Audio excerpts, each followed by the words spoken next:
At the beginning of the story, we are taken to a snowy mountain. We see an injured man resting in a cave. A man called this person a fool. He asked him if he believed that he will be able to escape the inescapable encirclement. The man asked the injured person to tell him where the ancient relic is hidden. The injured man smiled when he heard this. He called the man in front of him an idiot. He asked him if he would give up the location if he was in the same position as him. The injured man appears to have lost both of his arms. His arms were lying next to him and his sword was on the ground. The man's partner was annoyed to hear his response. He called him an arrogant bastard. He wanted to attack our protagonist. The man stopped him. He told him that they need to contact the main squad first. The man took out a magic stone and informed the squad that they have gotten the Northern Phantom. He asked them to confirm their coordinates. The main squad confirmed their coordinates. They told him that they will be there soon. The man told our boy that he is quite persistent.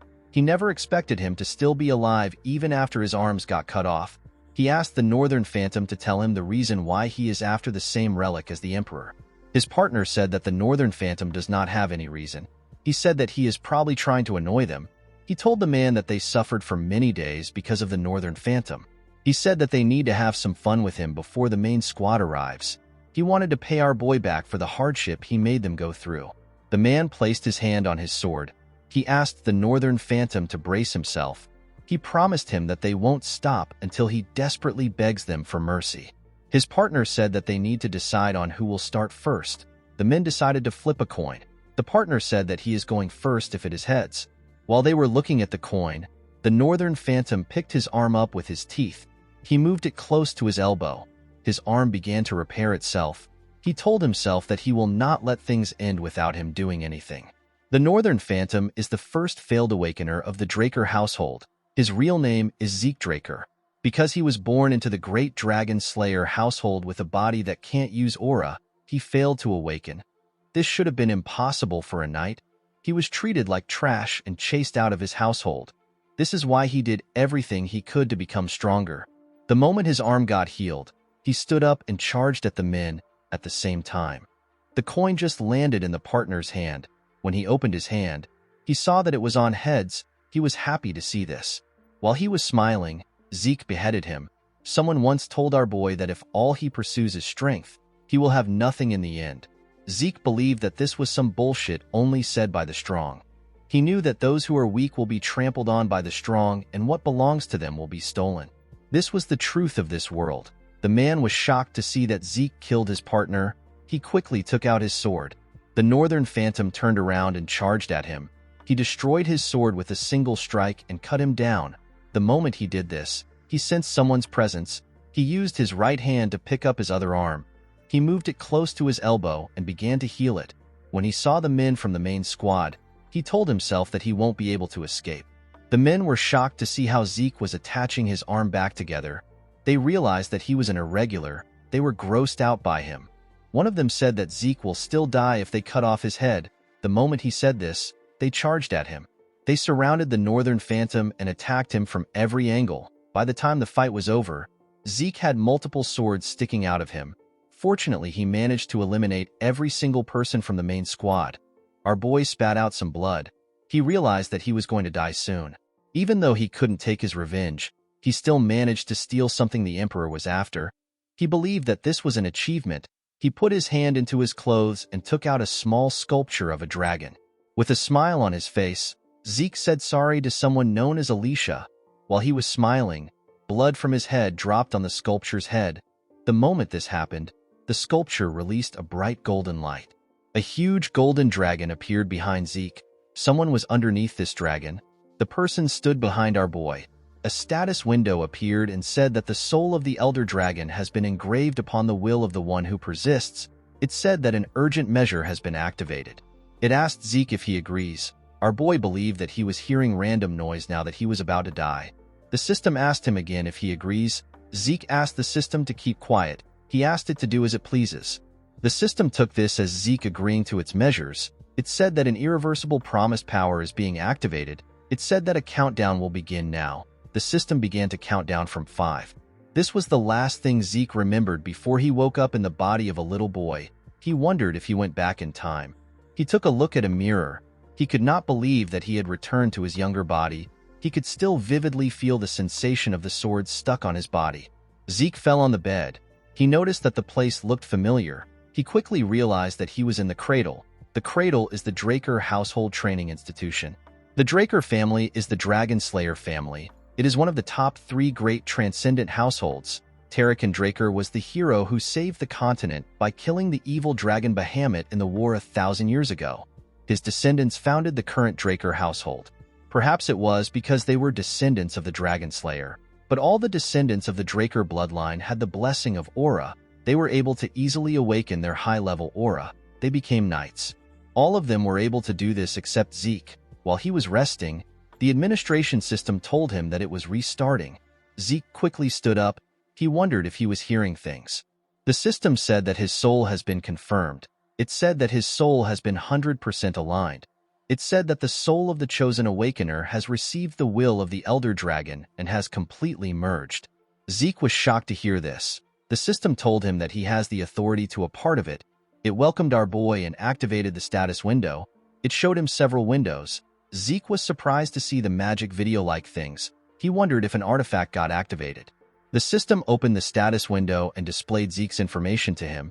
It showed him a low-rank administrator status window. It displayed his name. It showed his class, which was healer. His class was rare. The title he had was the one who received the blessing of the ancient dragon. He had class skills, normal skills, and draconian skill. Our boy noticed that he could push his hand through the status window and he could also navigate through it in the same manner. He wondered about what class skills were. The class skills he possessed were healing, composed mind, vigor recovery, and heightened senses. While looking at his class skills, Zeke remembered something that his master told him. His master once said that people of the ancient world categorized themselves into classes depending on what they were good at. Each class would train in specialized techniques known as skills. He told Zeke that his skill will be known as healing since his class is healer. After he awakened, his master trained him to the point that he was on the verge of death. According to his status window, Zeke is already a healer. He decided to test it out. He wanted to see if the status window was telling the truth. In his past life, Zeke became a healer when he was in his 20s right after his ether hall was unlocked. Zeke carefully circulated an energy around his body. He was happy to see that his ether hall is already unlocked. Thanks to this, he was able to understand his situation. Even though his trained body no longer exists, he returned to the past with his skills and memories. Compared to who he was before his regression, Zeke was in a much advantageous position. In order to make use of the system, he needed to find out about the things at his disposal. Before he could carefully assess his status window, someone knocked on his door. The person referred to him as Master Zeke. He asked him if he can step in. Our boy began to panic. The man outside asked him to stop acting like he isn't inside. Zeke did not know what to do. He had not yet finished reading the status window. He wondered about how he was going to turn it off. The man opened the door and stepped into our boy's room. Zeke tried to ask him to wait. The man who appears to be his butler asked him about why he is not prepared. He asked him about what he has been doing. This man is Zeke's exclusive servant. His name is Decker. Zeke moved his hand around his status window. He noticed that Decker could not see his status window. He asked him about what he is supposed to prepare for. With a scary look on his face, Decker asked his master if he is really asking him this question. Zeke began to tremble when he saw the look on the man's face. He remembered that he was quite scared of Decker when he was young. Although he had the mind of a 32-year-old, he could still feel the fear that was engraved into his body. While he was trembling, the system activated a class skill known as Composed Mind. He quickly stopped shaking. He was surprised to see that his nervousness disappeared in an instant. Composed Mind allows the mental state of the user to not be shaken regardless of the situation. Zeke did not expect this to be a skill. He found it convenient that it activates automatically. Decker told his master that he has repeatedly said that the event is important. He noticed that Zeke wasn't looking at him. He asked him if he is listening. Our boy assured him that he is. He told him that he must be talking about the evaluation test. The test is known as Pancration. Our boy seemed to have a bad memory of this event. All Drakers go through a training system called the Cradle starting from when they are 7 years old. For 5 years, they go through strict basic training. The instructors evaluate the incoming students each year through competitions of swordsmanship as well as combat of Pancration without rules. The opponents are chosen by the instructor, but there are occasions where the students choose who they want to fight. Both combatants must consent to the fight. Because there are no rules, There are people who come out of the fight with injuries. In some cases, some don't make it out alive. Because this competition is what chooses the class the students are placed into within the academy, the children have no choice but to fight with all they have. The scene shifts, and we see the students gathered at the training ground. Their instructor was speaking to them. He told them that this is the last part of their evaluation. The man is the head instructor. His name is Mark. Mark told them that they will start right away. He asked them to prepare themselves. The students accepted his order. While Zeke was standing in line, the other students spoke about the humiliation he faced last year. They wondered why Zeke would come there after facing such a terrible humiliation. They said that they would have ran away if they were him. The students questioned if our boy was really from the direct bloodline of the family. Zeke could not believe that they were openly speaking about him. A boy known as Aaron was asked to get on the stage. He and his opponent took a stance. Mark swung his hand and asked them to start the fight. Aaron charged at the boy. The boy saw Aaron's hand coming towards his face. He believed that he could dodge it. While he was distracted, Aaron used his leg to hit him on his chin. The boy fell to the ground. Zeke was not surprised to see how the boy lost. He believed that it was expected because the boy did not get into a proper defense position. Since the boy known as Gata was unable to fight again, the instructor announced that Aaron won the fight. Zeke could not believe that he was terrified of this stupid match when he was younger. The students were nothing to him. He yawned because he found the match boring. On the other side of the arena, a student watched our boy. With an evil smile on his face, the boy cracked his knuckles. The scene shifts and we see Zeke and his opponent on the stage. His opponent was the boy that was cracking his knuckles. The boy's name is Leon. The instructor asked the two of them if they are ready. They both said that they are. Zeke did not like the fact that his opponent was Leon. With a smile on his face, Leon asked our boy about why he is back. He asked him if he didn't get enough of his attention last year. Zeke remembered how he begged for his life from Leon when he was younger. The boy beat him up badly. He had to beg him to spare him. Our boy was not surprised to see that Leon was his opponent. The boy is always his opponent every year. He knew that Leon must have pulled some strings from behind the scenes. Our boy knew that his household would tell him that he needs to be able to overcome such dirty tricks in order to be a true dragon slayer. Zeke found this to be bullshit.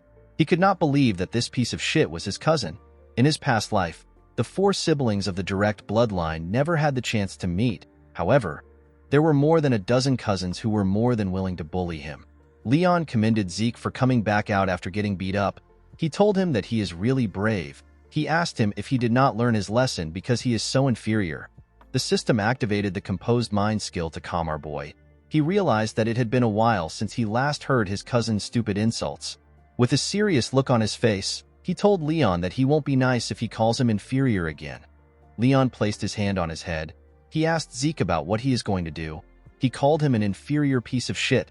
The moment he said this, Zeke gave him a punch on his face. The attack pushed him back. When our boy punched his cousin, Critical Strike was activated. The skill inflicts critical damage on the enemy. It may be countered if the attack failed to hit the person. Leon screamed out in pain. Zeke took a look at his hand. He only wanted to knock Leon out. He did not expect a skill to be activated when he punched in his normal style. The instructor asked Zeke about what he is doing. He quickly ran to check on Leon. He told our boy that he attacked before he asked them to start. Zeke told Mark that no one says ready, set, and go on the battlefield. With a smile on his face, he said that the person who hits first has the advantage. Mark became nervous. He noticed that he could sense bloodlust from Zeke. Leon told the instructor that he is fine. He pushed himself up and asked Mark to begin the fight. With a look of anger on his face, he said that he will kill the inferior piece of shit. Zeke smiled when he heard this. He told his cousin that he is too stupid to learn his lesson. The instructor swung his hand and asked them to start. Leon quickly charged at our boy. When he got close to him, Zeke attacked him with multiple punches. Leon was able to block it by putting his guard up. He noticed that Zeke's punches did not have a lot of power to them. He was scared because of the punch our boy gave him earlier. He could not believe that Zeke's fist didn't hurt at all. He was certain that our boy was not a threat to him as long as his guard was up. The only thing he was cautious of was Zeke's left hand counter. When Zeke swung his left hand at his cousin, he dodged it by going low. He could not believe that our boy would use such an obvious attack. He grabbed his leg and tried to push him down. He called him an inferior piece of shit and asked him to die. Before he could push Zeke down, he felt some pain in his head. He quickly moved back. The instructor was shocked to see what just happened. He could not believe that a 12-year-old had this level of combat sense. The moment Leon dodged Zeke's counter and tried to take him down, Mark assumed that Leon was going to win. However, Zeke punched Leon's chin and got out of his grasp. It was Leon's fault that he let his guard down thinking that he had our boy.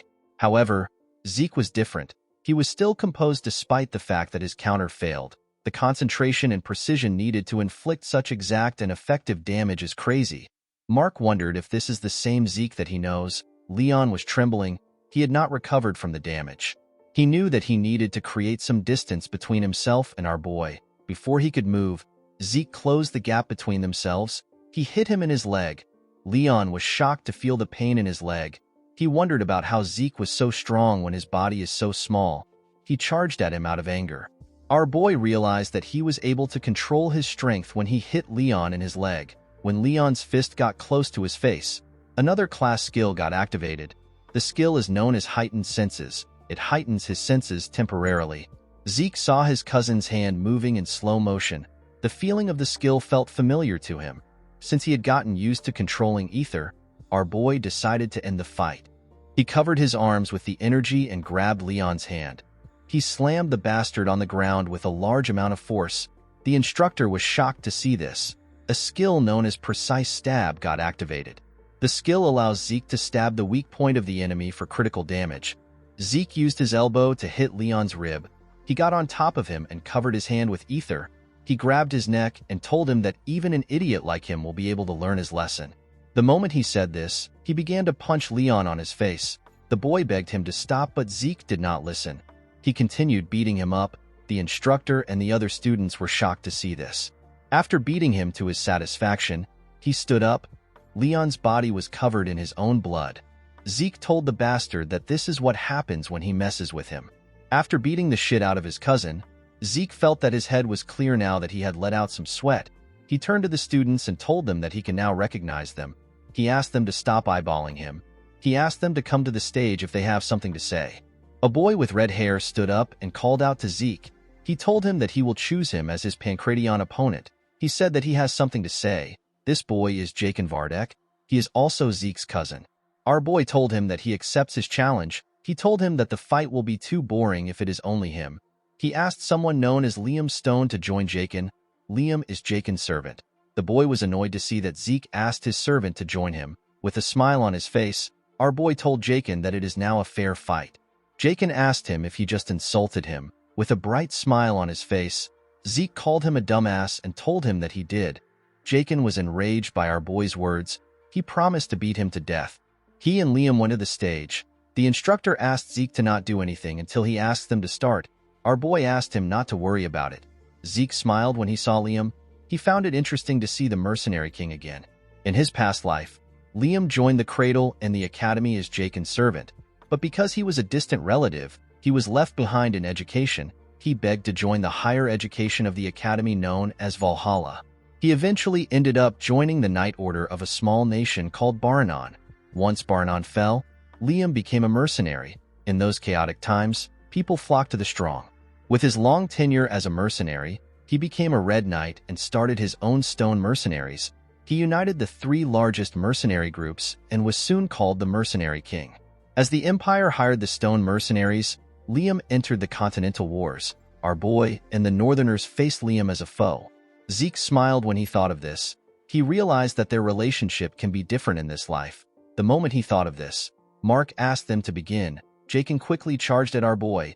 He attacked him when he got close to him. To the idiot's surprise, Zeke caught his fist. With a scary look on his face, he reminded the boy that he asked him to fight with Liam. Jakin took his hand back. He told Zeke that he will not play along with his cheap tricks. He quickly used his leg to attack our boy. He felt a large amount of pain in his leg. He quickly moved back. Zeke covered his elbow with ether and used it to block the attack. He advised his cousin to look properly before attacking. The pain in his leg was quite much. He wanted to take a look at it. The moment he looked at his leg, Zeke charged at him. He asked him if he is looking away. Jakin quickly put his arms up to block the attack. Immediately he did this. Zeke told him that he is too scared. He hit his injured leg when he said this. He told Jakin that he couldn't even predict this feint. He told him that this is the reason he asked them to fight together.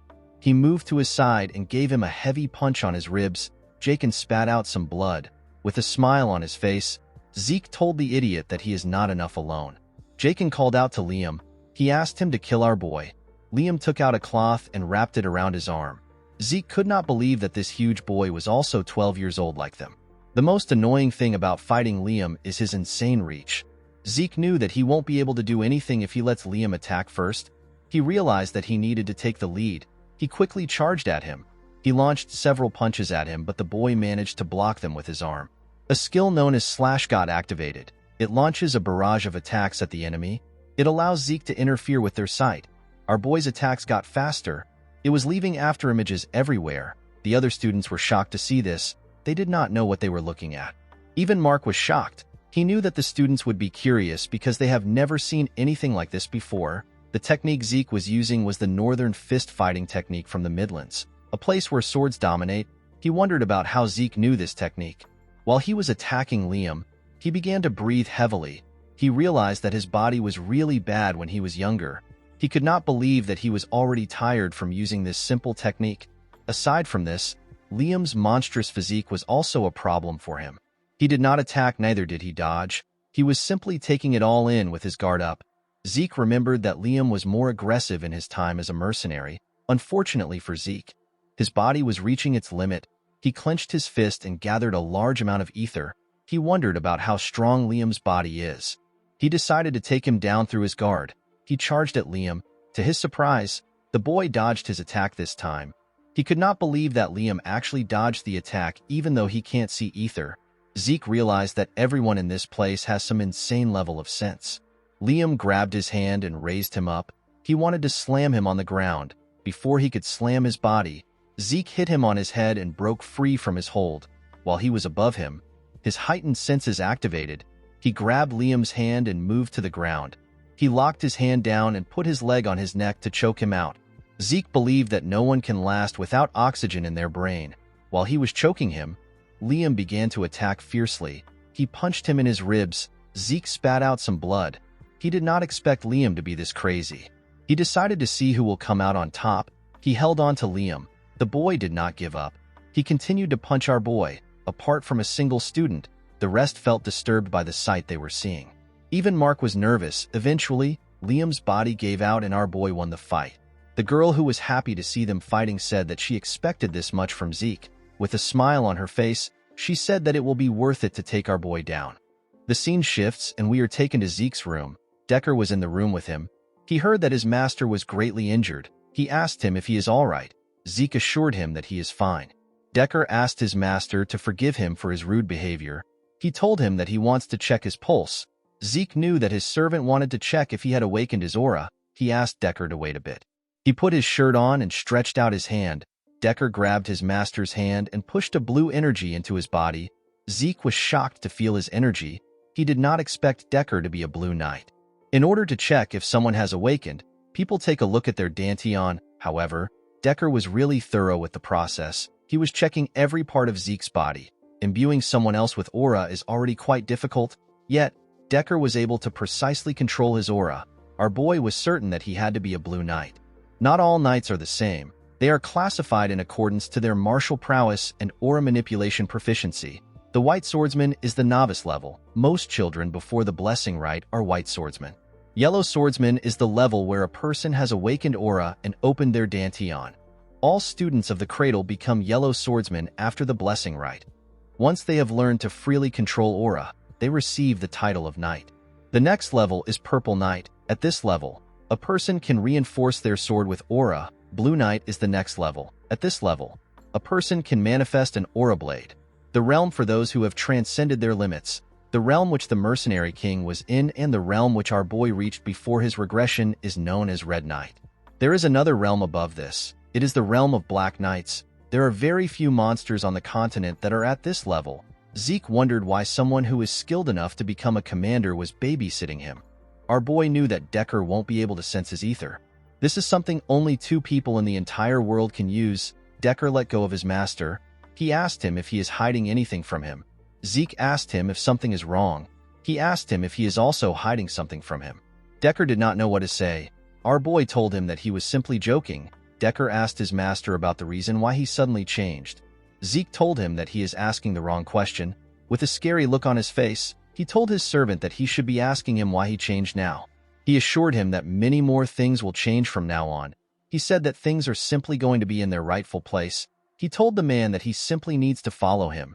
Decker bowed his head and told his master that he understands. He revealed to him that he has already prepared the training room he asked for.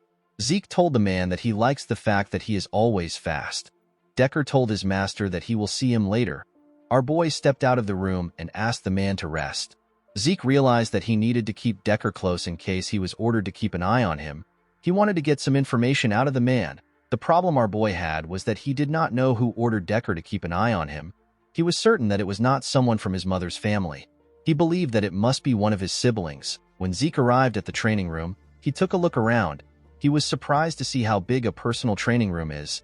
He said that his household really lives up to its name. He decided to check out the system before he starts training. The system presented his information to him. Zeke noticed that his slash skill is now at the proficient stage. He wondered if his skills go up the more he uses it. He remembered that the skill was naturally activated based on his actions. He wondered if he already had the skill before his regression. He wondered if another skill will be added if he learns something new. He was also curious about the difference between skill and class skill. He knew that the two of them were activated in the same way. He noticed that the draconian skill was locked. The system told him that he is unable to view the skill. It told him that he needs 10 points to unlock it. When he tapped on karma points, the system informed him that he can earn karma points by killing monsters. He currently had 0 karma point. Zeke remembered that there are a large amount of monsters in dungeons. Unfortunately, he has to be on the level of a purple knight before he can get into a dungeon. Zeke was more curious as to why he regressed to the past and what the system is.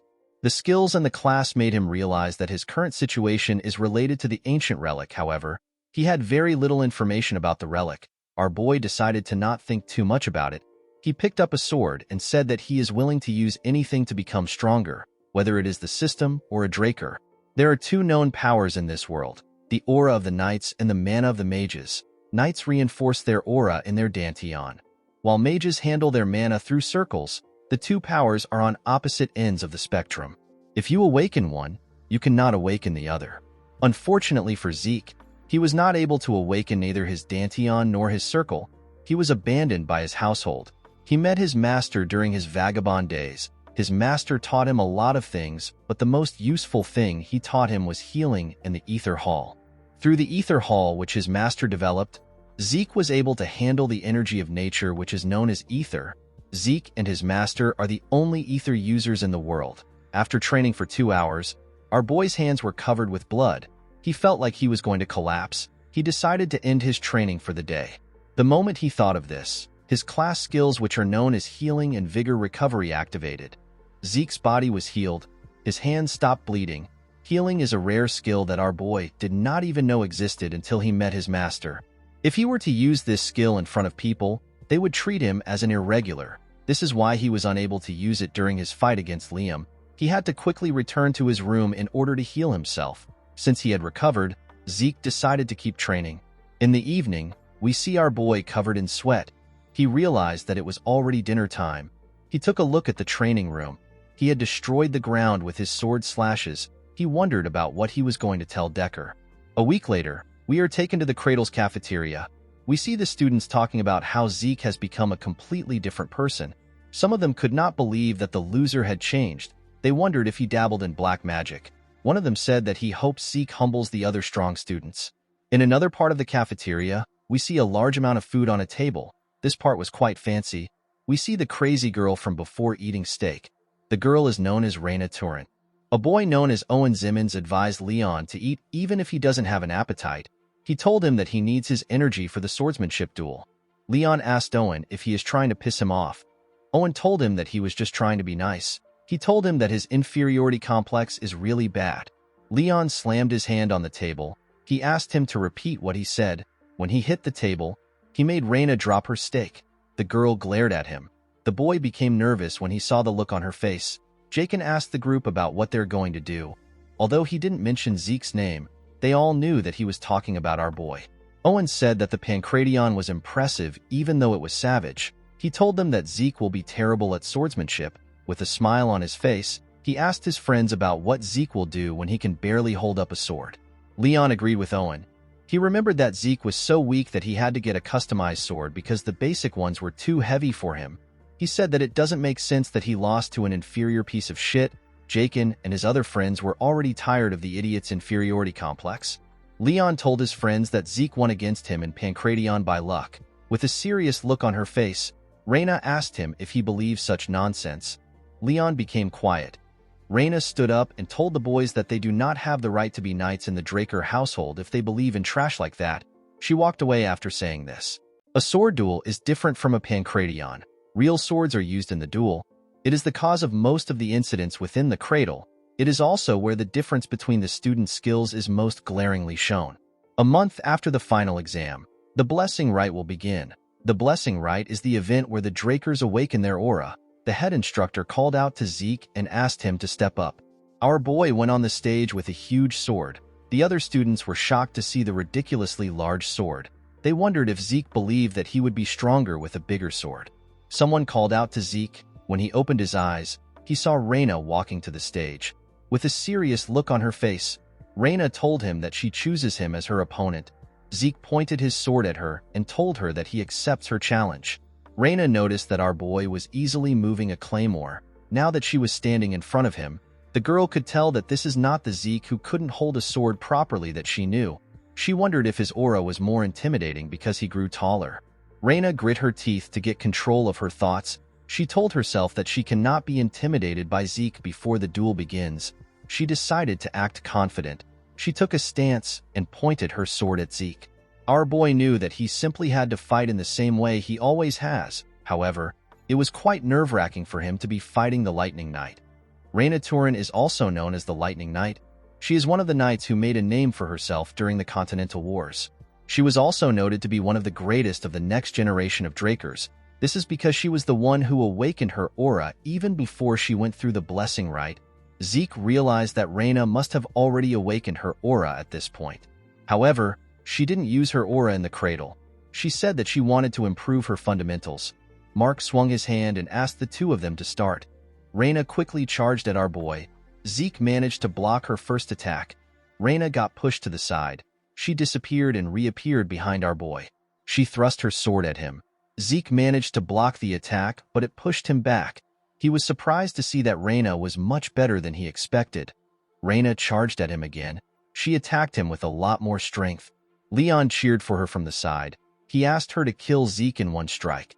Jakin called Leon an idiot. He asked him if it looks as if Reyna is toying with Zeke. Our boy was easily directing her attacks. Even though it was narrow, Reyna could still sense the gaps in Zeke's defense. However, no matter how hard she tries to take advantage of the gaps, Zeke's sword always blocks her. It was as if Zeke was applauding her for her attempts. Immediately, he blocks her attack. Another gap opens up.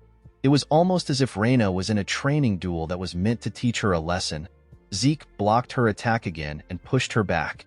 The girl began to breathe heavily. Our boy looked like he was disappointed. He could not believe that this was how the Lightning Knight fought when she was in the cradle. Her swordsmanship was honest. Zeke expected this from someone who was obsessed with their fundamentals. It was this fundamentals that were holding her back. Zeke took a low stance. He decided to help the girl break out of her shell. Reyna was surprised to see his extremely low stance. She believed that Zeke intends to close the gap in one go. She knew that her speed was nothing to scoff at. She decided to face Zeke head-on. Before she could take a stance, Zeke appeared in front of her. He made a huge swing. Reyna managed to dodge the attack.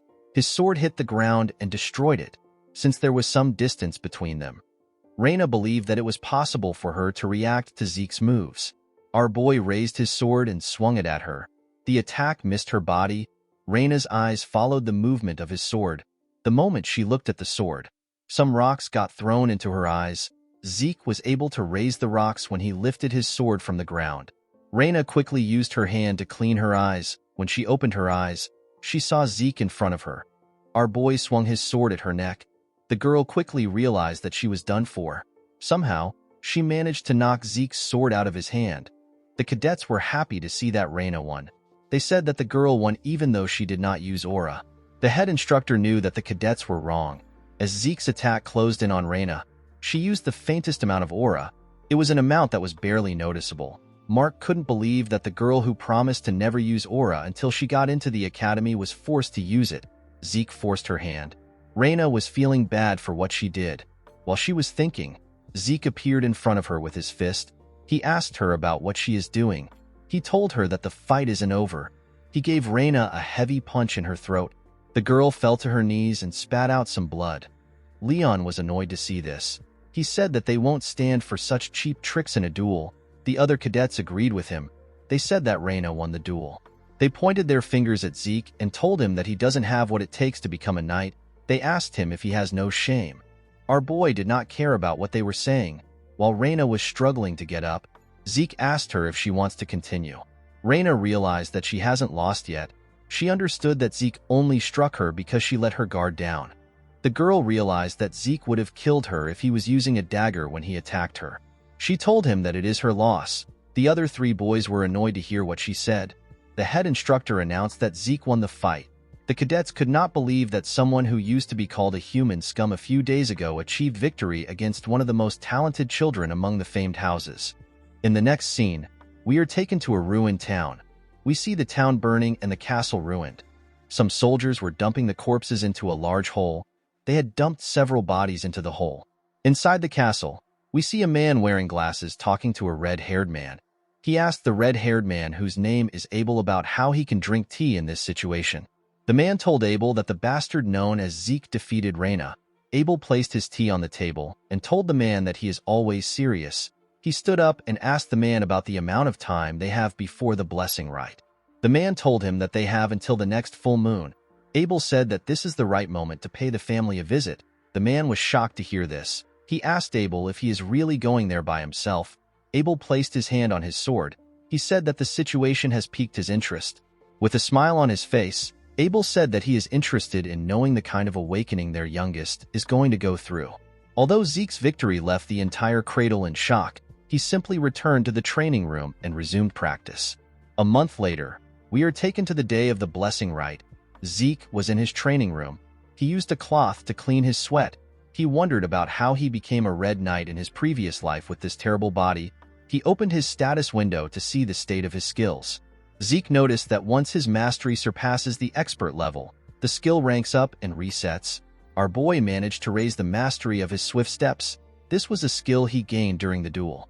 While he was looking at his status window, Zeke asked Decker about what he wants. The man was at the entrance. He informed Zeke that they will be leaving in 2 hours. Our boy told him that he will join him soon.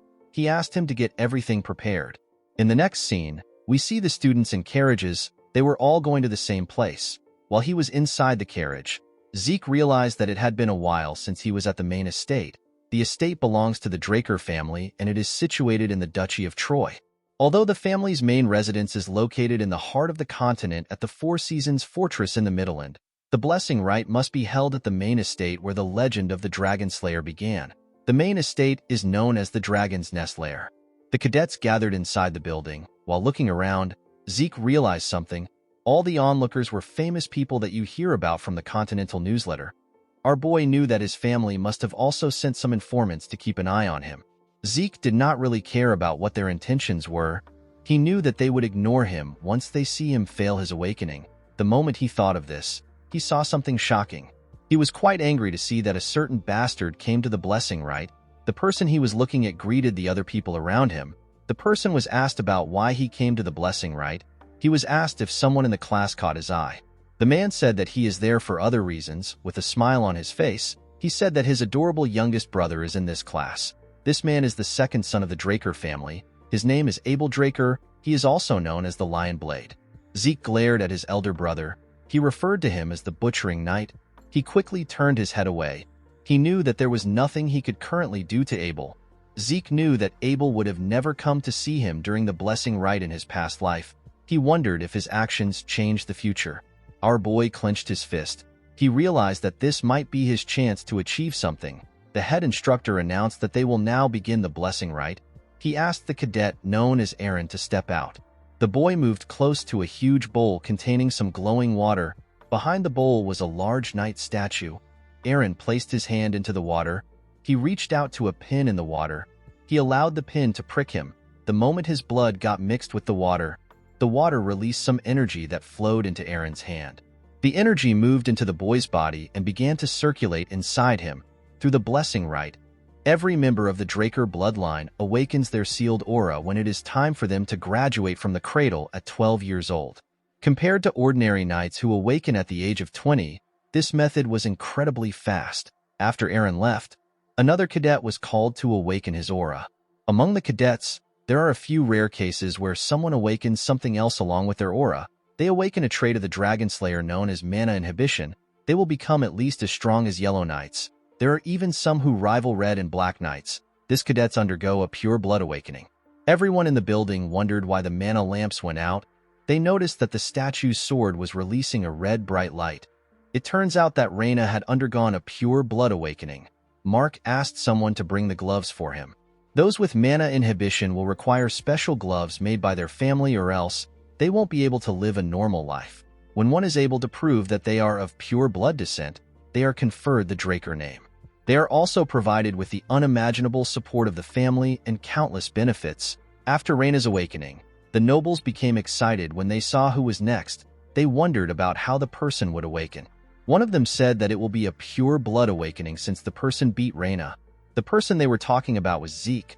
Our boy smiled when he saw the statue. He never expected that he would be standing in front of the statue again. The last time was horrible for him. Even though the blessing rite was the only thing that pushed him through the cradle, he failed to awaken and was subjected to mockery. However, things were different in this life. Not only can he heal, but he can also manipulate ether. On top of this, he didn't give up and surrender. He stood up for himself with his own will. Because of the things he had done in this life, Zeke hoped that the bronze statue would take care of him. When he put his hand into the water, the statue began to shake. Zeke became excited. Unfortunately for him, the statue stopped moving. Everyone was shocked to see this. It had never happened before. Abel also wondered about what was happening. Zeke became angry. He realized that he should have never expected things to change. He became too confident thanks to his brother. The onlookers could not believe that Zeke failed to awaken. They did not believe that such a thing was possible. They said that the blood of the family head was not enough to remove the cursed blood in Zeke.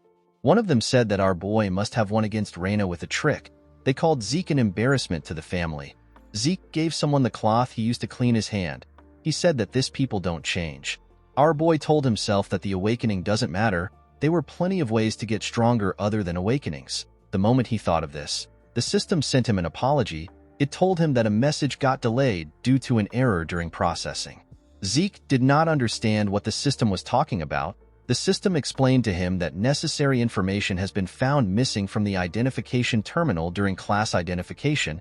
It said that class information has been input using its authority. Our boy wondered about what the system meant when it said that information has been found missing. The system informed him that the class information input is complete. It told him that the terminal has identified his talent as a healer. It said that his class has been unlocked. Zeke obtained a rare class. He quickly turned around. He saw the statue release a red light. Everyone was surprised to see that Zeke had a pure blood awakening. The system appeared in front of Zeke again. It told him that the terminal has made a connection. It said that the ancient dragon's blessing within his soul has been activated. The sword of the statue released a bright golden light that shined upon Zeke. The system told our boy that the talent of kin has been activated. It said that the awakened talents are been combined. Due to the combination of rare talents, a new class was created for Zeke. Our boy was surprised to hear that a new class was created for him. It was a unique class. The class is known as Immortal. The nobles did not know what was happening. They had never seen a golden light before. They did not know if they were to call this a pure blood awakening. Zeke was not surprised to see that they had some doubts. He knew that this doubts will work against him if he says anything. One of them said that the mana lamp was fine. He asked if the statue is broken. While the nobles were talking among themselves, Abel clapped his hands. He asked them about why they are all acting so serious. He told them that they got 2 pure blood awakening in one batch. He said that this is something to celebrate. The nobles became nervous when they heard this. They all smiled and said that Abel is correct. They said that it is a blessing for them. Abel ordered someone to get some gloves for their newest member. When Zeke wore the gloves, he noticed that it was quite hefty. When he moved away from the statue, another person was asked to step out. Abel smiled as he watched his brother walk away. Although Zeke was already aware of his brother's intentions, he felt terrible receiving help from Abel. After all the cadets had awakened, Mark announced that the blessing rite has come to an end. He said that a celebration party will be held soon. He asked them to enjoy it. Zeke did not care about the party. He wondered if there was a training room somewhere in the building. On his way out, someone called out to him. Our boy was shocked to hear the person's voice. He did not expect the person to approach him. The person turned out to be Abel. The Lion Blade asked his younger brother about where he is going to when the party is about to begin. He stretched out his hand and congratulated Zeke on his pure blood awakening. Our boy did not expect him to go for a handshake. He knew that his hostility for Abel will show if he refuses. He decided to play along. When he raised his hand, he remembered something that happened in his past life. Zeke stopped moving his hand. Abel was surprised to see this. Our boy put his hand down. With an odd smile on his face, Abel told his little brother that this is awkward, even if it was for saving face. Zeke was not willing to shake his scum brother. Abel told him that it is fine. He said that he will settle for seeing his face. He tapped Zeke on his shoulder and told him that he will see him again, with a look of anger on his face. Zeke said that he will see him too. At the party, the nobles rejoiced at the fact that they experienced two pure blood awakening. One of them said that Zeke's golden light was quite shocking. This is because this is the first time it was happening. They wondered about where Zeke was. The scene shifts and we are taken to our boy's room. He took off his gloves and jacket. He was relieved to be inside the room. He felt suffocated in the hall. Zeke took a look around. He wondered about why he was fine. All pure bloods have the ability of mana inhibition. It is the ability that proves that a person is in opposition of the dragon, which is the source of mana. However, because most machines use mana as their fuel, a pure blood requires the use of the house's gloves. Zeke knew that he should have been experiencing some problems the moment he took off the gloves. This means that he was not a pure blood. He opened his status window. It was much different from before. He got the ability of mana reflection and not mana inhibition. He sat down to check his skills. Mana reflection allows him to create a distortion field to nullify nearby mana. Because the mana lamps were fine, Zeke believed that the skill was not a passive one. Our boy also noticed that he was a rare healer before the rite. Now he is a unique immortal. All the graduates had regular awakenings with blue aura. Only Reina had a red pure blood awakening. Zeke's awakening was red at first, then it later turned gold. Our boy wondered about what it meant. He remembered that the system said that the classification terminal lost critical information. He wondered if the bronze statue was the classification terminal. As soon as the system put in the information, the halted bronze statue began to emit a red light. When he remembered this, Zeke understood what happened. He realized that the bronze statue does not determine whether or not a person is awakened. It determines the user's class. Red is for rare class and gold is for unique. Zeke remembered that the bronze statue is an ancient relic used even before the time of the founder of the family. The concept of class does not exist anymore, so the statue was only used to check if one has awakened or not. The family has mislabeled the red light shown as a sign of pure blood awakening instead of rare class. Zeke could not believe that no family had ever realized this. He noticed that he had also acquired some karma points. He got 100 karma points. He decided to use 10 points to view his draconian skills. The system told him that he can now browse through his list of skills. His draconian skills were all at level 1. He got a skill called Dragon Eyes. The skill allows him to view detailed information of an individual after careful observation. He needed 20 points to unlock this skill. He received a skill called Might of the Dragon. The skill allows him to make his enemies surrender with his aura. He needs 30 points to unlock this skill. The third skill he received was Devour. It allows him to eat and digest a lot. It will cost Zeke 50 points to unlock this skill.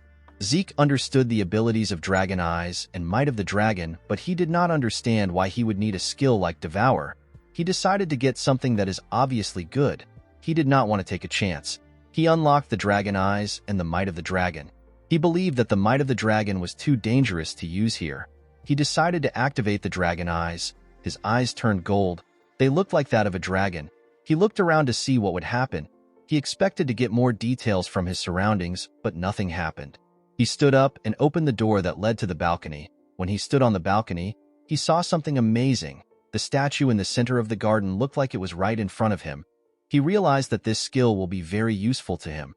When he closed the door of the balcony, the system asked him if he wants a detailed information of the object.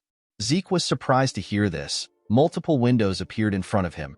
The system told him about where the items around him were made. His carpet was made from the Room Empire and his drawer was made from the Merc Empire. While he was looking around, Zeke became tired. He quickly sat down.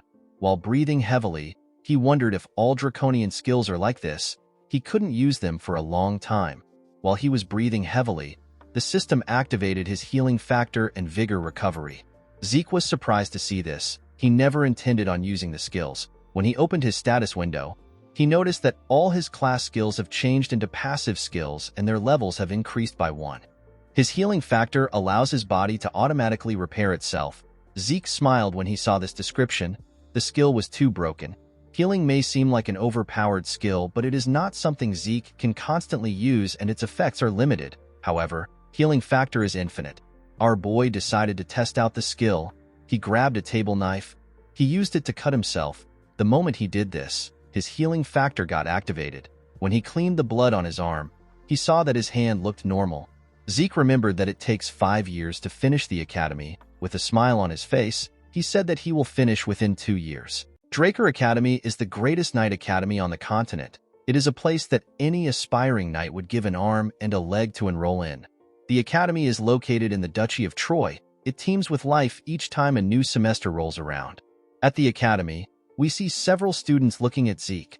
Our boy remembered that higher-ranked students in this place are no different from adults. All of them have been trained to perfection.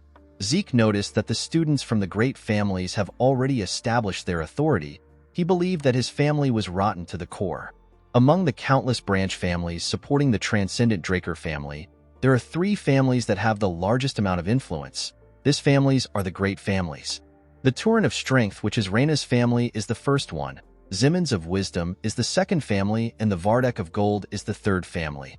Zeke decided to ignore the great families. He believed that he had nothing to do with them. He went to his dormitory. Our boy was given a high-class dormitory in the Platinum Mansion. Zeke was given a dormitory in this place because he is a pure blood.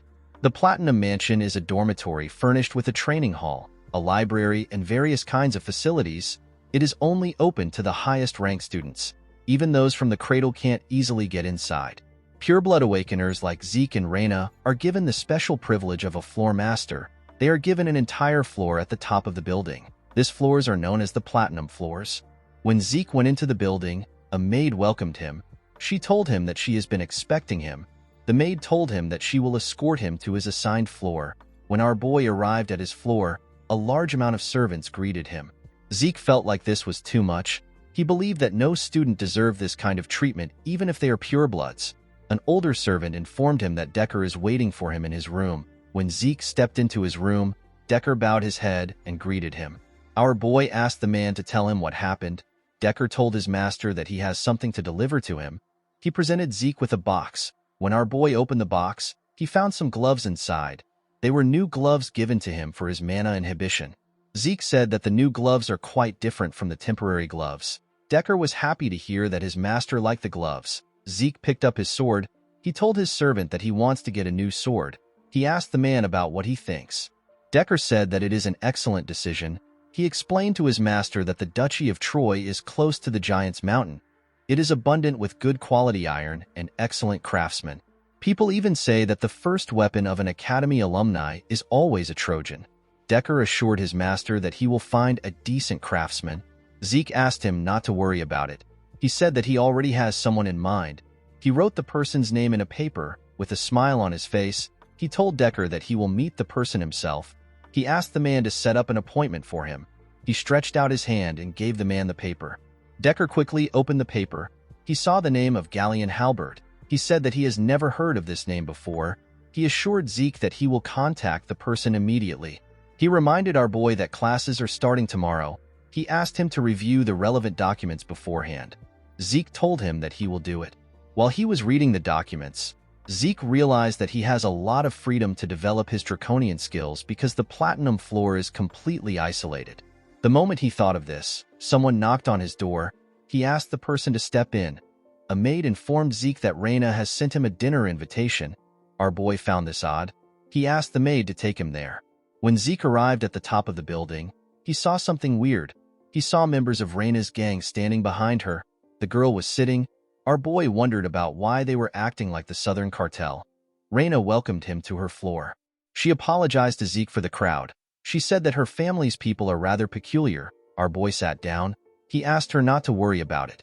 Reina said that they can discuss their business after their meal. Zeke noticed that the lightning knight was fully utilizing her lower abdomen to control her aura. He realized that she was getting close to becoming a purple knight. He wondered why her swordsmanship was stuck in a rut. He believed that this was a waste of her potential. After they were done eating, Zeke could only laugh in a nervous manner. He always knew that he was a big eater, but Reina was beyond his expectations. The girl basically devoured her food. Since they were done eating, Reina suggested that they get down to business. She asked Zeke to accept the Turin family's support. Our boy reminded the girl that they are both pure-blood awakeners. Reina believed that Zeke had a misunderstanding about pure-blood awakeners. She explained to him that although they receive a lot of privileges, they don't receive any help when it comes to their growth. The centuries of academic and practical know-how accumulated in the academy and a personal instructor to effectively raise your abilities are things necessary to grow. A person who doesn't have any of this will fall behind regardless of how well off they are. This is why support families are necessary. Even Abel, who is a pure-blood awakener like them, received support from his maternal family, which is the Zimmons. Thanks to their support, Abel became the youngest person to attain the title of White Knight. He is also a Black Knight. Reina told our boy that the patriarch of her family told her that he is not receiving any support from his maternal family. She said that the patriarch did not tell her the reason for this. She decided to give Zeke another chance. She asked him to accept her family's support. Zeke quickly declined her request. Reina was shocked to hear this. She asked our boy for his reason. She told him that it will be good for him to receive her family's support. Our boy stood up. He told her that he does not need any other things than the benefits he is receiving as a pure-blood awakener. He walked towards the exit. He placed his hand on a tree. He told Reina that he will give her a piece of advice to thank her for the meal. He told her that her sword has too much strength behind it. Reina did not understand what Zeke was saying. He told her that she is too conscious of the men who were behind her earlier. Zeke used his hand to shake the tree. It let out a lot of leaves. He explained to Reina that her greatest strength is the fluidity that arises from having a flexible body. He advised her to not receive attacks head-on and to not crush her opponents with her strength. He told her that fluidity will allow her to cast her opponent's attack aside and land a single delicate strike. Zeke gently controlled the leaves with his movements. He told her that she will be able to grow several times stronger if she follows his advice.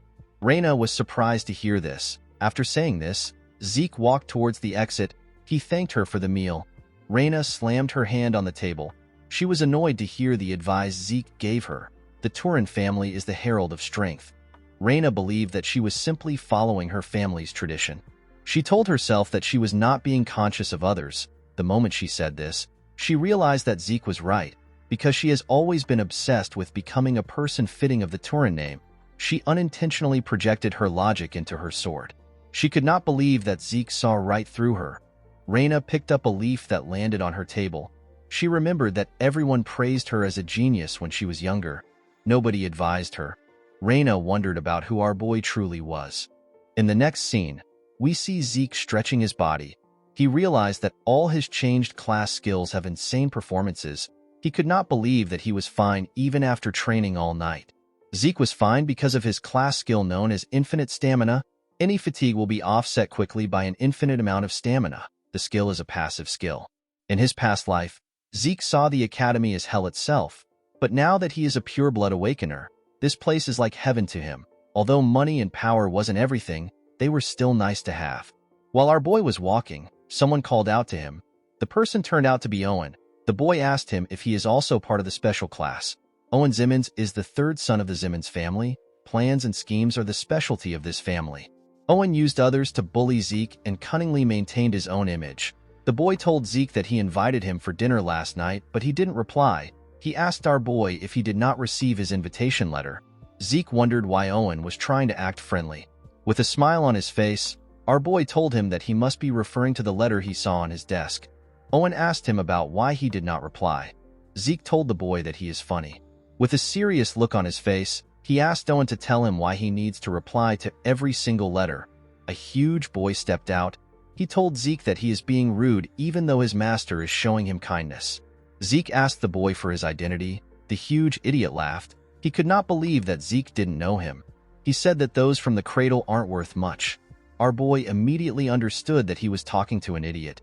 He turned around and told the boy that he understands he is trying to look good in front of his master. He asked him to remember who he is talking to. Before Zeke could leave, the idiot attacked him. Zeke managed to block the attack with his hand. The attack pushed him back. From the attack he received, Zeke realized that the high-ranking students are capable of basic aura manipulation. The huge idiot introduced himself as Durbin Roswell. He is also known as Durbin the Mighty Tree. He told Zeke that he will be teaching him some manners in place of his master. Our boy smiled when he heard the idiot's name. He could not believe that a cadet who isn't a knight has a pseudonym. He charged at Durbin. He called him a joke. Zeke gave the idiot a heavy punch on his stomach when he got close to him.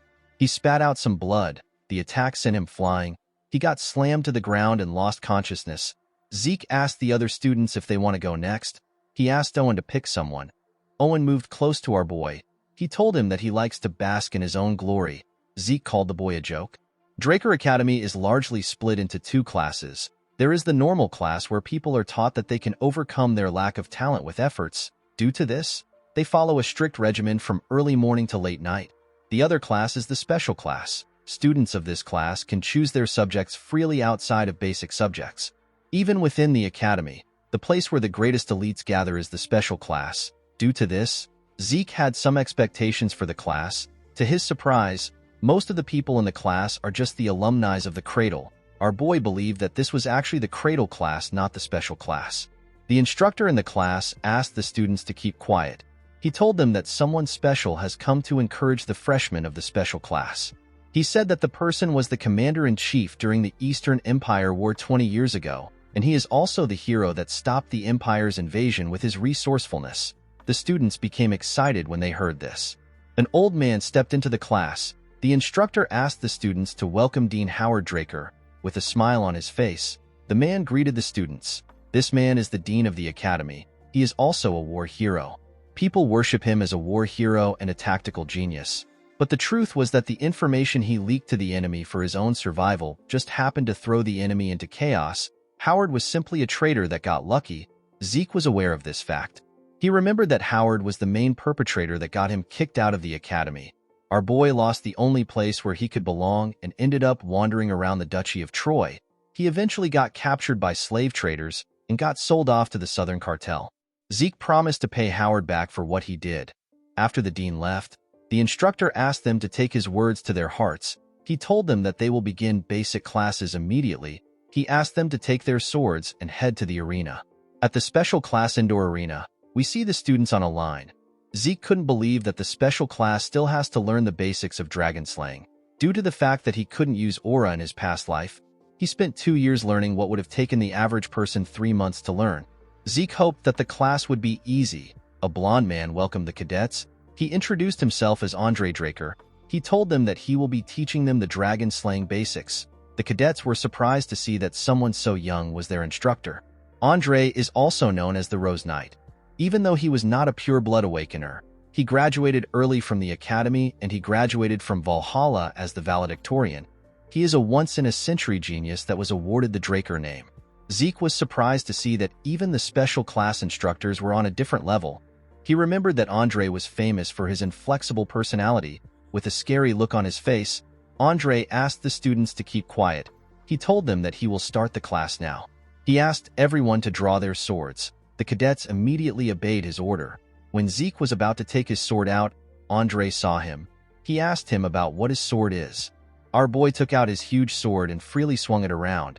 He told Andre that this is the sword he is using. Andre asked our boy to come to the stage.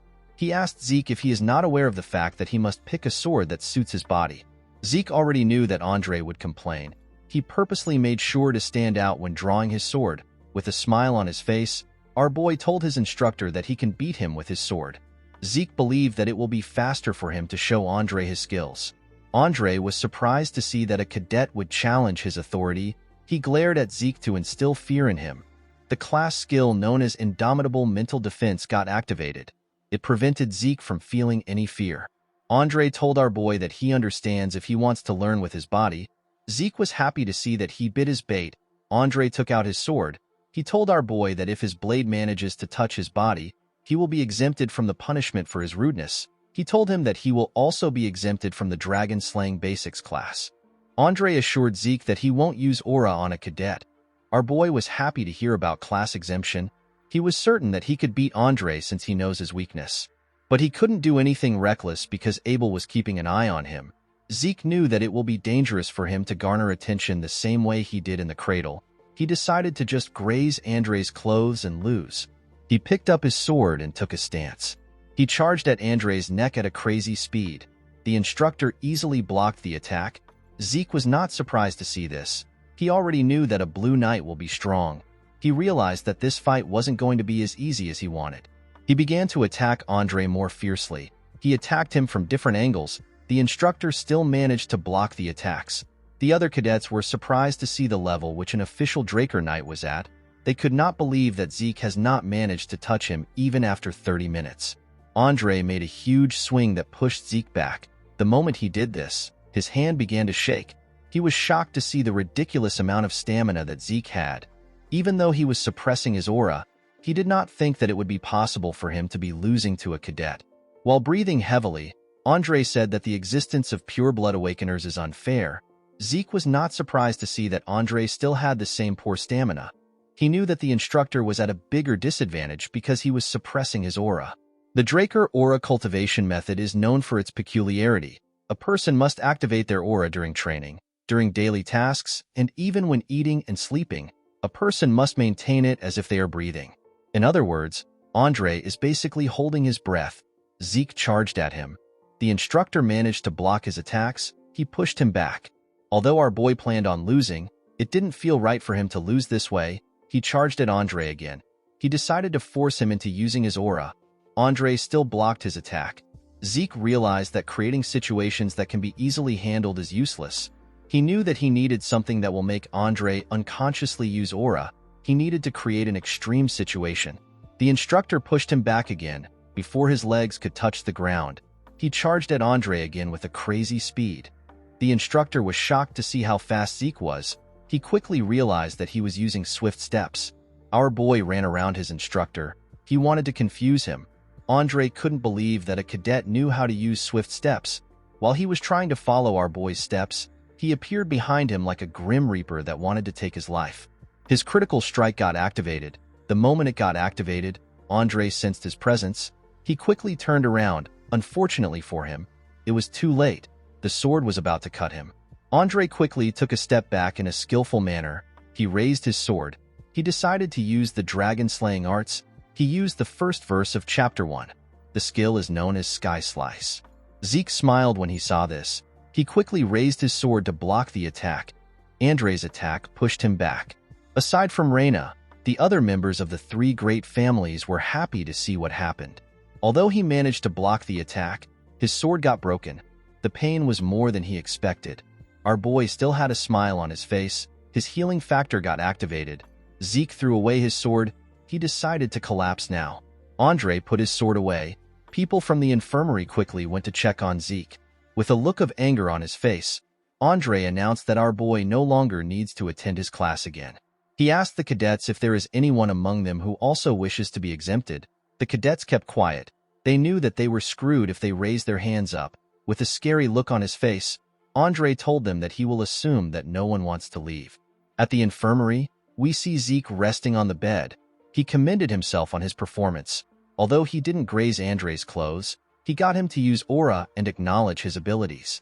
Our boy considered the situation a win-win because Andre got disciplined and he obtained free time. While resting, he remembered Andre's last attack. The technique is the most basic move of the dragon-slaying arts. However, because the technique was used by a blue knight, the force was ridiculously powerful. Although Andre was powerful, Zeke was still certain that he could beat a blue knight, especially since he had limitless stamina and healing. Even though he was already strong, Zeke did not believe that it was enough for him to live freely. He wanted unrestrained power to live a life where he was not restricted. He wanted the power that won't let him submit to anyone. While he was thinking, someone holding a bottle of liquor asked him if he is Arthur's youngest son. Our boy was shocked to see the man. He did not know who he was. With a smile on his face, the man told him that he has the same eyes as his father. He called Zeke's father an arrogant bastard. Zeke could not believe that he wasn't able to sense the man's presence despite the strong stench of booze. He could not believe that someone had the guts to call his father, who is the current patriarch of the Drakers, an arrogant bastard. He asked the man for his identity. The man asked him about how he did something. Zeke asked him about what he is talking about. The man chugged a large amount of booze. He asked our boy to stop feigning ignorance. He reminded him that he was inflicted with an internal wound. With a smile on his face, he asked Zeke to tell him how he instantly got healed. Zeke was surprised to hear that the man has found out about his healing factor. The moment he thought of this, his indomitable mental defense got activated. Our boy became calm. He realized that it was impossible for anyone to know about healing in the academy. He grabbed his bedsheet. He told the man that he does not know what he is talking about. The man could not believe that Zeke was still keeping up with his charade. He swung his hand at our boy. Zeke managed to react and dodge the attack. The man's hand cut through the pillow and the bed. Our boy assumed that the man was an assassin. He quickly threw the bedsheet at him. It covered the man's face. The man said that our boy has some tricks. Zeke grabbed his sword. He quickly activated his swift steps, his precise stab, and his critical strike. He charged at the man. His instincts were telling him that he will die if he does not kill the man now. To his surprise, the man stopped his sword with his hand. He commended our boy on his ability to adapt to the situation. He pushed Zeke's sword down. Our boy could not even move it. With a smile on his face, he told Zeke that he fights like a mercenary. Our boy was shocked to hear this. He wondered about who the man was. He quickly stepped back when he heard this. He wondered about why the man called him a mercenary. He wondered if the man knew something about his past life. The man played with Zeke's sword. He found it odd that a Draker abandoned his sword and stepped back. He threw Zeke's sword back to him. He told him that he is better suited to be a mercenary than a knight. Our boy caught the sword. Zeke felt something that he only felt from his master. He became certain after having a brief fight with the man. Our boy felt the overwhelming gap between their abilities. It was to the point where this man could kill him anytime he wanted. Zeke was certain that this man was at least a red knight. The man realized that our boy was using a claymore from the basic supply of the cradle. He told Zeke that he is talented. He asked him about why he is using such a weapon. The moment the man asked his question, someone opened the door. The person seemed to have been searching for the man. The person turned out to be Andre. Zeke wondered why the instructor came there. Andre referred to the man as Garden Keeper Dexter. Our boy was surprised to hear that the man was a garden keeper. The man referred to Andre as a leech-like bastard. He asked him about how he knew he was there. Andre told him that he saw him at the training ground. The man was annoyed to hear this. He realized that Andre is quick-witted. Andre asked Zeke to leave since he is done getting his treatment. Our boy quickly went to the door. Before he left, the man asked him to visit the Academy Western Greenhouse if he has some time. He told him that he will teach him something useful. Zeke declined the offer and stepped out of the room.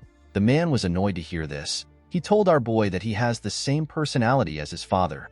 Our boy closed the door. He could not believe that the man was pretending to be a garden keeper, someone who has the rank to call the current patriarch by his name. Zeke remembered that this man is the one who only had one disciple throughout his life. Andre was his disciple. This man is Duke Draker. He is also known as the Gale Knight. He is one of the Black Knights who have the martial power to go against a whole kingdom alone. Duke was quite the talk of the town in the past. He suddenly disappeared one day. Zeke could not believe that Duke was living a secluded life at the academy. He realized that this must be the reason why Andre came to the academy. Our boy remembered hearing a rumor that Duke obtained Black Knight status simply because he likes the color black. Right now, Duke is showing some interest in Zeke, however. Our boy was not interested in receiving light teaching due to a simple interest. He wanted to learn Duke's secret move. He promised to change the man's interest into tenacity. In the next scene, we are taken to a classroom. We see an instructor explaining things to the cadets. This man is the Academy's magic theory professor. His name is Fannin. Fannin asked the cadets if they know the next step to what he is teaching them. None of them replied. They were all bored. Fannin decided to just explain it himself. Before he could say anything, Zeke told him that the person will take damage due to resistance. He told the man that he does not understand the mana transfer energy law he mentioned earlier. Fannin was extremely happy to see that a cadet was listening to him. Zeke wondered about why he was staring at him. He called out to his professor. Fannin apologized to him. He told him that this is the first time he is getting a question. He quickly began to explain. When the class was over, the cadets quickly stood up. They did not understand why they were learning magic theory at a night academy. Zeke noticed that the lecture was quite easy to understand. He realized that his professor was not an ordinary mage. Before he could leave the class, someone called out to him. Zeke turned around and asked Fanon if something is wrong. While breathing heavily, the man said that everything is fine. He explained to our boy that this is the first proper class he has had in a while thanks to him. He asked Zeke to come to his research lab if he is ever curious about anything. He revealed to our boy that he is a Delphoa Magic University Scholarship alumnus. He assured him that he knows a lot of things. Zeke was surprised to hear this. He knew that the man wasn't an ordinary mage, but he did not think that he will be an alumnus from Delphoa, the nation where magic originated from. He told the man that he understands. Fanon waved to our boy as they left the classroom. Zeke gently smiled at him. He believed that it would be good for him to get closer to a mage. Mages who are good at math are usually flexible thinkers.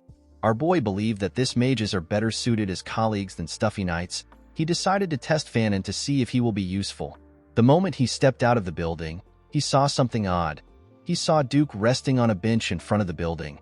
Our boy did not expect the man to be so impatient. It has only been a week since they saw each other. Duke asked Zeke if he is done with class. Our boy asked him about why he came. The man asked him to tell him why he did not come to the greenhouse. He believed that our boy must have understood what he meant when he told him that he will teach him some useful things. Zeke told Duke that he is not interested. Duke was shocked to hear this. He asked our boy to tell him why he is not interested. Zeke told the man that he is well aware that he is incredibly talented. He told him that he is busy with individual training. Duke told him that personal training is truly important. The moment he said this, he appeared behind our boy. He asked him if this is the answer he wanted to hear. Before Zeke could react, Duke used his hand to knock him out. In the next scene, we see Zeke wake up next to a tree. He could not believe that Duke knocked him out. He realized that 1 week was a lot of time to the man. When he looked around, he realized that he was at the western greenhouse. He saw Duke next to him. He was pouring some water on the plants in front of him. Zeke asked the man if he abducted him. Duke told him that he is correct. With a smile on his face, he told our boy that he is a bit interested in him. Zeke was surprised to see that the man was no longer hiding it. He realized that this man was very impatient. He quickly activated his swift steps and began to run. He believed that it was not yet time for him to learn anything from the man. Before he could get far, Duke appeared in front of him. Our boy was surprised to see this. He quickly changed his direction. Before he could get anywhere, Duke appeared in front of him again. Zeke had to stop moving. He understood that the man only saw him as a joke. He realized that he needed to light a fire within him. He asked him to tell him why he is interested in him. Duke reminded him that he asked him about how he was able to heal his injuries instantly. Zeke was surprised to hear this. He smiled when he heard the man's answer. He could not believe that this was what bothered him. He asked Duke to make him give him an answer if he is curious. Duke thought about our boy's answer. He disappeared in front of him. Zeke was shocked to see this. He took a look around. He wondered about where Duke was. While he was looking around, a sword flew towards him. When the sword got close to his head, our boy managed to dodge it. He caught the sword hilt. He asked Duke about what he is doing. The man reminded Zeke that he asked him to make him answer. He told our boy that this is too easy for him. He suggested a bet. He told him that he will grant him any wish if he grazes his clothes. Zeke was surprised to see that both the master and the disciple bet the same way. With a scary look on his face, Duke told our boy that he has to reveal everything that he is hiding if he gives up on the duel. After fighting Zeke for a while, Duke began to wonder if our boy is really a child. They had already fought for 3 hours, and yet Zeke did not seem tired. Duke noticed that Zeke's stamina and wounds are being healed endlessly. Our boy stood up from the ground. He tried to hold himself up. His healing factor and his infinite stamina got activated. He got a hold of himself. He realized that he won't be able to win the bet even if they fight all day. Our boy remembered the skill known as Might of the Dragon. He did not use the skill because it seemed dangerous. He believed that the skill would be perfect against a Black Knight. He took a stance and covered his body with ether. He was completely locked in. With a scary look on his face, he told Duke that they can continue. The Gale Knight was happy to see the look on Zeke's face. He told him that this is how things should be. Our boy gathered his ether in his legs. He activated his swift steps and charged at Duke at a ridiculous speed. He appeared in front of the Gale Knight with his sword close to his neck. Duke smiled when he saw this. He realized that our boy was repeating the same attack pattern. Duke believed that although Zeke was fast, he was not as talented as Andre and Reyna. The one thing he found unique about Zeke was his spite. Our boy's spite surpassed tenacity. He decided to use a bit of aura to make the fight interesting. Before he could use the aura, Zeke activated the might of the dragon. Duke felt the pressure of a dragon coming from Zeke. The pressure made him panic. He quickly destroyed Zeke's sword with his hand. He did not understand what was going on.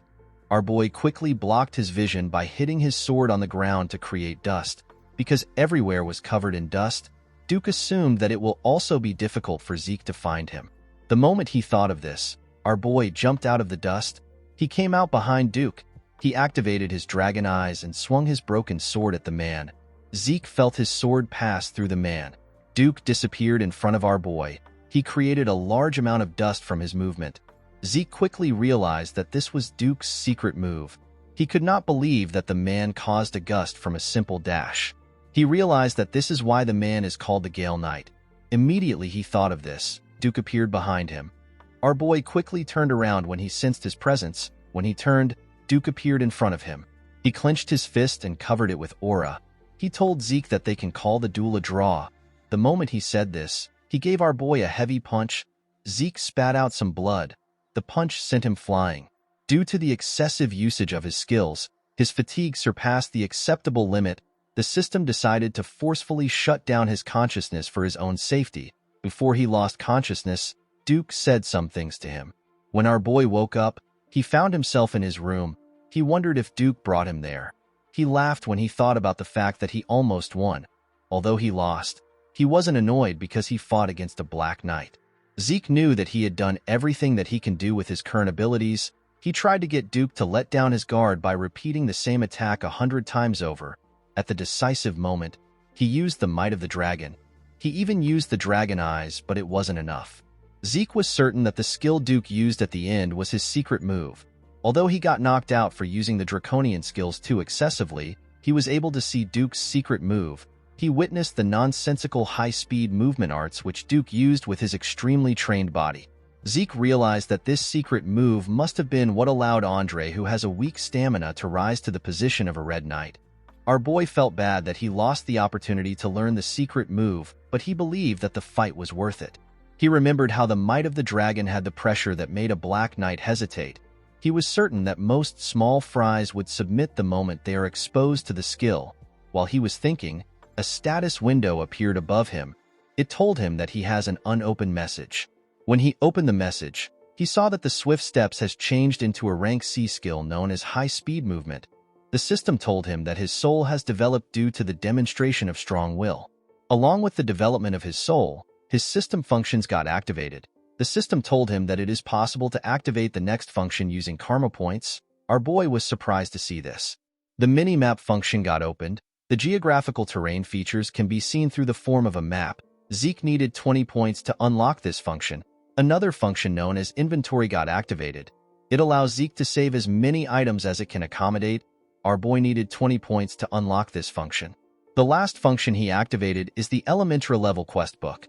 This function involves tutorials and missions for the effective development of low-ranking administrators. Our boy needed 45 points to unlock this function. He had 40 karma points left. He decided to unlock inventory. The system explained to him that any item he selects will be stored inside the inventory. When retrieving items stored inside the inventory, Zeke needs to think of the name or shape of the item. The inventory got displayed in front of him. The system explained to him that the amount of space an item takes in the inventory is dependent on its weight and size. It told him that he can use karma points to increase the size of his inventory if he wants a larger storage space. Our boy grabbed his sword. He remembered that he can activate his skills just by thinking of them. He believed that putting an item in the inventory would be the same way. He raised his sword and asked the system to save it. The moment he thought of this, the claymore disappeared from his hand. Zeke was surprised to see this. He noticed that the claymore took 2 out of the 28 boxes. He now understood what the system meant when it said that the space the item takes is dependent on the weight and size of it. He decided to retrieve it by thinking about its name.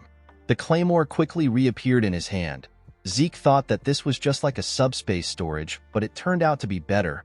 He remembered that the subspace artifact was quite expensive, but it was difficult to find an item stored inside it. He remembered that he can even increase the inventory space with karma points.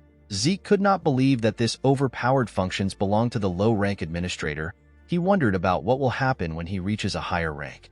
Since the points were quite valuable, Zeke realized that he cannot use them recklessly.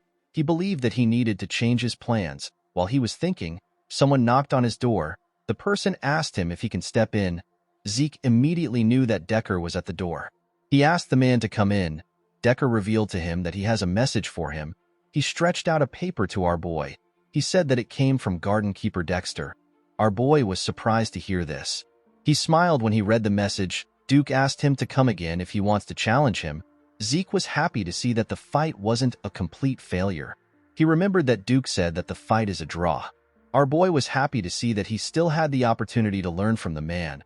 The moment he thought of this, Decker told him that he has one more thing to tell him. He revealed to his master that he found the blacksmith he was looking for. Our boy became excited when he heard this. He asked the servant about when the appointment is. Decker told his master that there is a problem.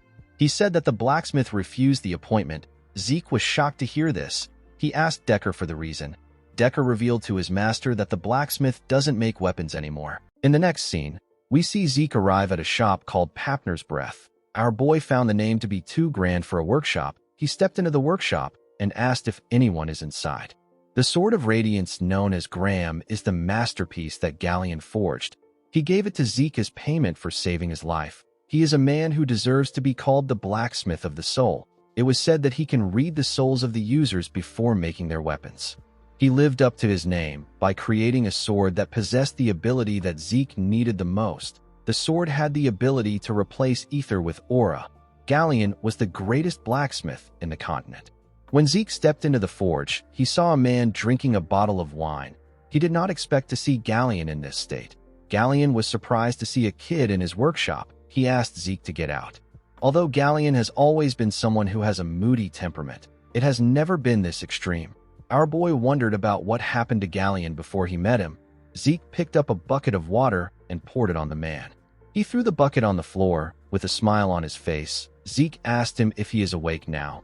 He told him that he wants to know the reason why he rejected his commission. Galleon quickly noticed Zeke's gloves. He realized that he is a Draker. He quickly slammed his head on his table. He begged our boy to forgive him for his discourtesy. He told him that he is not taking any commission at the moment. He said that a bastard cannot create what someone wants when he can't even create what he wants for himself. Zeke never expected Galleon to have a stage in life where he also doubted himself. He remembered that Galleon was already the greatest blacksmith in the continent before he met him.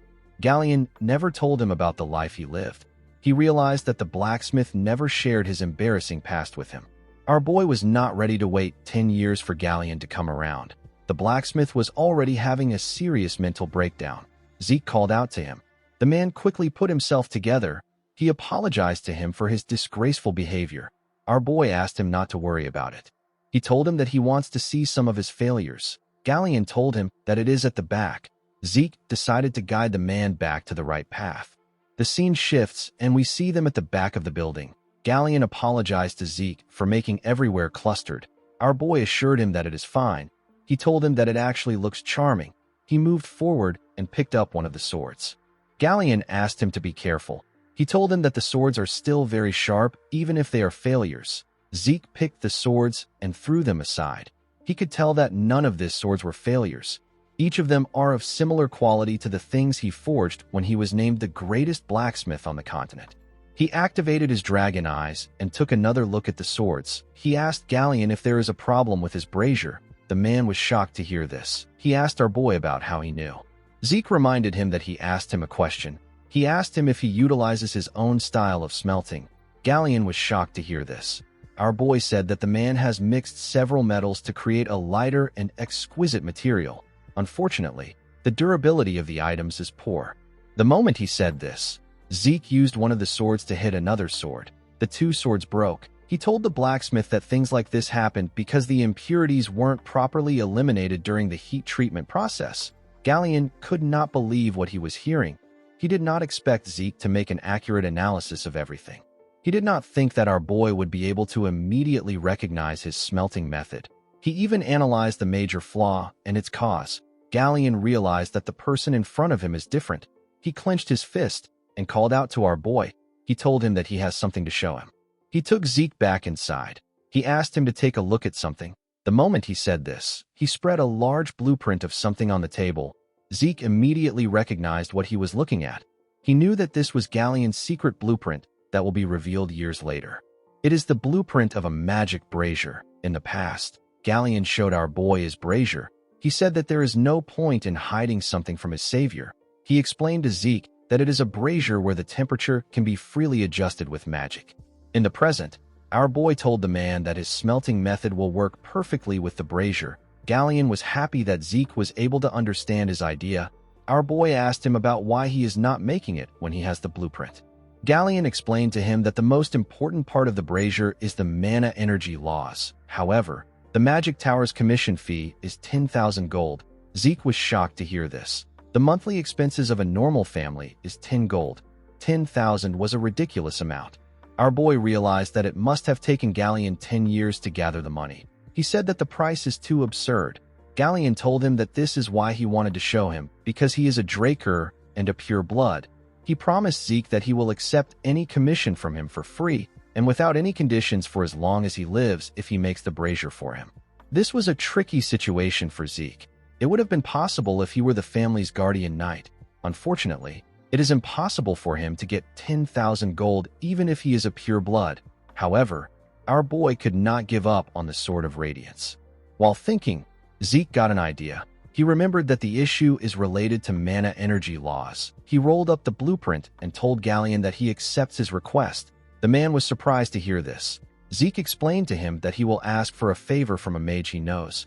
He told Galleon that he will let him know when he gets an answer. He advised the man to stop drinking. The moment he said this, he saw Galleon holding his leg. With tears in his eyes, the blacksmith thanked our boy. He promised to serve him for the rest of his life as his savior. Zeke asked him to let go. He assured him that he will contact him once it is complete. The scene shifts, and we are taken to the professorial research buildings. We see Zeke walking somewhere. He wondered why the Magic Tower's commission fee were so high. The structure of the brazier itself was quite simple. Our boy was on his way to meet Fanon. He remembered that the instructor's major is the design of mana energy laws. While thinking, our boy hears a sound. He turned to the side. He noticed that the noise was coming from an alley. When he went to check it out, he saw a boy getting beat up in the alley. The boy was begging his bully to forgive him. The bully turned out to be Leon. Leon asked the boy to repeat what he said. He saw the boy as Zeke. The poor boy referred to him as Sir Leon Conrad. He apologized to him for putting his lowly hands on him. The bastard referred to the boy as Zeke and told him that he said it well. He slammed his head on the ground with his leg. He told him that he will give him the opportunity to clean up the land that he messed up.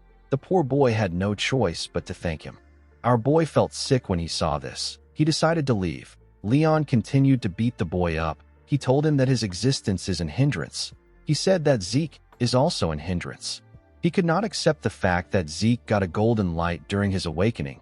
He did not like the fact that he had a pure blood awakening that was better than others. He kicked the boy repeatedly and asked him not to mess with him. The idiot believed that his loss against Zeke could not be helped because our boy attacked him before the fight started. He referred to Zeke as a stupid bastard and wondered about how he became a pure blood awakener. He said that it was all luck. While he was beating the boy up, someone called him Freckles. Leon quickly recognized the voice. He stopped hitting the boy. With a smile on his face, Zeke asked his cousin if he has found someone to replace him. With a horrifying look on his face, he told the boys that he will give them 3 seconds to plant their heads in the ground. Leon told our boy that his arrogance has gone through the roof ever since he went through his pure blood awakening. Zeke asked him to shut up. With a scary look on his face, he asked him to get down. The boy became nervous. He felt an unknown pressure. He remembered how Zeke used to crawl between his legs a few months ago. Now he is the one who is scared. This made Leon angry. He called our boy an inferior bastard. He could not believe that he was telling him what to do. He ordered his friends to attack Zeke. The boys were happy to hear this. They quickly charged at him. Zeke asked the boys not to blame him for what is about to happen. The moment he said this, one of them stretched out his hand to punch him. Our boy easily dodged the punch. The boy was annoyed to see this. Zeke gave him a heavy punch that slammed him to the ground and knocked him out. He quickly moved close to the next person and gave him a punch in his chin. One of them tried to attack him from above. Zeke grabbed the idiot and threw him on the person that was about to attack him from behind. He charged at the next person and used his knee to hit him in his face. He went low and punched the boy that he threw. The poor bastard spat out a lot of blood. While he was down, Zeke used his leg to hit the person close to him in his chin. Leon was shocked to see what happened. He could not believe that our boy managed to beat up everyone in his group. He wondered if this was the Zeke Draker that he knew. Our boy asked him not to be scared. He told him that it will only hurt for a moment. Leon quickly took out his sword. He was shaking like a little girl. He told Zeke that he will cut him if he comes closer. Our boy told him that it was not smart for him to draw out his sword. He asked him if he knows what this means. Leon became more scared. Zeke announced that he needs to draw out his sword in order to face the murderous intent of Leon Conrad, who has unsheathed his sword outside the holy training arena. He pulled out his sword and said that he will retaliate in the name of honor. He released a terrifying energy when he said this. Zeke said that the battle will end once one of them is faced with death. Leon began to tremble when he heard this. Our boy reminded him that the opponent will take no responsibility for the outcome to follow. He asked the boy who Leon was beating up to be their witness. The boy turned out to be Liam Stone. After saying this, he told Leon that they can begin. The idiot quickly dropped his sword on the ground. He said that he is sorry. He actually peed himself. He referred to our boy as Sir Zeke Draker and begged him to let him leave. He begged him to let him go. When Zeke saw this, he remembered how he used to beg Leon to let him leave. He called Leon a foolish bastard. He attacked him with a quick slash. He put away his sword and told his cousin that he will be taking his ear as payment. The boy began to scream when Zeke said this. His hand was covered in his blood. Zeke grabbed his head. He told the boy that he will take something else if he sees his ear reattached when they meet again. With a scary look on his face, he told Leon that he will be taking his head next time. He slammed his head on the ground after saying this. He stood up and turned around. Before our boy could leave, Liam stood up and asked him about why he helped him. Zeke asked him not to worry about it. He told him that he wasn't helping him. Our boy was just helping his past self. As he walked out of the alley, he wondered if Galleon's nature rubbed off on him. He could not believe that he almost said something that embarrassing out loud. The scene shifts, and we are taken to Fanon's research lab. Zeke asked the man if it is possible for him to make the brazier. Fanon said that it should be. Our boy told him that he wants him to take care of it. The man asked Zeke to wait. He told him that it is better he listens to his explanation. He told our boy that he is correct about the overall structure being simple. However, the problem is the core in charge of power output. The core is considered the heart of the machine, but the circuit has an extremely tricky restriction. Even though it is small, it requires enough power. They will also need a way to adjust output without delay. Fanon said that something like this is unprecedented. Zeke asked him if it is possible. Fanon said that it is. He explained to our boy that they have two options. He said that he can personally adjust the design with the core in mind. He told him that it will take at least 15 years to redo the design for the core. Zeke was shocked to hear this. The instructor said that it really takes a long time. He told our boy that they still have another method. He said that they can avoid designing the core and use an alternative material. Although this would save them a lot of time, the material needed is a high-compression mana stone. Zeke could not believe what he was hearing. He reminded the instructor that this is an ancient artifact that can't be made with modern technology. Fanon told him that he is correct. He said that it is extremely hard to find an artifact in the ruins. To come across a mana stone that can withstand their design, it will cost them over 3,000 gold. Zeke was shocked to hear this. The situation was not looking good for him. He knew that he will get kicked out if someone finds out that he can't use aura. 15 years was too long for him to wait. Unfortunately, he did not have 3,000 gold, but he was still not ready to give up on the Sword of Radiance. Most people think that Zeke is an aura user thanks to the events that occurred during the Blessing Rite. They did not know that it was merely a reaction created from ether and healing. The fact that he is unable to use aura still remains the same. Ether is considered to be a difficult power to be controlled by humans. However, excluding the skill known as the Spirit of the Soul, which his master taught him, Zeke can't use any sword skill that utilizes aura. Even with the skill, our boy can only reinforce and swing his sword around. Compared to ether, aura is easier to use and more versatile. This is why Zeke needs Graham. Our boy wondered about how he was going to get a high-compression mana stone. Fanon said that the creator of the blueprint is amazing. Even if they took the complicated core into account, it is still an efficient design. He said that this brazier will be difficult to create even more than the Golden Age relics. The moment Zeke heard about the Golden Age relics, he got an idea. He could not believe that he did not think of this idea earlier. He stood up and asked his professor to take care of his design until he is back.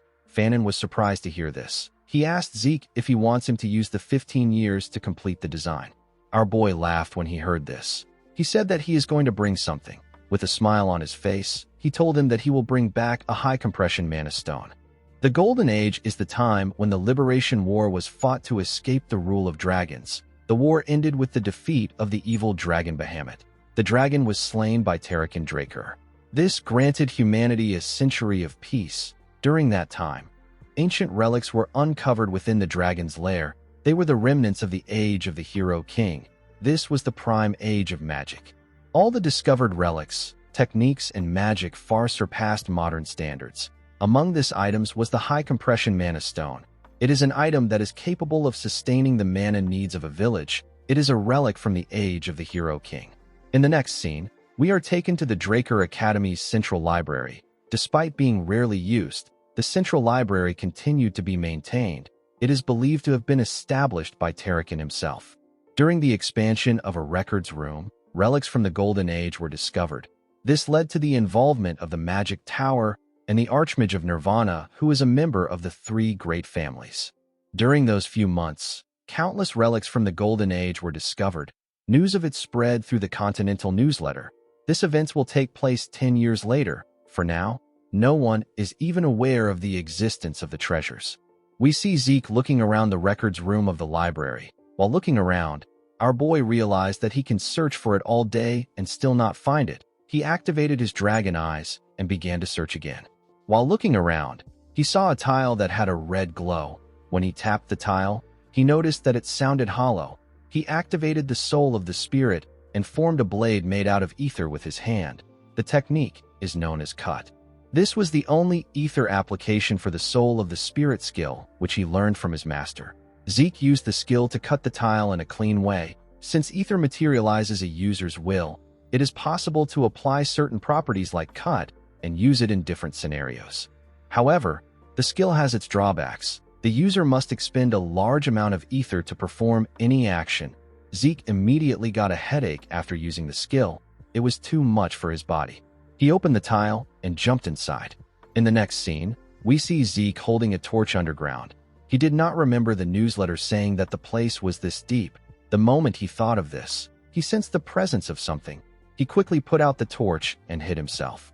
He remembered that it should take at least a decade for people to discover this ruin. He wondered if someone was already there. He activated his dragon eyes to see in the dark. He found two skeletons holding a shovel and a pickaxe. He was able to tell that the monsters were not made by a lich. This means that the fight should be easy. He took out his sword from his inventory and rushed to attack them.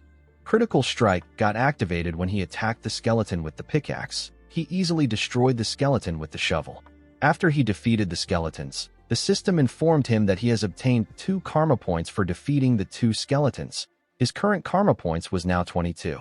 Zeke was happy to see that he can gather karma points by killing monsters. He remembered that the system once said he can do this. He forgot, because he was focused on the artifact. While looking like a madman, Zeke realized that this was a good time for him to farm points. He began to hunt the skeletons in the ruins. He killed 18 more skeletons. After doing this, he took a look at the system. He wanted to see if he could find something he could unlock with his points. The beginner quest book requires 45 points, and the minimap is going for 20 points. To unlock the draconian skill known as Devour, he needs 50 points, and to raise the draconian skill section to level 2, he also needs 50 points. Zeke decided to purchase the minimap. The feature was activated immediately. It showed him his position in the ruins. Our boy realized that it was similar to a magic map. He touched a section and asked about what it is. The minimap converted itself from a 2D structure to a 3D structure. Zeke was surprised to see this. He found it amazing. He noticed something odd. He asked the system why a particular section is in a different color. The system asked him if he wants the direction to the selected area, which is the grave of the Dragon Slayer and the storage room. Zeke was surprised to hear this. He remembered that it took the search party several days to get this location, and yet he found it with ease. He accepted the system's offer. The system said that it will provide him with the quickest route to his destination. It showed him a clear path to his destination. Zeke could not believe what he was seeing. He realized that it is impossible for him to get lost. In the next scene, we see our boy arrive at the entrance of the storage room. The system informed him that he has arrived at his destination. Zeke wondered about how he was going to get inside. He placed his hand on the door. He realized that he couldn't push it to get in. The moment he thought of this, the door released some magic.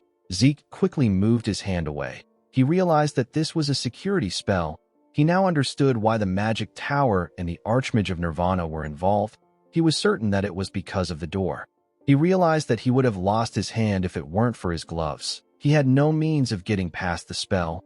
He asked the system if it can't open the door for him. The system informed him that it has received the administrator's request. It said that it will connect with the security spell. It said that the activation of the automatic devices has been unsuccessful. It decided to activate the manual device. Zeke was shocked to see what was happening. He asked the system if it is responding to what he said. The system said that it is. It referred to our boy as Administrator Zeke Draker and asked him if he has any more requests. Zeke could not comprehend what was happening. He asked the system to tell him why it forced him to regress. The system said that it cannot answer the question. Our boy decided to ask another question. He asked the system to tell him what the administrator system is. The system said that it cannot answer his question. He asked the system to tell him who made it. The system said that it cannot answer the question again. It asked him if he has any more questions. Zeke felt frustrated that the system was not answering his important questions. He asked the system to just open the door. The system confirmed the request. It informed him that the grave of the Dragon Slayer, which is the storage room, has been opened. The moment it said this, the door got opened. When Zeke stepped into the room, he was surprised to see how large it was. He saw several treasure chests in the room. A treasure chest is a chest filled with valuable relics and treasures. Finding even one of these relics would be considered a miracle. When Zeke opened a chest, he saw gold coins and several valuable items. He could not believe that he was surrounded by hundreds of these chests. He quickly began to open them. While checking the chest, he found the item he was looking for. He found the high compression mana stone. He actually found a box filled with 4 of them. He used 1 point to create 4 more slots in his inventory. Unfortunately for him, he didn't have enough space for everything in the storage room. He decided to return to this place regularly until he graduates. Since he had found what he wanted, he decided to return back to the surface. Before he could take a step forward, he felt something. He felt an ominous energy coming from somewhere. He moved close to the wall to check the place. The moment he touched the wall, it released some magic. Zeke was shocked to see this. Before he could do anything, a magic circle got activated. The magic circle teleported our boy somewhere else. Zeke found himself in another room. He quickly called out to the system and asked it about where he is. The system informed him that he is at the home of the Dragon Slayer. Zeke looked around. He was certain that he did not hear anything about a room filled with coffins in the newsletter. He opened the mini-map to check his location. He noticed that he was not far from where he previously was. The only odd thing was that there wasn't a path connected to this room. Our boy realized that this is a hidden area that was never found. He decided to explore the place. He opened one of the coffins. He saw a knight's armor inside. The system informed him that he has found unknown Dragon Slayer exclusive equipment. Our boy found the name to be weird. He raised the armor up. He believed that the armor must be different because it is from the Golden Age. While inspecting it, he noticed a hole in its neck. The moment he saw the hole, Zeke got an idea. He took out one of the high compression mana stones. He wanted to make use of the opportunity when he inserted the high compression mana stone into the hole. The system informed him that he has installed a mana battery into the Dragon Slayer exclusive equipment. The moment it said this, the armor opened its eyes. Zeke became excited. Unfortunately for him, the armor began to shake. Our boy did not understand what was happening. Before he could do anything, the armor blew up. The system explained to him that an overload caused by equipment failure has caused the activation to fail. It said that an explosion will occur in a few seconds. It advised Zeke to hide. Our boy was annoyed to hear this. He told the system that the explosion already occurred. The system apologized to him. Zeke could not believe that a high compression mana stone was the energy source for this ancient armors. He wondered about the kind of features that the armors had for them to use such a large energy source. He decided to continue looking around. After searching every room, he did not find anything. He decided to go into the last room. He found a glass cube in the room. It was the only thing in the large room. While he was looking around, the system sent a message to him. Zeke was shocked to see what the system said. He called Tarakan Draker a crazy man. The system informed him that the legacy of Tarakan Draker, which is the heart of the cursed light dragon known as Bahamut, has been found. The heart appeared in the cube. Our boy did not expect his ancestor to leave the heart of the dragon he defeated as a dying gift. He now understood the ominous feeling he got when he was in the storage room. However, what he was feeling now was different. Zeke slowly walked towards the cube. The system informed him that the heart of Bahamut is reacting to him. Our boy placed his hand on the glass. He told the heart that he can hear it. He said that he understands. He said that he will kill everyone. Our boy was slowly losing himself. Before he could completely lose himself, his indomitable mental defense got activated. He grabbed his hair.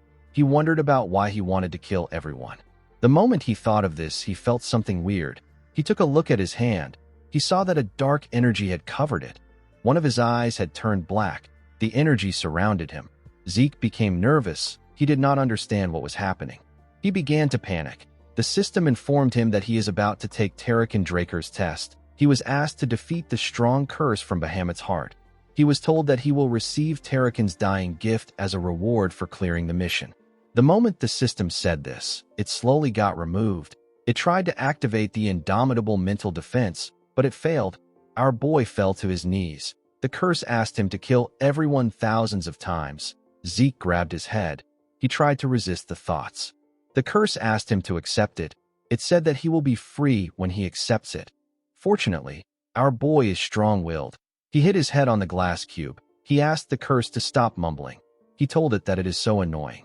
As blood gushed down from his head, Zeke smiled at his cursed self. He called it a dumbass and told it that freedom is something to be won. The glass shattered after he said this. The system informed him that he has won against the light dragon's curse. It told him that he will receive ownership over Tarakan's dying wish. Zeke was relieved that the quest was over. He knew that things could have gotten worse. He did not expect the skill activation to fail. While he was thinking, his healing factor and infinite stamina got activated. The system informed him that he has started to absorb the heart of Bahamut. When our boy raised his head up, he saw the heart glowing. It fired a large amount of energy at him. The energy pushed him back. Zeke could not comprehend what was happening. A pure and dense source of mana was flowing into him. Unfortunately, Zeke did not have any circles in his body to accept the mana into. Without a place to store this mana, his body was getting destroyed.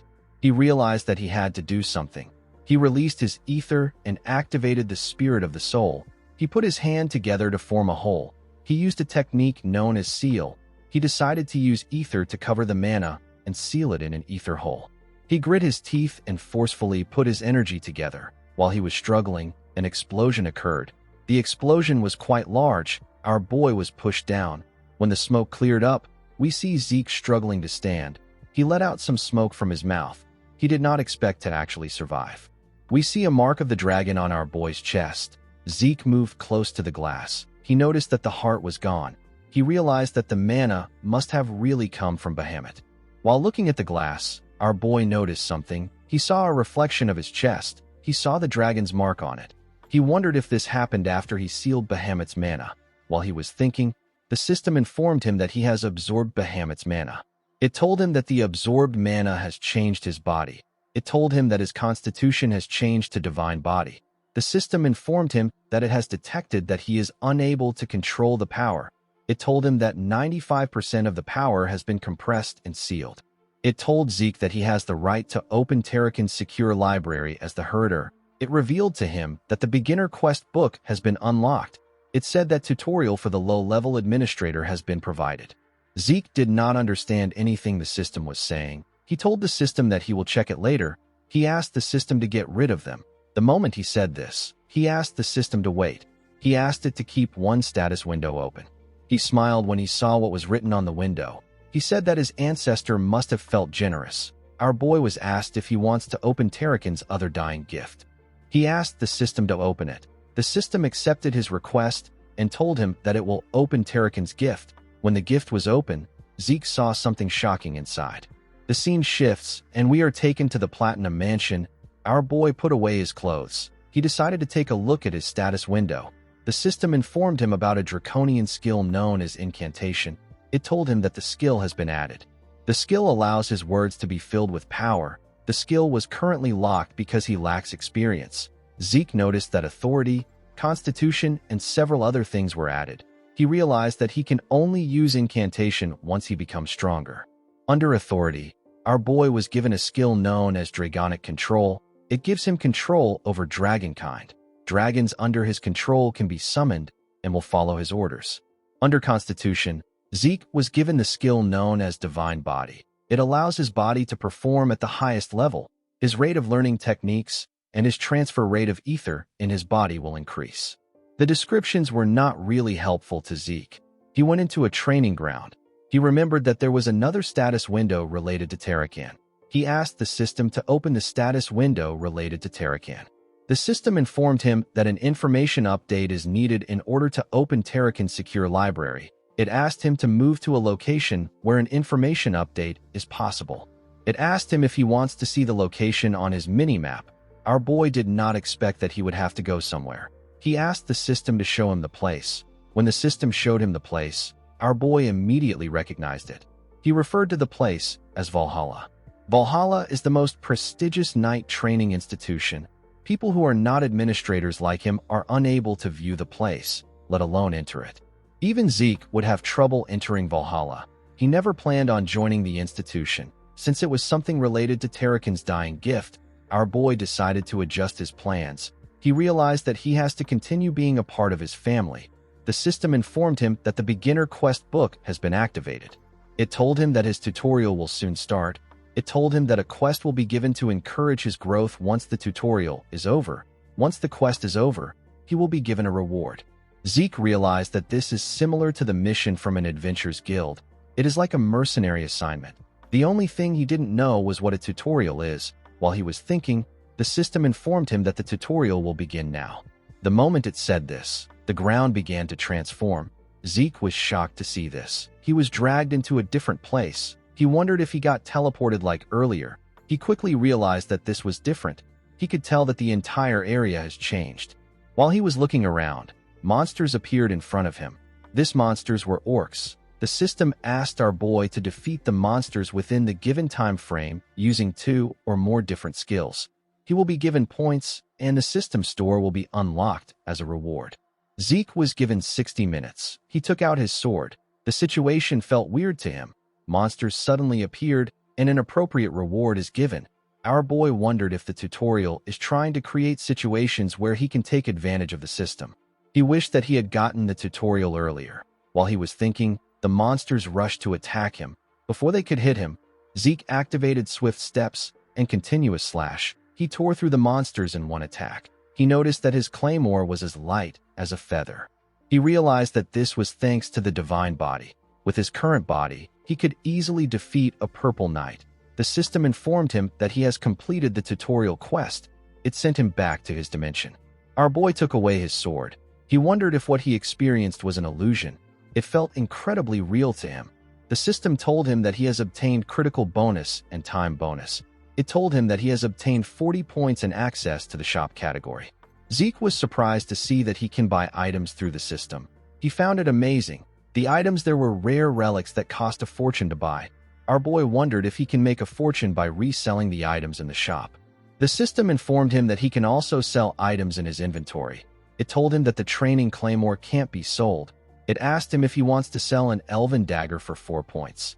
Zeke realized that he can only sell ancient relics. The elven dagger could be sold for 100 gold at an auction. The 4 points was a bit too small. Our boy decided not to use it unless he really needs points. He closed the system and decided to leave the training ground. He wanted to get a good night's sleep. The next day, we are taken to Fanon's office. The man could not believe that Zeke actually found a high-compression mana stone within a day. He asked him about how he did it. Our boy said that it is too complicated for him to explain. He asked the man to tell him how long everything will take. Fanon said that it is already complete. Zeke was surprised to hear this. He told the man that he is incredible. Fanon told him that he finds it more amazing that he was able to get a high-compression mana stone. Our boy took a sip of his tea. He realized that his instructor is suspicious of him. Every time high-compression mana stones are found in the continent, they are registered using a variety of ancient texts.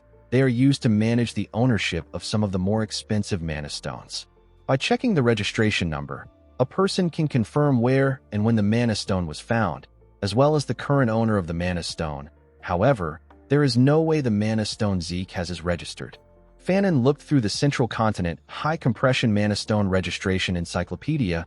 He was not able to find anything because Zeke is the first person to find it. Our boy liked Fanon's ability to suspect him rather than just blindly trust him. His judgment and skills were very good. He believed that his instructor is too talented to rot in a place like this. He moved close to him and asked him if he has now confirmed the registration number. Fanon was shocked to see that our boy knew.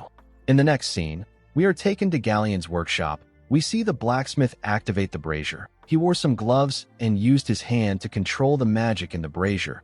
Galleon was extremely happy to test the brazier. Fanon was happy to see that the brazier worked. He told Zeke that he has a lecture to attend. He told him that he will see him later. Zeke thanked his professor. Galleon thanked our boy for completing the magic brazier. He said that he never expected to finish it in his life. Zeke asked him not to thank him. He reminded him that it is part of their deal. He asked him if he has not forgotten his part of the deal.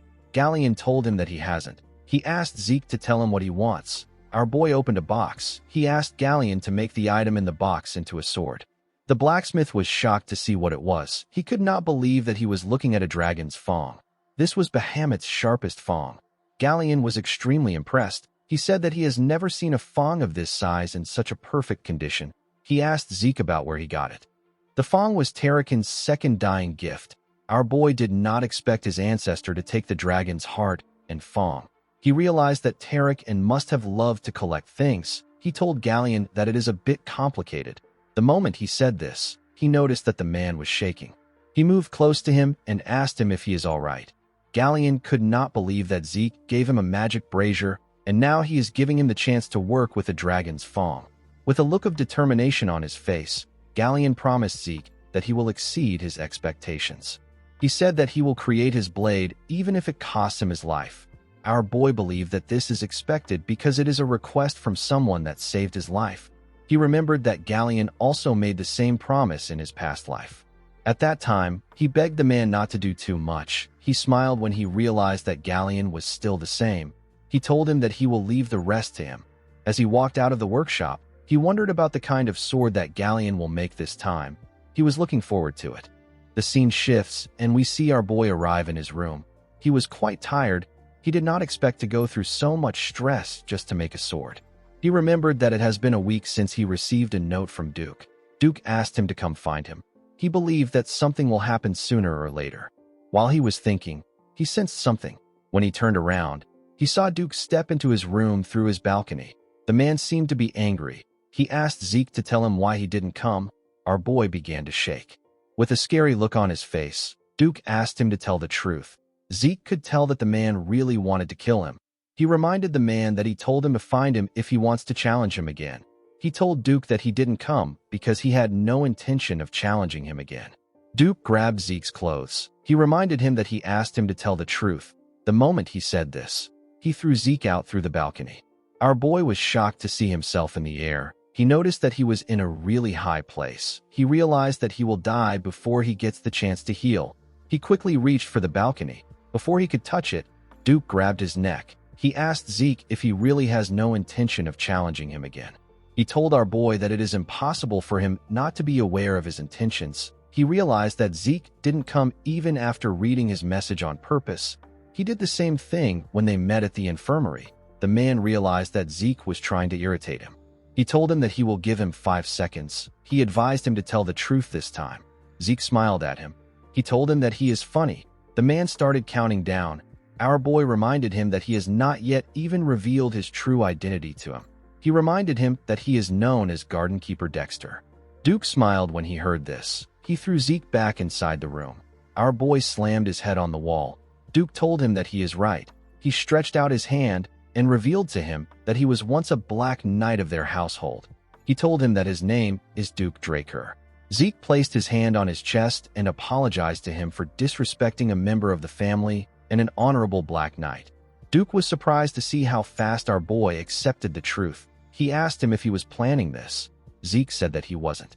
He reminded Duke that he said he was once a Black Knight. The man said that it is not a big deal. He said that he is no longer a Black Knight. Our boy was surprised to hear this. He wondered if this is possible. He knew that it was normal for people to rise in ranks, but he has never heard of anyone who dropped in ranks. Duke asked Zeke to stop talking about it. Our boy noticed that the man's hand was shaking. He decided to drop the matter. He told the man that he will tell him the truth since he also did the same. He revealed to Duke that he was already aware of his identity. The man asked him if he bothered him so that he can become his official apprentice. Zeke told him that he is correct. Duke smiled when he heard this. He told our boy that he likes his boldness. He told him that he will accept him as his apprentice. Zeke was shocked to hear this. He did not expect it to be so easy. He decided to make it official before Duke changes his mind. He went on one knee and referred to Duke as the honorable knight among knights. He declared his intention to become his apprentice. He said that he will gain wisdom and power to bring honor to his master's name under his orders. Duke did not expect Zeke to know the apprentice's vow. He said that most people don't use it anymore. Zeke said that culture is a necessary virtue of a knight. Duke called him a sly snake. Our boy said that he will accept it as a compliment. Zeke referred to him as master and told him that he has a question for him. The man felt a little embarrassed that our boy called him master. He asked him to ask his question. Zeke asked his master to tell him why he accepted him as his disciple. Duke was famous for not accepting disciples. Only Andre, the man known as the genius of the century, managed to become his disciple after years of asking. Our boy did not understand why Duke would accept him so readily. He assumed that his master saw that his potential surpasses Andre's own during the duel they had. Duke asked him to guess the reason. Zeke asked his master if it is because he is a genius of the family.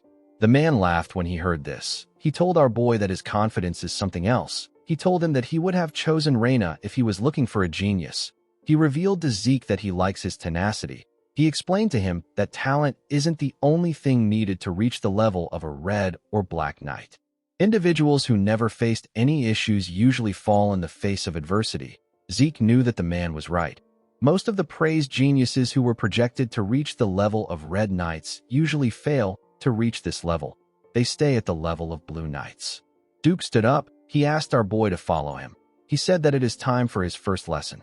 Zeke followed his master to the Western Greenhouse Gymnasium. He was surprised to see how large it was. He did not know that there was a gymnasium underneath the greenhouse. He wondered about what his master was planning. He has been running around the gymnasium since they arrived. Duke realized that our boy has been running for 3 hours. He asked Zeke to stop. Our boy asked him if he no longer has to run. Duke told him that he has a question for him. Our boy asked him to tell him what he wants to know. The moment he said this, Duke appeared behind him. He grabbed our boy's hand. Zeke quickly pushed his hand away. He put some distance between himself and his master. Duke took a look at his hand. He asked our boy if he has a problem with him checking his pulse. Zeke became nervous. The man said that he knew something was off from the start. He noticed it when they fought in the infirmary. He noticed it again when they dueled in the greenhouse. Even after Zeke ran 500 laps around the gym, the man could not sense a single drop of aura from him. Our boy also stopped him from checking his pulse. Duke asked him if he is unable to use aura. Zeke was shocked to hear this. He could not comprehend what was happening. Duke remembered seeing the bronze statue release a golden light. He remembered that there was an uproar about the golden light, which has never been seen. He walked up to Zeke. With a smile on his face, he asked our boy to tell him why he does not want to allow him examine his pulse. Zeke had to look away. He could not look his master in the eyes. Due to the way he spoke, our boy could tell that Duke was not suspicious. He was simply curious. Even though it is a very serious issue for a Draker to be unable to use aura, Duke was more focused on his curiosity. Our boy realized that he is lucky that he is facing Duke. He hoped to get Graham soon so that he can avoid people's suspicions about his aura. He knew that he needed to be cautious until the time he gets his sword. Zeke believed that there was no need for him to tell lies. Unlike his previous life where he was the first failed awakener in his family, Zeke was different in this life. He believed that the truth will cover up his lies. Zeke took off his gloves and told his master that he is correct. He revealed to him that he has mana reflection, which is the proof of his pure-blooded nature. The moment he said this, he activated his mana reflection skill. He was able to turn off the mana lamps in the gym. He informed Duke that he cannot use aura for some reason. Duke was surprised to see that his guess was correct. Zeke apologized for his behavior earlier. With tears in his eyes, he told his master that he will be chased out if people find out that a Draker can't use aura. He told Duke that he is scared. Zeke believed that it will be beneficial for him to put on an act that is befitting of his current age. Duke used his aura to check our boy's pulse. Zeke asked him about how things are. Duke noticed the look on our boy's face. He noticed how desperate and sad he looked. He found this a bit odd. He remembered that Zeke kept malice that was unbefitting of his age. He believed that a child will still be a child regardless of how mature he behaves. Duke wondered why he couldn't sense any aura from our boy despite the fact that he successfully awakened. The man began to think deeper about it. Zeke knew that his master will not be certain even after examining his pulse. This is the level at which the blessing right is absolute for a Draker. The Draker family places all their faith on the blessing right. Even though our boy told him the truth about his aura, he knew that Duke would find a way to deny it to himself. While he was thinking, his master placed his hand on his shoulder and told him that he is an irregular. Zeke was not surprised to see that Duke came to this conclusion. He believed that it was natural for the man to think like this since he isn't aware of the concept of class. Our boy pretended as if he didn't know what an irregular is. He asked Duke to tell him what an irregular is. Duke said that it is a term used to refer to people with anomalous abilities. An example of this is the ability to use aura and mana together. Another example is an irrational ability of peering into the future. Due to their abilities, irregulars are not treated well. Duke asked our boy not to tell anyone about his ability. As Zeke ran after his master, he asked him to tell him why he thinks he is an irregular. Duke told him that he has an insane amount of stamina and incredible recovery. No matter how light the damage is, treating internal wounds take time. Yet Zeke was able to recover almost instantly. He told our boy that it must have taken a ridiculous amount of energy for him to heal instantly. The man asked Zeke to tell him what he thinks energy is. Our boy told him that it is aura. Duke explained to him that his energy is being constantly consumed in exchange for stamina and regeneration.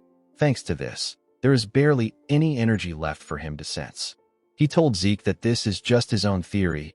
Our boy realized that his theory actually makes sense. It was quite plausible. He asked Duke if he will never be able to use aura. He told the man that he won't be able to meet his expectations. Duke laughed when he heard this. He walked up to the stage. He asked Zeke not to worry about it. He revealed to him that his Gale art is a special art that doesn't use aura. Zeke joined him on the stage. The man explained to him that a special art is a special skill personally developed by a knight who has reached great heights. Normally, the special arts is a specialization of dragon slaying, so it would be proper to use aura. However, the Gale arts uses only a trained body. Duke told Zeke that he will show him a demonstration. He asked him to pay attention. The moment he said this, the man moved at a crazy speed. Zeke had to quickly follow him with his eyes. All he was seeing were afterimages of his master. After displaying his technique, Duke returned back to his original spot. He asked Zeke if he was able to see it. Our boy stood up. He asked him if he can follow his footsteps. Duke asked him if he will be fine if he does not show him again. Zeke told him that this is enough. The man smiled when he heard this. He told our boy that his confidence is that of a black knight. He asked him to give it a try. Zeke crouched and took a stance. He looked around and began to move. He put his legs exactly in the same place Duke left his footsteps. Duke was shocked to see this. Now that he was directly mimicking the man's movement, our boy could see things that he couldn't before. He noticed that Duke moved as if he was sparring with someone. Each and every step has a purpose behind it. Some were for attacking, some were for dodging an attack, others were for closing the distance, and also to increase it. There were no wasted movements. After he was done copying it, Zeke went back to his original position. Duke could not believe what he was seeing. It wasn't as if Zeke wasn't gifted a week ago, but he wasn't this good. He wondered about what happened to our boy during that 1 week. The difference was like heaven and earth. Duke smiled like a crazy person. He said that Zeke is perfect. With an arrogant look on his face, Zeke asked him if he has done enough for him to get the confidence of a black rank. Duke realized that his disciple's only problem is his arrogance. He put him in a chokehold. He reminded our boy that he was just crying his eyes out some seconds ago. He asked him to be humble. Zeke asked his master if he is going to spread this story around. Duke referred to him as his arrogant disciple and told him that it depends on his attitude. Our boy told him that a black knight shouldn't have such a loose tongue. The scene shifts, and we are taken to the academy's dining hall. We see Zeke put a large amount of different foods on his plate. It has already been a month since Duke started training him. His appetite just keeps on increasing. While Zeke was shoving his food down his throat, someone approached him. The person turned out to be Andre. The instructor asked him if he could give him some of his time. Zeke told the man that he is a bit busy. He told him that they can talk now. Andre sat down and asked our boy to tell him how he managed to convince Sir Dexter. Zeke did not expect him to go straight to the point. He understood why Andre was acting like this. Since the man has not yet become Duke's disciple, the news that our boy became his disciple must have made him a little anxious. Zeke told the instructor that he didn't really do much. He said that Sir Dexter chose him on his own. Andre was annoyed to hear this. He watched Zeke as he stuffed his face with his food. He asked him if he was chosen because he is a pure blood. Our boy was surprised to hear this. He put his cutleries down and told Andre that he has a serious inferiority complex. The man was shocked to hear this. His hand began to shake. He asked Zeke if this is all he has to say. Zeke told him that he is not halfway through. He told the man that his bloodline might have been what made Dexter interested in him in the first place. He asked Andre if he believes that Dexter is a man who will choose a disciple for this simplistic reason. Zeke told his instructor that he was able to use the man's intrigue as a foundation to become his disciple. He said that this is a testament to his own abilities. Our boy wiped his lips and threw the cloth at Andre. He asked the man to stop wasting his time patting his ego with his inferiority complex. Zeke stood up and asked the instructor to put in some efforts if he wants to be chosen. Andre did not like what he was hearing. In the next scene, we are taken to the Western Greenhouse Arena. We see someone running around the arena. Zeke asked his master if he knows what is happening. Duke said that he is also curious. He revealed to our boy that he does not know what has gotten into the man. The man turned out to be Andre. The instructor was breathing heavily as he ran. Duke explained to our boy that Andre came to beg him. He said that he is fine with being a servant as long as he can stay by his side. Duke told the man that he will take him in if he can run 300 laps without aura. This is why Andre is running around the arena. Zeke was surprised to hear the amount of laps he had to run without aura. Duke told him that Andre is a tenacious person. Our boy agreed with him. He always thought of Andre as a self-righteous nerd. He was happy to see that the man has quite the backbone.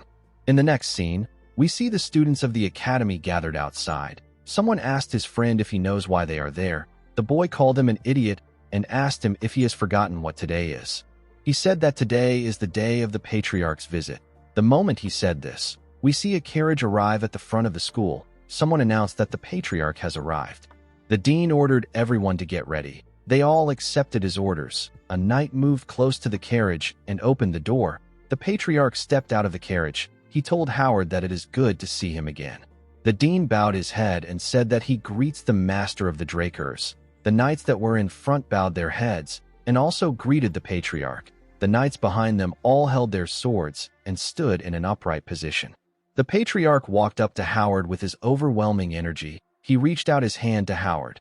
He gently tapped him on his shoulder and told him that he is always hardworking. The dean said that his work is nothing compared to his. With a smile on his face, the handsome patriarch told Howard that he is the only one who understands him. The patriarch is known as Arthur Draker. He is the master of all Drakers. Howard told the patriarch that the sun is quite hot today. He told him that it will be better if they go inside. Arthur raised his hand when he heard this. Howard quickly stopped talking. The patriarch moved close to where the students were. They were all excited to see him. Arthur raised his hand and called the students young dragon slayers. He told them that they are the hope and the future of the Drakers. He advised them to train harder. He told them that their development will be the Drakers' development. The students bowed their heads and accepted the order from the master of the Drakers. After saying this, Arthur turned around and told Howard that they can go in now. The man accepted his order. The scene shifts and we see Zeke greeting his father. He referred to him as the leader of all knights and the guardian of the name of the Dragon Slayer. He told him that he greets him with respect. Arthur laughed when he heard this. He told his son that nobody greets like this anymore. He asked Zeke to take a sit. Arthur placed a tray containing tea and other snacks on the table. He told our boy that he heard that he likes tea. He said that he prepared something rare. He told him that he hopes he likes it. Zeke thanked his father for the tea. He realized that even the food he likes was being reported to him. Zeke heard people say that they may be things that the Emperor doesn't know, but there will never be anything that a Draker doesn't know. Our boy felt like this saying was true. His father informed him that he called for him because he heard that he became Duke's disciple. Zeke did not expect him to go straight to the point. He told his father that Duke did him a great favor. Arthur agreed with him. He told his son that he does not know what his goal is, but he will be able to accomplish it if he follows Duke's teachings. Zeke revealed to his father that he wants to be the strongest on the continent. Arthur glared at his son when he heard this. Zeke told him that he will become stronger than everyone so that he can live freely. With a smile on his face, our boy said that this is his goal. Arthur's expression changed when he heard this. He released his aura and asked his son if he plans to surpass even him. Zeke began to sweat. He felt like something was pushing him down. He recognized this power. It is known as Astral Sword. It is said to give a person power over all living things within its radius. It is the pinnacle of aura usage that only Black Knights can reach. Arthur began to smile. He noticed that his son was pushing back. Zeke told his father that he will surpass him. The patriarch seemed to be pleased. He took away his astral sword. He told his son that this is the most interesting thing he has heard in ages. Zeke did not expect the master of the Drakers to be this powerful. The man is a real Black Knight, the pinnacle of strength. Duke was already ridiculously strong, but the patriarch was on a whole other level. Zeke was scared. Arthur informed his son that he came to support him in the academy. He said that his support is no longer enough. He put his hand into his clothes and brought out something. He placed it on the table. He told his son that this is a gift for becoming Duke's disciple. Zeke was shocked to see what it was. It was a card that had the Draker emblem on it. Our boy called it a black card. Due to his son's reaction, Arthur was able to tell that he already knew what it is. The black card is a credit card only given to a select few. Our boy never thought that he would get to see one in person. Just having the card gives one incredible benefits. The card also doesn't have a limit. Arthur explained to his son that he will put the card under both their names so that he can use it freely. Zeke bowed his head and thanked his father. He said that he will use it only when necessary. Although his father was acting nice, Zeke was aware of his true intentions. Using a credit card leaves a record. Arthur wanted to keep track of what his son is doing. Due to the fact that his father was using this method instead of opting for the Black Martial Squad, Zeke was able to deduce that his father must not yet see him as a threat. Arthur told Zeke that he doesn't want to waste any more of his time. He said that he must be busy training to become the strongest on the continent. He told our boy that he is excused. Zeke bowed his head and left the room. The patriarch rested his head on his chair. The moment he did this, Duke told him that he is sickening. Arthur asked Duke to tell him why he is so angry. Duke told Arthur that he is suddenly playing father to his son after he neglected him for a long time. The patriarch told the man that he had no choice as the head of the household. He told him that what he just said counts as defamation of his character. Duke sat down on the chair and asked Arthur to take him away. The patriarch smiled when he heard this. He told the man that he is the only one that he can talk to without worries. The moment he said this, he put his hand into his clothes and brought out something. He showed Duke a bottle of liquor and told him that they can have a drink to go with their conversation. Duke became very excited. He referred to the drink as the dragon's breath. The patriarch poured his friend a drink. He asked him if he knows that the atmosphere in the continent has been very strange lately. Duke said he cannot know anything because he has been cooped up in the academy. He asked Arthur to tell him how he is supposed to know. The patriarch reminded his friend that he has eyes and ears all over the place. Duke called the patriarch a snake. He told him that he asked a question when he already knows his answer. Duke told his friend that he heard that the emperor has gone crazy over the idea of immortality and is looking all over the continent. Arthur asked his friend if he thinks that it is possible to be immortal. Duke told him that magic can make a person look younger, but it can't grant them immortality. The patriarch agreed with Duke. He asked the man if it will be different when the relic the emperor is looking for is related to the elder dragon. Duke was shocked to hear this. While the patriarch and Duke were talking, we see Zeke in another room. He activated his ether and used the spirit of the soul, which is also known as soul manifestation. He used a skill known as hearing.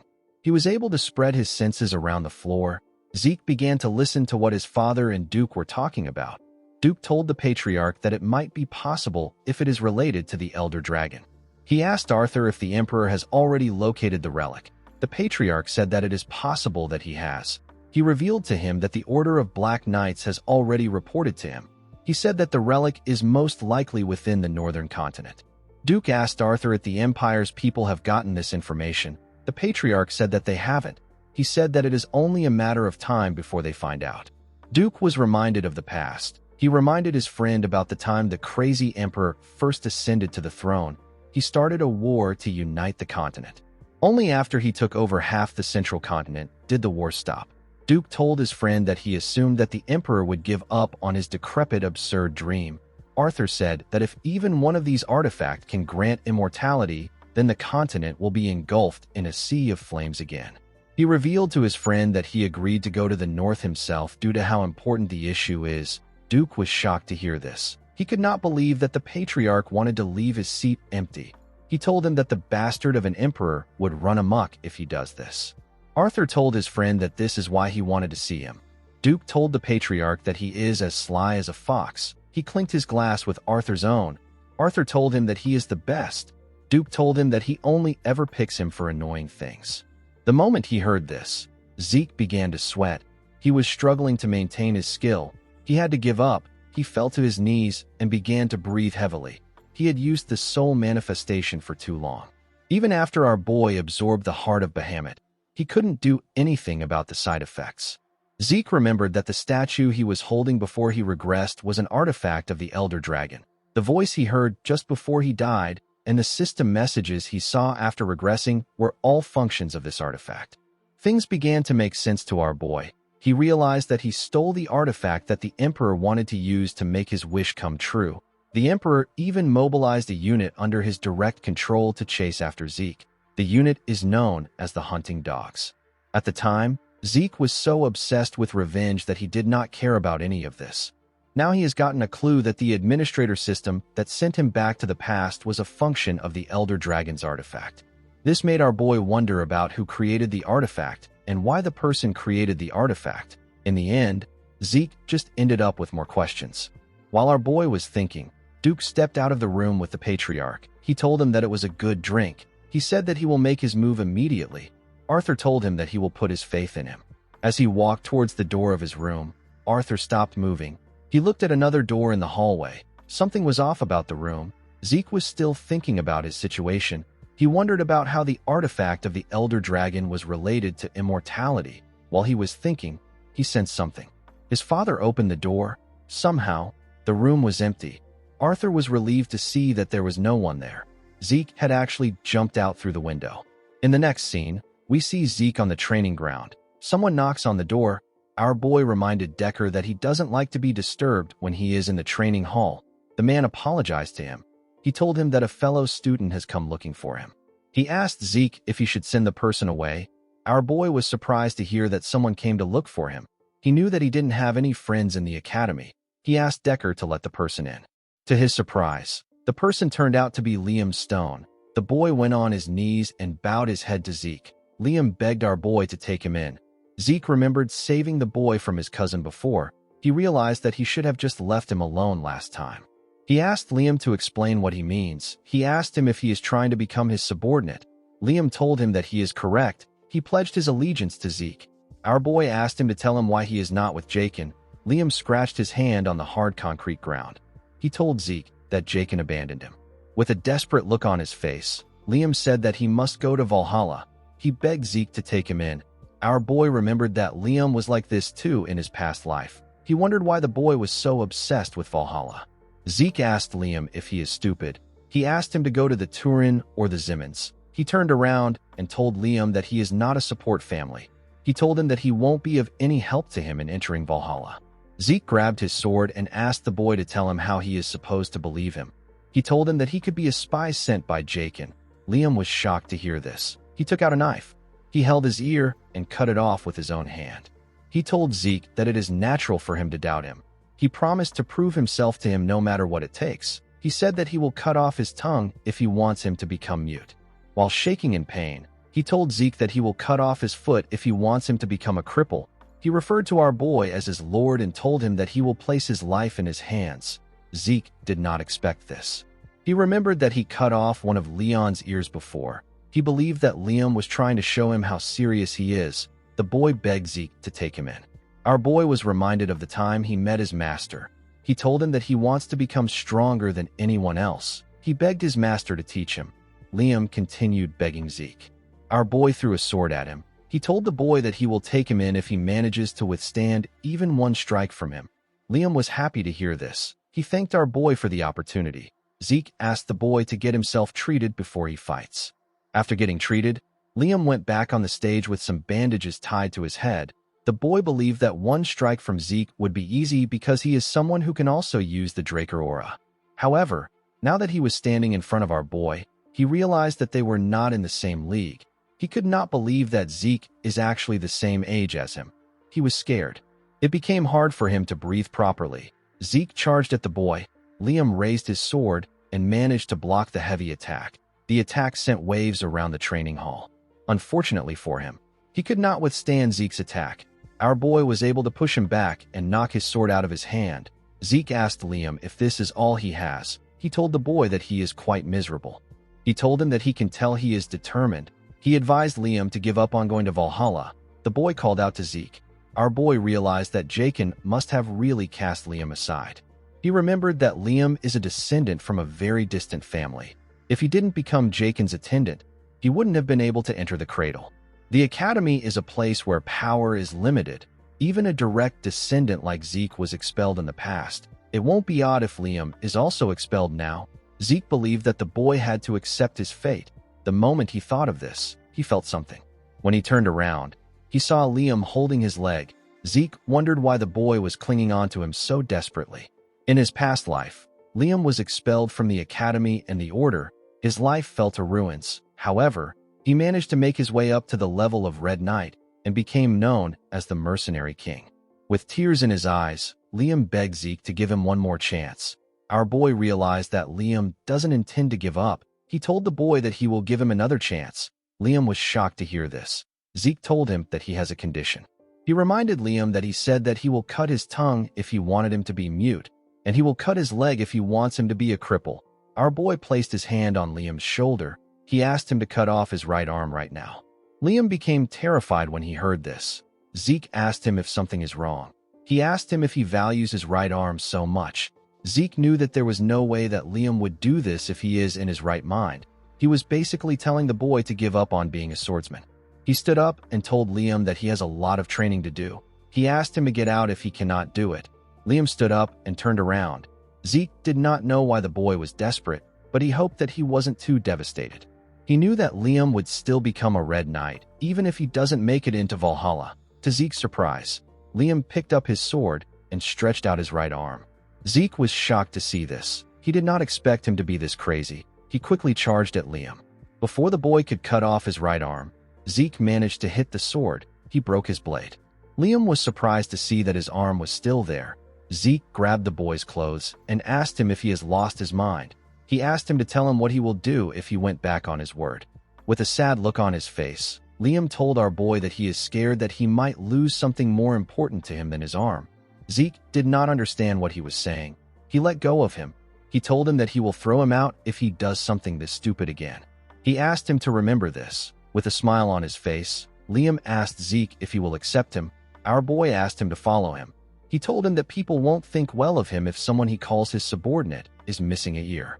In the next scene, we see the boys in the dining room of the Platinum Mansion. Liam was touching his ear. He asked Zeke if it is really alright for him to use such a valuable potion. Our boy told him that he is investing in him. He asked him not to worry about it.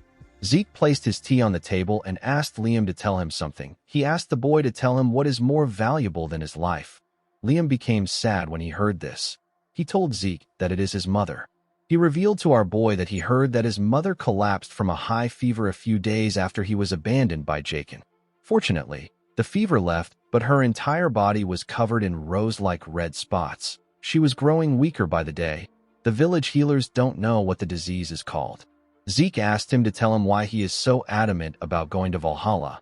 Liam said that Valhalla students and their families are offered the greatest medical treatments available on the continent. Zeke took out a pen and added some ink to it.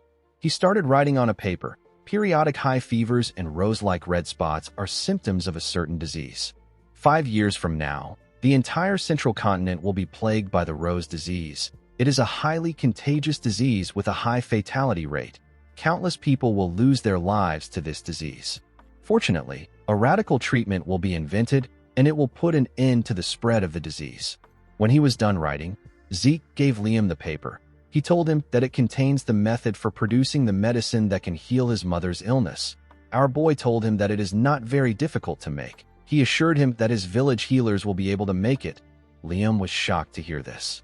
He accepted the paper and thanked Zeke. He asked him about how he knows a cure when the healers didn't even know the name of the disease. The cure was invented by the genius alchemist brothers known as Al and Jeff. They invented it to cure the disease plaguing the central continent. However, the greedy Alchemist Association took advantage of the desperate people's lives to make profit. Upon learning this, the brothers publicly revealed the production method. The production method quickly spread across the continent to the point that even a warrior like Zeke got to know it. With a smile on his face, our boy told Liam that he knows an alchemist. He told the boy that he no longer needs to go to Valhalla or become his subordinate now that he has the treatment in his hands. Liam said that this is not true. He told Zeke that his life belongs to him already. He went on his knees and bowed his head. He referred to Zeke as his lord and swore a lifelong loyalty to him. Our boy smiled when he heard his oath of loyalty. He found it reassuring that the mercenary king from his past life was now his subordinate. He told Liam that he will abandon him if he lags behind. He asked him to follow him well. Liam said that he will.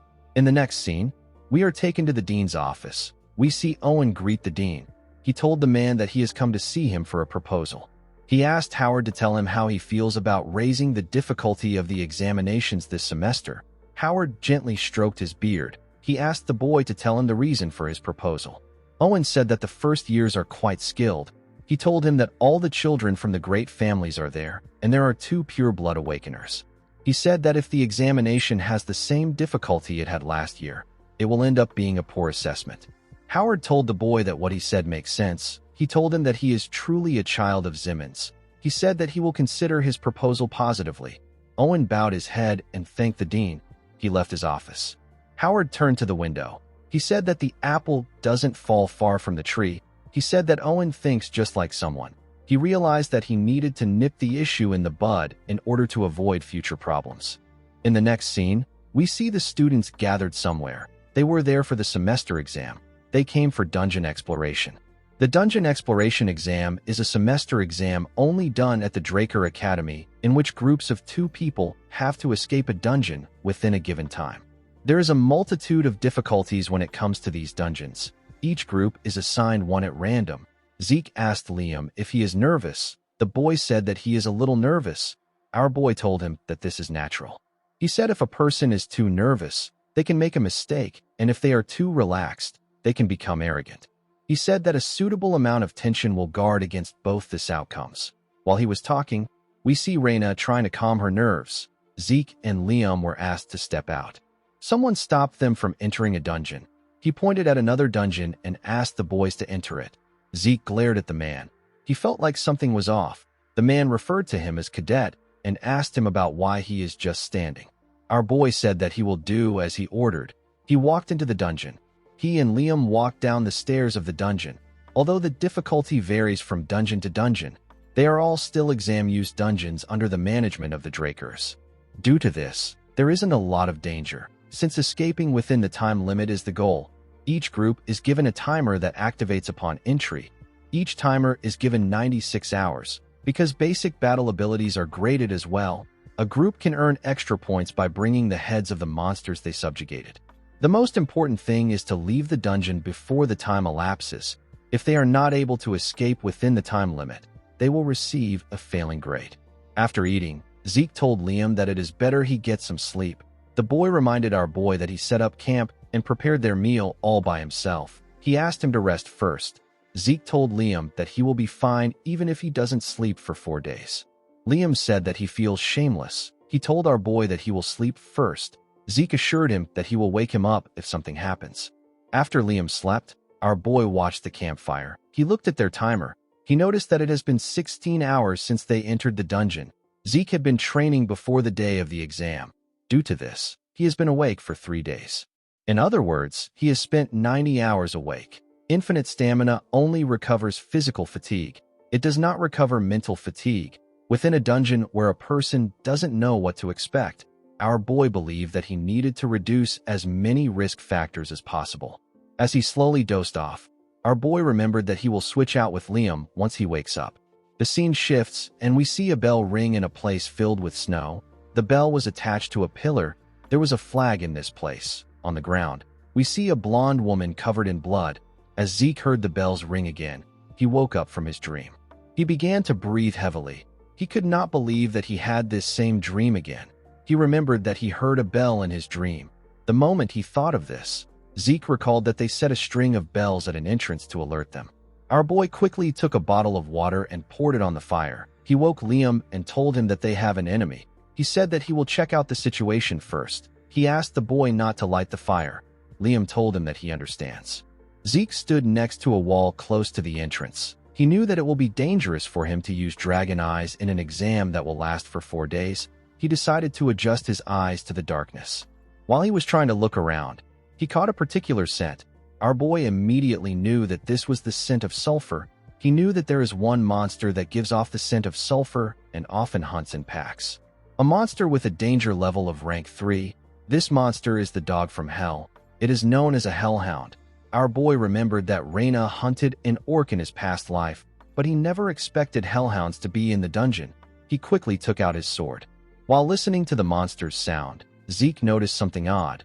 The leader of a hellhound pack will weigh several hundred kilograms at most. Judging from the echoes, it sounded like it weighs several tons. Our boy wondered if it is a mutant. He used his sword to carefully mirror the entrance in front of their room. He saw something shocking. He did not expect to see this monster. The monster charged at the entrance. Our boy quickly jumped back. Liam grabbed his sword and took a stance. Zeke managed to stop himself when he got close to Liam. The boy asked Zeke if he is all right. Our boy remembered that the instructor who asked them to step into this dungeon had the emblem of the Zimmons on him. He called the Zimmons crazy bastards. He wondered about what they were planning. The head of the hellhound leader stepped into the room. It turns out that another monster was holding this head. The monster threw away the hellhound and screamed loudly. It was holding a giant club. Zeke realized that the Zimmons are out to kill him. Liam was surprised to see a troll. Trolls are rank 1 monsters. They are dangerous to the point where they can casually eat orcs and hellhounds. Liam moved in front of Zeke. He told him that he will act as a decoy. He asked him to use the opportunity to flee.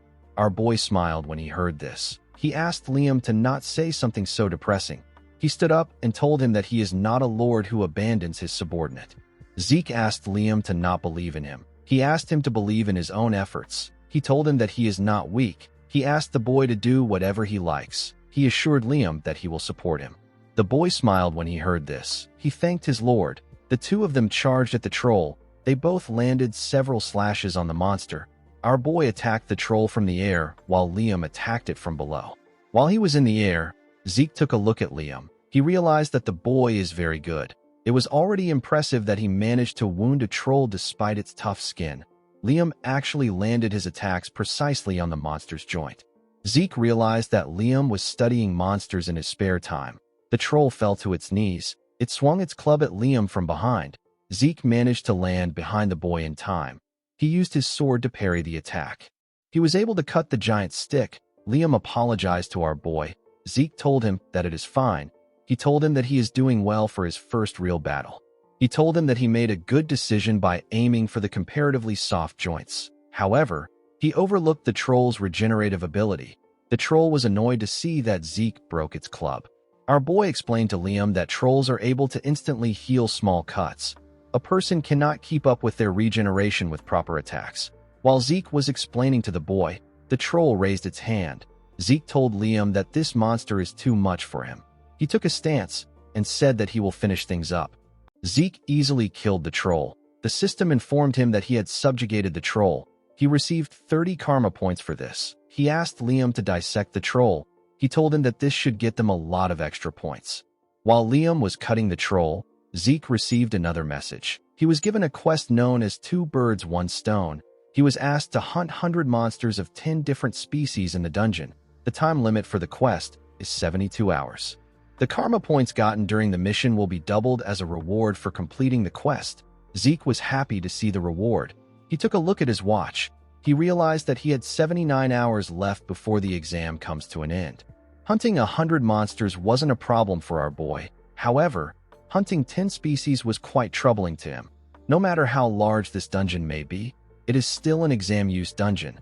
This means that there should be about 4 species inside. Due to the fact that this was a trap set by the Zimmons, Zeke believed that it is possible to find 10 species if he looks around thoroughly. He realized that he has a lot of work to do. While he was thinking, Liam informed him that he is done. The students were given a head collection bag and a timer. The bag is far inferior when compared to a subspace pocket, but it is good enough to carry the drops. Zeke told the boy that they are moving forward. He asked him not to fall behind. When the timer was at 60 hours, we see the boys fighting hellhounds. At 47 hours, we see them taking the drops of goblins. At 39 hours, we see them defeat a huge bat. As time went on, the boys decided to rest. Since they have hunted many monsters, Zeke asked Liam if he has gotten used to real combat. The boy said that he is not sure. Zeke told him that this is normal. He told him that it normally takes a while to get used to it. Our boy took a look at his system. He saw that he had 50 minutes left. He had hunted 9 species already. Zeke took a look at the dungeon's layout. He noticed that he had already looked everywhere. He said that the Zimmons are really useless. He believed that they should have prepared 1 more monster for him. While thinking, our boy sensed something. The cave they were in began to shake. The ground began to crack.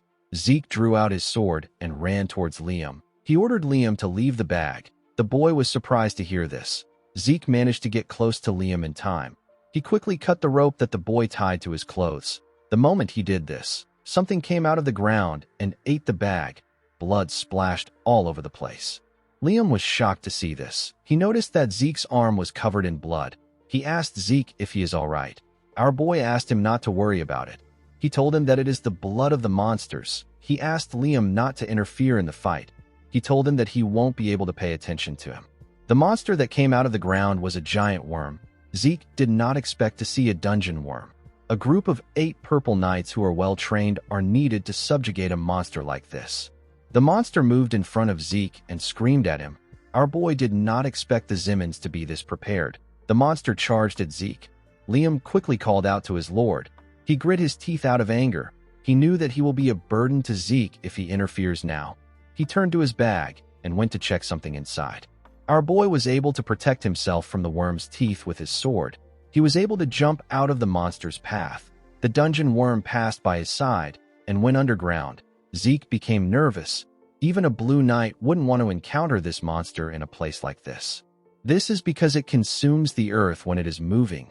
Zeke knew that he will be buried alive if he takes too long to subjugate this monster. The moment he thought of this, the worm attacked him from behind. Zeke was able to sense its presence and dodge its attack by bending his head.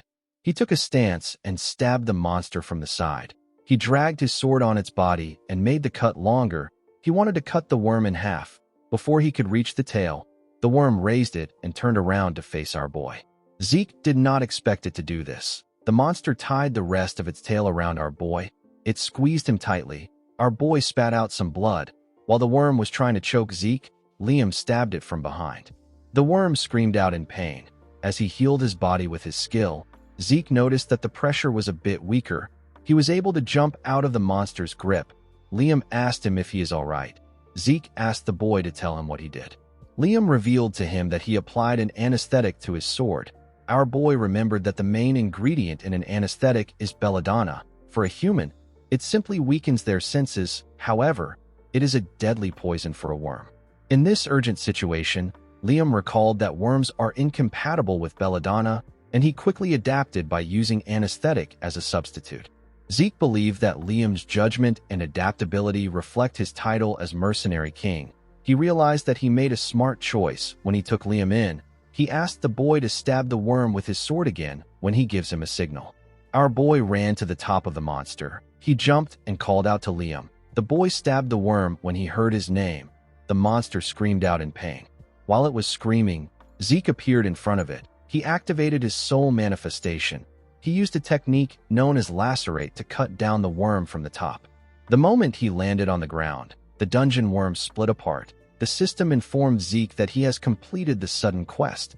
It told him that the karma points he earned will be doubled as a reward. It also provided him with 2 random boxes as a reward. Our boy received 780 karma points. In the next scene, we see the cadets gathered at the entrance of the dungeon. They were asked to line up in front of their instructors to receive their grades. Those who were done were asked to leave. Reina was the next person being graded. She and her teammate received 30 points for escaping the dungeon. After calculating the amount of monsters they hunted, their total point was 180. The cadets were shocked to hear this. It was close to Abel's record of 200. They said that purebloods are on a different level. The instructor commended Reina for surpassing the passing grade of 130 points. The girl thanked him for his praise.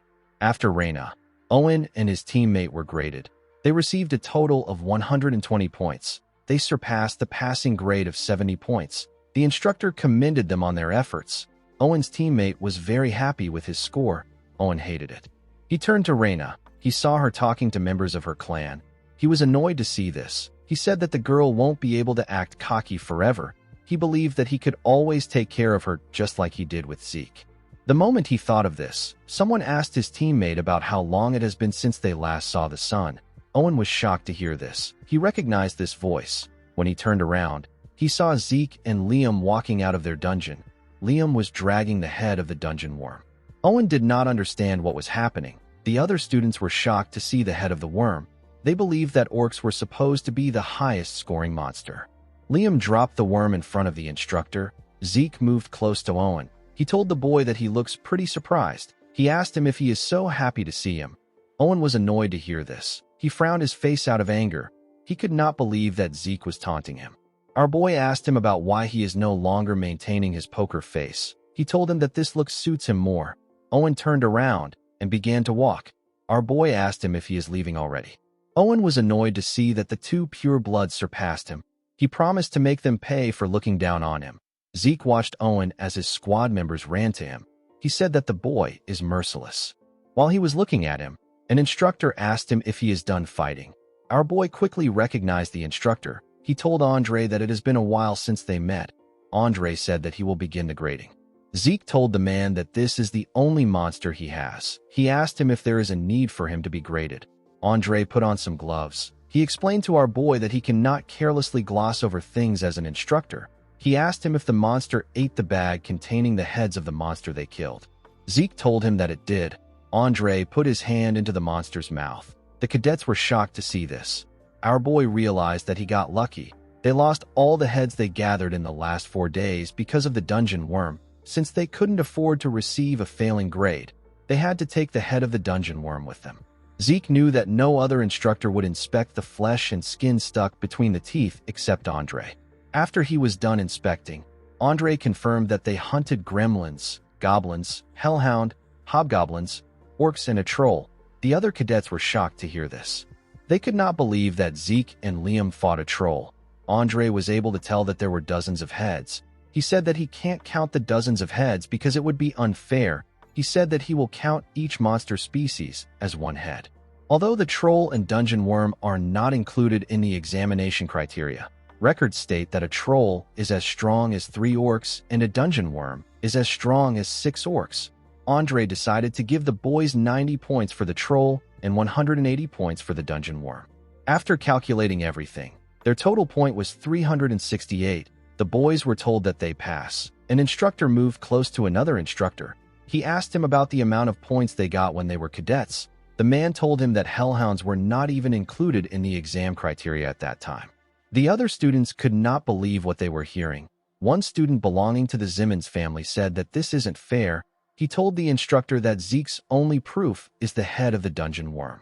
The instructor reminded him that the dungeon worm alone is worth 180 points. The boy asked him about what this means. The instructor asked the other cadets to think about things carefully. He asked them if they would have been able to fight against a dungeon worm or a troll.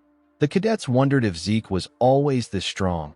Our boy did not like the fact that they were making a lot of noise. It was different from how he used to be mocked in the past.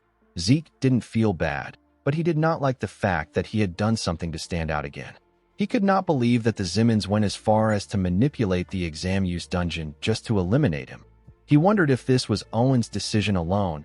He quickly realized that the boy was not powerful enough to mess with the Academy's examination. He understood that it was the Zimmons as a whole that made this decision. Our boy realized that he was being observed more than he thought. He decided to try to adapt and keep an eye on the situation. While he was thinking, someone called out to him. The person turned out to be Reina. The girl walked past him and told him that he wins this time. Zeke watched her as she walked forward. He did not understand what she was talking about. He did not know what he won. The scene shifts and we see Zeke on the training ground. He decided to check his system. He took a look at a draconian skill known as gluttony, which allows him to eat a lot and digest a lot. Zeke had been ignoring this skill because it looked useless. However, now he has 780 points. He could easily invest 50 points. The system asked him if he will activate the skill. Our boy told it that he will. He noticed something shocking. The skill description had changed. The system explained to him that when he is in a state of gluttony, he will be able to eat and digest anything and convert it into energy. If he consumes a monster with bloodline abilities, he will be able to absorb that monster's ability. Zeke smiled when he saw that he could absorb the ability of a monster. He realized that he should have activated this skill before he went for the exam. He decided to test the skill. He wanted to see what energy conversion is like. He brought out a piece of meat from his inventory. The moment he did this, the skill got activated. Something pulled the meat from his hand. Our boy was surprised to see this. When Zeke turned around, he saw a dark, shadowy entity arise from his shadow. The shadow was swallowing the meat. Our boy did not know what he was looking at. It was as if the jerky was being swallowed by a bog. While he was looking at the shadow, the system informed him that he has recovered energy from the energy he absorbed. A small golden light shined around him. Zeke noticed that his migraine was gone. It was as if he took a nap. Although it was small, he could feel that his mental fatigue has been reduced as well. He also felt like his whole body has been rejuvenated. His mental fatigue, physical fatigue, and even his ether has recovered a little. Zeke reactivated the skill. He began to pour more meat into the shadow. He realized that it was worth the 50 points. With this one skill, he will be able to reduce the risk of all his other skills. He can recover his mental fatigue with gluttony, and thanks to his infinite stamina, he can't feel physical fatigue. Our boy realized that he can train for 24 hours without the need for food or sleep. He decided to start right away. Before he could do anything, someone knocked on the door. He told Decker that they already spoke about this last time. He reminded him that he asked him not to disturb him when he is in the training hall. The man informed him that he has brought some important news. He revealed to Zeke that his sword has been completed. Our boy became excited. In the next scene, we are taken to Galleon's shop. Zeke told the man that he heard his sword is complete. Galleon asked him to give him a moment. In his past life, Galleon gave our boy something made of mithril and pure iron. This was the Sword of Radiance. It is a famous sword that anybody would recognize its excellence with just a glance. Even though he gave him a dragon's fang as material for the sword, he still thought that Galleon would give him something that has a similar appearance to Graham. Unfortunately for him, the blacksmith gave him something else. This new sword was dark, and it did not look anything like Graham. It had a unique energy around it. Zeke picked it up to check it out. Only judging by its appearance, it was not a very pretty sword. He asked Galleon if he did not sharpen it on purpose. The blacksmith told him that it is supposed to be like this. Zeke placed the sword down. He asked the blacksmith if this is the sword that he believes suits him best. Galleon told him that he is correct. He found Zeke to be weird. Most people would have been bewildered at his words, but our boy easily understood what he was getting at. Galleon realized that Zeke was the only one fitting to do something. He revealed to our boy that the sword doesn't have a name yet. He said that he has tried to name it, but no matter how hard he tries, he can't think of a good name. He asked Zeke if he can name the sword. Our boy was surprised to hear this. He did not expect Galleon to ask him to do this. In his past life, Galleon came up with Graham the Sword of Radiance by himself. Our boy found it odd that Galleon can't think of a name. He believed that this sword was Graham in a different form because he provided Galleon with a dragon's fang. Our boy realized that he has to think of this sword as something entirely different from Graham. He put his hand into his pocket and took out something from his inventory. Galleon was shocked to see what Zeke took out. He was shocked to see our boy holding a dagger. Our boy used the dagger to cut his hand. Galleon asked him about what he is doing. The moment he cut his hand, his healing factor activated. His healing factor is a skill that is active at all times. Regardless of this, it is still Zeke's skill. Our boy believed that he should be able to control it. The system confirmed his request. It told him that the passive activation of his class skill has temporarily been delayed. Zeke's arm stopped healing. He placed it above the sword and let his blood drip on it. Galleon quickly realized that this is the sword naming ritual. The sword naming ritual is a traditional dwarven rite in which one grants a weapon a name. The owner will infuse his blood with his energy and aura or mana and have it drip onto their sword to initiate the ritual. Once the ritual has begun, the initiator will enter into the depths of their unconscious mind and spend time there endlessly until they pick a name. Galleon took a look at the sword. He could not believe that Zeke knew about this ancient dwarven ritual that has long been forgotten because of how dangerous it is. He did not know how this was possible. Zeke fell into his mind. Hundreds of characters appeared in front of him, of the countless names whirling around him. He must pick one name that will stay with him. For the sake of his new sword, he must pick a new name. As Zeke fell deeper into his mind, he saw more names. When he reached a point in his consciousness, our boy found the perfect name. He named the sword the Stygian Blade Bahamut. When he opened his eyes, the system informed him that it has registered Bahamut as an item. Bahamut and thousands of other blades appeared before him in his consciousness. Zeke could not believe that he chose the name of an evil dragon. He wondered if his mind is okay. In the next scene, we see Galleon help Zeke wrap his hand with bandages. He told our boy that he is amazing. He told him that he knows about a ritual that even dwarves barely know about. Zeke told him that he came across it while studying dwarven history. Galleon asked our boy if he can rest there for a moment. He told him that he has something he wants to give him. Zeke asked him not to worry about it. He told him that he can take his time. The man thanked him for his patience. Our boy took a look at his arm. He remembered the system telling him that he has temporarily stopped his healing factor skill. The fact that he could suppress the activation of a passive skill was a big deal to him. This means that he will be able to avoid other people having to find out about his abilities just like Duke did. Our boy believed that there was no need for him to show all his cards. Although he felt bad for Galleon, Zeke was still going to take off the bandages when he returns to the academy. While thinking, our boy realized that he needed to check out the sword. According to the system, Stygian Blade Bahamut is a blade forged in the mana of the blue flame by an outstanding craftsman with soul vision using the strongest form of the cursed light dragon. The properties of the sword are indestructible and aura conversion. It also had some special notes which will be released depending on Zeke's growth. Zeke was surprised to see this. He had never heard of a weapon like this before. Although it was made with a dragon's fang, our boy did not expect it to be indestructible. This was just unbelievable. Our boy picked up the sword and smiled when he looked at it. He was happy to see that the sword possessed the most important thing he needed. The sword had aura conversion. The reason Zeke overexerted himself to create magic circuits for Galleon when commissioning this sword was partly because of his incredible abilities and also because of Graham's core ability, which is aura conversion. Mana, ether, or any other kind of energy will be converted to aura thanks to this property. Our boy closed his eyes and activated his ether. He pushed the energy into the sword. The sword immediately converted it into aura. As someone born without the ability to use aura, this is what allowed him to reach the level of Red Knight. While Zeke was circulating his energy, Galleon stepped into the room with something. He apologized for spending some time to find it. The man was surprised to see our boy's aura. Zeke welcomed him back. Galleon noticed that the sword is wrapped around a clear aura.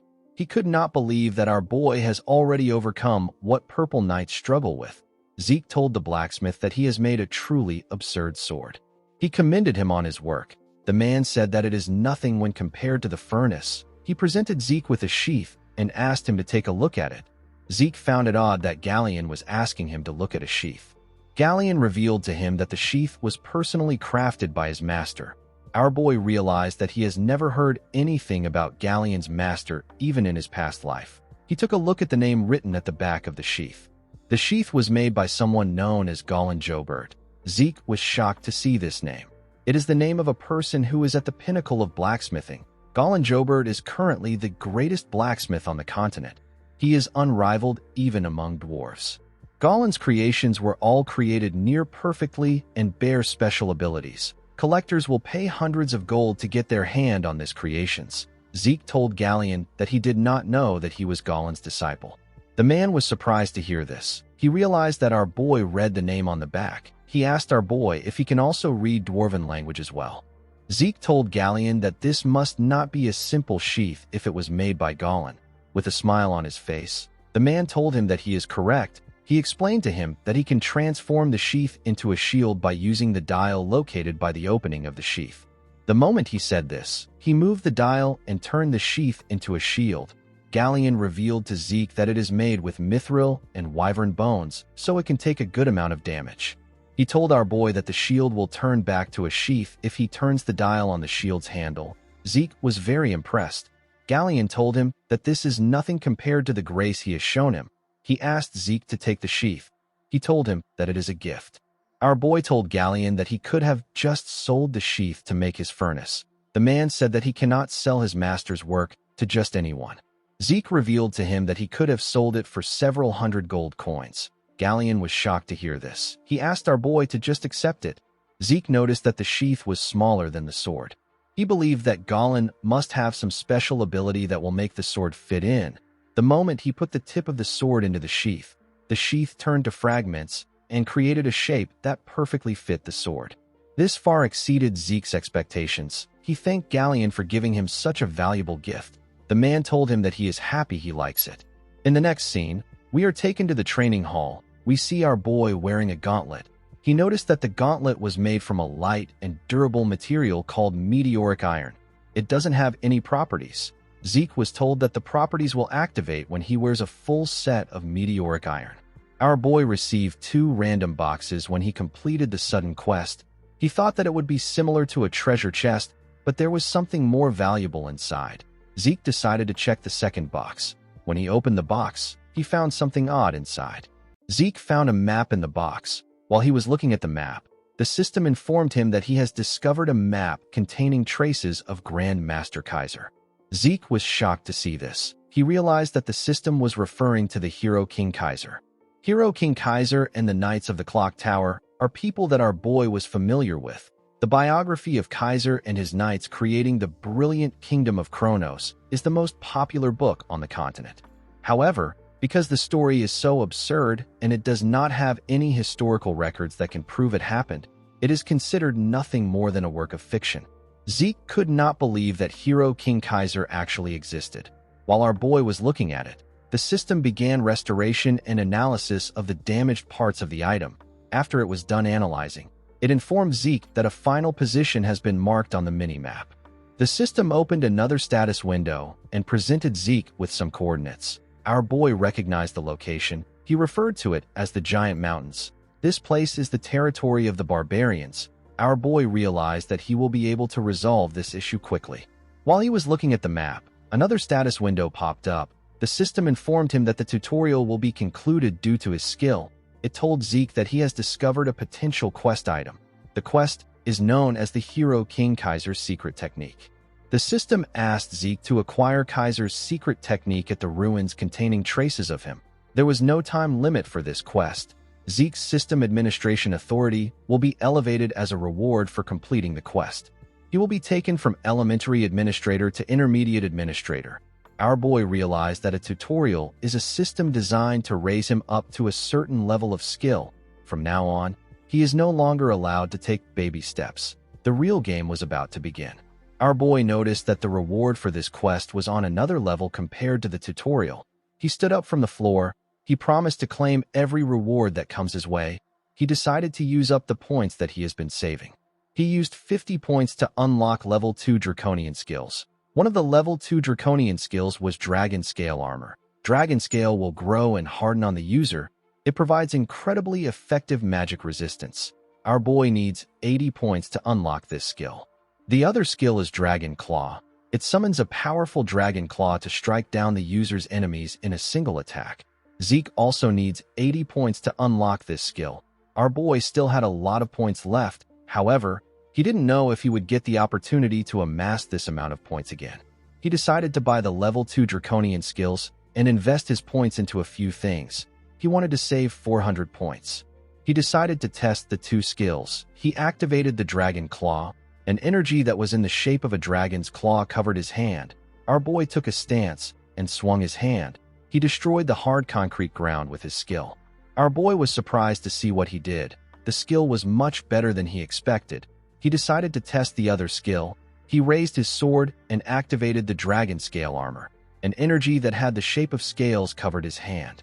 When Zeke hit his sword on his hand, it bounced away. Our boy was surprised to see this. He didn't use aura, but he had the intent to cut through his hand. He realized that this was no different from wearing a full plate armor even when he is entirely unarmed. The dragon claw was for attacking and the dragon scale armor was for defense. Our boy decided to continue training since he has tested the skills. In the next scene, we are taken to the central training hall of the academy. We see the cadets gathered at the hall. An instructor informed them that a practical aura exam will take place before the semester exam. He decided to explain things to the cadets. He told them that the things behind him are basic training use dummies. The dummies were specifically made so that it will be difficult to even scratch it with plain physical force. However, if the cadets use aura, they will be able to destroy it. The instructor informed them that they will fail if they are not able to dent it. He said that all following exams will be considered null, and they will be forced to start over from the basics. The cadets were shocked to hear that they won't be able to advance if they fail. The instructor ordered them to keep quiet. He called out to a boy known as Aaron and asked him to come up. The boy ran to the stage. Owen believed that it was natural for the people called first to be flustered. However, it is different for him. This practical is similar to the aura training he familiarized himself with at home. The Academy's aura education is something that the Zimmons have already established. Owen believed that even the purebloods won't be able to match him in aura control. While he was thinking, he was called to the stage. He was asked to start. The boy drew out his sword with a smug look on his face. He took a stance and released his energy. It shined brightly. The students were shocked to see that Owen had achieved sword resonance. The instructor who was jotting down information about the cadets was quite impressed with Owen. He told his superior that Owen is using sword resonance at barely 13 years old. He said that he is incredible. The man said that this is expected from one of the great families. Owen charged at the dummies. He charged at them at a decent speed. He left his mark on each one of the dummies around him. The cadets were shocked to see this. The instructor who was jotting told Owen that he is incredible. He said that this is expected from a Zimmons. He tapped the boy on his shoulder and told him that he will soon surpass Abel. The boy was annoyed to hear this. He pushed the instructor's hand away. The man asked his senior if he did something wrong. The senior said that ill-mannered. The boy frowned his face as he walked down the stage. After Owen, other students took their turns, but they barely scratched the dummies. The junior instructor asked his senior about why everyone was having such a hard time. The man said that they were intimidated by Owen's performance. Even though he said this, there wasn't a single student who failed. Seeing how every single student has been able to pour aura into their swords without fail, the instructor became convinced that the special class was truly different. However, even in a place filled with geniuses, there were still those who were superior to their peers. Reina told the senior instructor that she has a request. The man asked her to tell him. The girl said that she wishes to be graded according to the dragon-slaying arts. The instructor informed her that this grading criteria is for higher-ranked cadets. The girl assured him that she is aware of this. Owen told himself that Reina's conceit knows no bound now that she is a pure-blood awakener. Pouring aura into your sword and being able to use the dragon-slaying arts are two entirely different things. Merely maintaining aura in the sword requires an incredible amount of concentration. However, in the case of dragon-slaying arts, a person needs to be able to make fine adjustments to the amount of aura required for each and every movement. Owen believed that Reina was going to make 1 or 2 swings before her aura dissipates. He believed that the girl would screw herself because of her competitiveness towards him. The instructor informed Reina that the condition for failure is harsher. He asked her if she is fine with this. The girl said that she is. The instructor decided to grant her request. The girl bowed her head and thanked him. She took a stance and raised her sword. All the cadets focused their attention on her. Reina put her aura into her sword and swung it at a dummy. She easily cut through the dummy. The girl began to tear all the dummies apart at a crazy speed. She sliced through them as if she was cutting paper. When she was done, she put her sword away. There was no dummy left on the stage. The students were shocked to see this. They believed that Owen was going to be the best when it came to aura control, but he couldn't even compare. The students knew that none of them could rival the girl. Owen grit his teeth out of anger. He could not stand this. While breathing heavily, Reina took out her sword and pointed it at someone among the cadets. Owen assumed that she was pointing at him. He believed that she wanted to mock him. The boy quickly realized that he was wrong. He turned around in fear. He realized that Reina never had any interest in him from the beginning. She was only focused on Zeke. Our boy did not expect her to point at him. He couldn't ignore her since she was glaring intensely at him. He decided to meet up with her expectations a bit. He told the instructor that he will also like to be graded according to the dragon-slaying arts criteria. The junior instructor was annoyed to hear this. He asked Zeke if he is taking the dragon-slaying arts lightly, because Reina did it so easily. He informed our boy that Reina is a pureblood. The senior instructor cut him off and told Zeke that he will be given the same conditions as Reina. He asked our boy if he is fine with this. With a smile on his face, Zeke told him that it is good with him. The junior instructor asked his senior to tell him why he accepted Zeke's request. He said that all attendance has been processed, and he has never seen Zeke attend the class even once. The senior revealed to him that our boy won a bet against instructor Andre. He told him that he doesn't know about it because he was just assigned there recently. He revealed to his junior that Zeke is the Golden Light Pure Blood Awakener. He is also the unprecedented recruit who broke Abel's record in the dungeon escape exam. The senior told the man that he is looking at Zeke Draker. Our boy closed his eyes and circulated his ether. The system informed him that Bahamut has detected ether. It told him that the sword's aura conversion ability has been activated. Zeke covered his sword with aura. It was a bit difficult for him to control his strength. He was able to put in the right amount of aura. When our boy raised his sword, Reina was startled. She recognized the technique he was about to use. Zeke took a stance and raised his sword up. He decided to use the first verse of Chapter 1 of the Dragon-Slaying Arts. The technique is known as Sky Slice Stance. Reina realized that our boy technique was comparable to hers. She quickly realized that she was wrong. It was actually on the same level as Andre's technique. Zeke easily tore through the dummies at a crazy speed. He moved very fast with his huge sword. Our boy practiced the dragon-slaying arts so thoroughly during the 2 years before he regressed that he can do this in his sleep. His sword and movements, his positioning and footwork, even the flow of his aura was trained to perfection. These things are ingrained into his body to the point that it doesn't even require conscious thought. Zeke was extremely bored with the dragon-slaying arts, but starting over from the basics made it more interesting to him. After he was done tearing through the dummies, he put his sword away. He believed that this would be enough to stir up Reina. The cadets could not believe that Zeke wrapped his sword in aura. They did not expect Zeke to be on the level of a purple knight. Our boy quickly realized that he messed up. He turned around to look at the dummies. He wondered if he got too absorbed in the test. His aura ended up leaking out unconsciously. He wanted to do something on the same level as Reina, but he ended up standing out again. The instructors could not believe their eyes. They could not believe that a first-year student is a purple knight. Owen began to shake. The boy became hopeless. He could not catch up to the 2 geniuses in his class. Reina actually became excited. She was happy to see her rival ahead of her. In the next scene, we see Zeke having tea with the dean in his office. Howard informed our boy that he heard about his participation in the semester exam. He told him that he got some very surprising results. Our boy told him that he was simply lucky. Howard laughed when he heard this. He said that luck does not make a person reach the level of a purple knight at age 13. The man took a sip of his tea and asked Zeke to tell him how he feels about taking the grade advancement exam. Zeke asked him if he will skip a grade with this exam. Howard explained to him that it can be more than 1 grade. He told him that it depends on his performance. He told him that it is a system designed for remarkable cadets like him.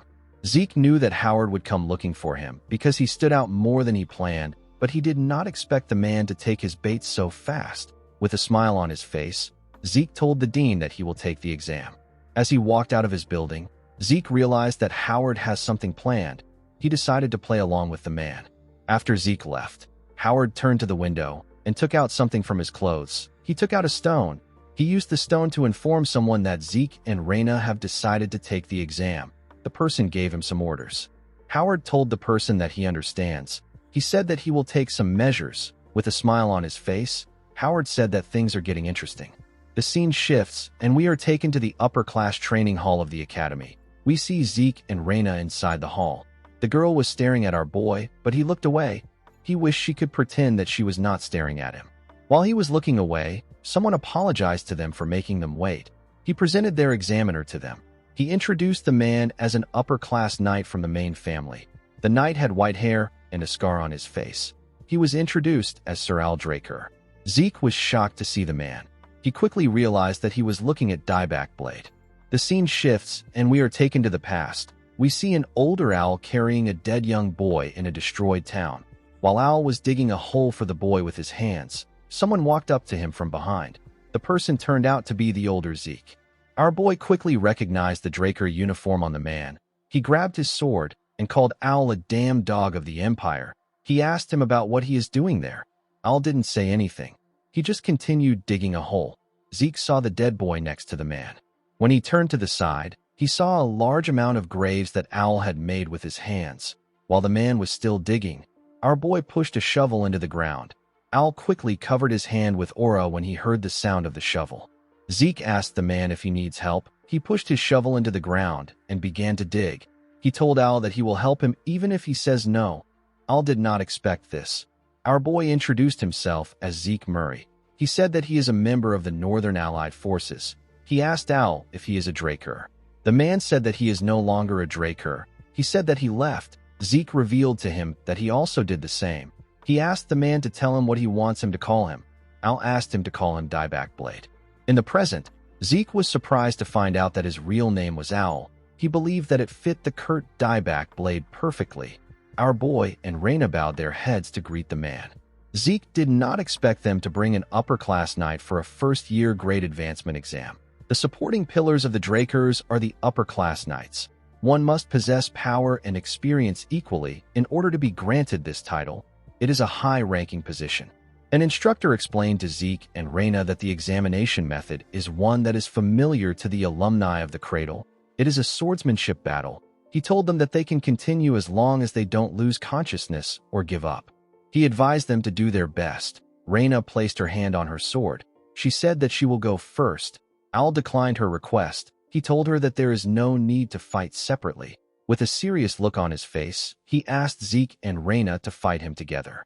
Raina was annoyed to hear this. She wanted to charge at him. Zeke placed his hand on her shoulder and asked her not to get too heated up. He told her that she should be aware of the difference in their skills.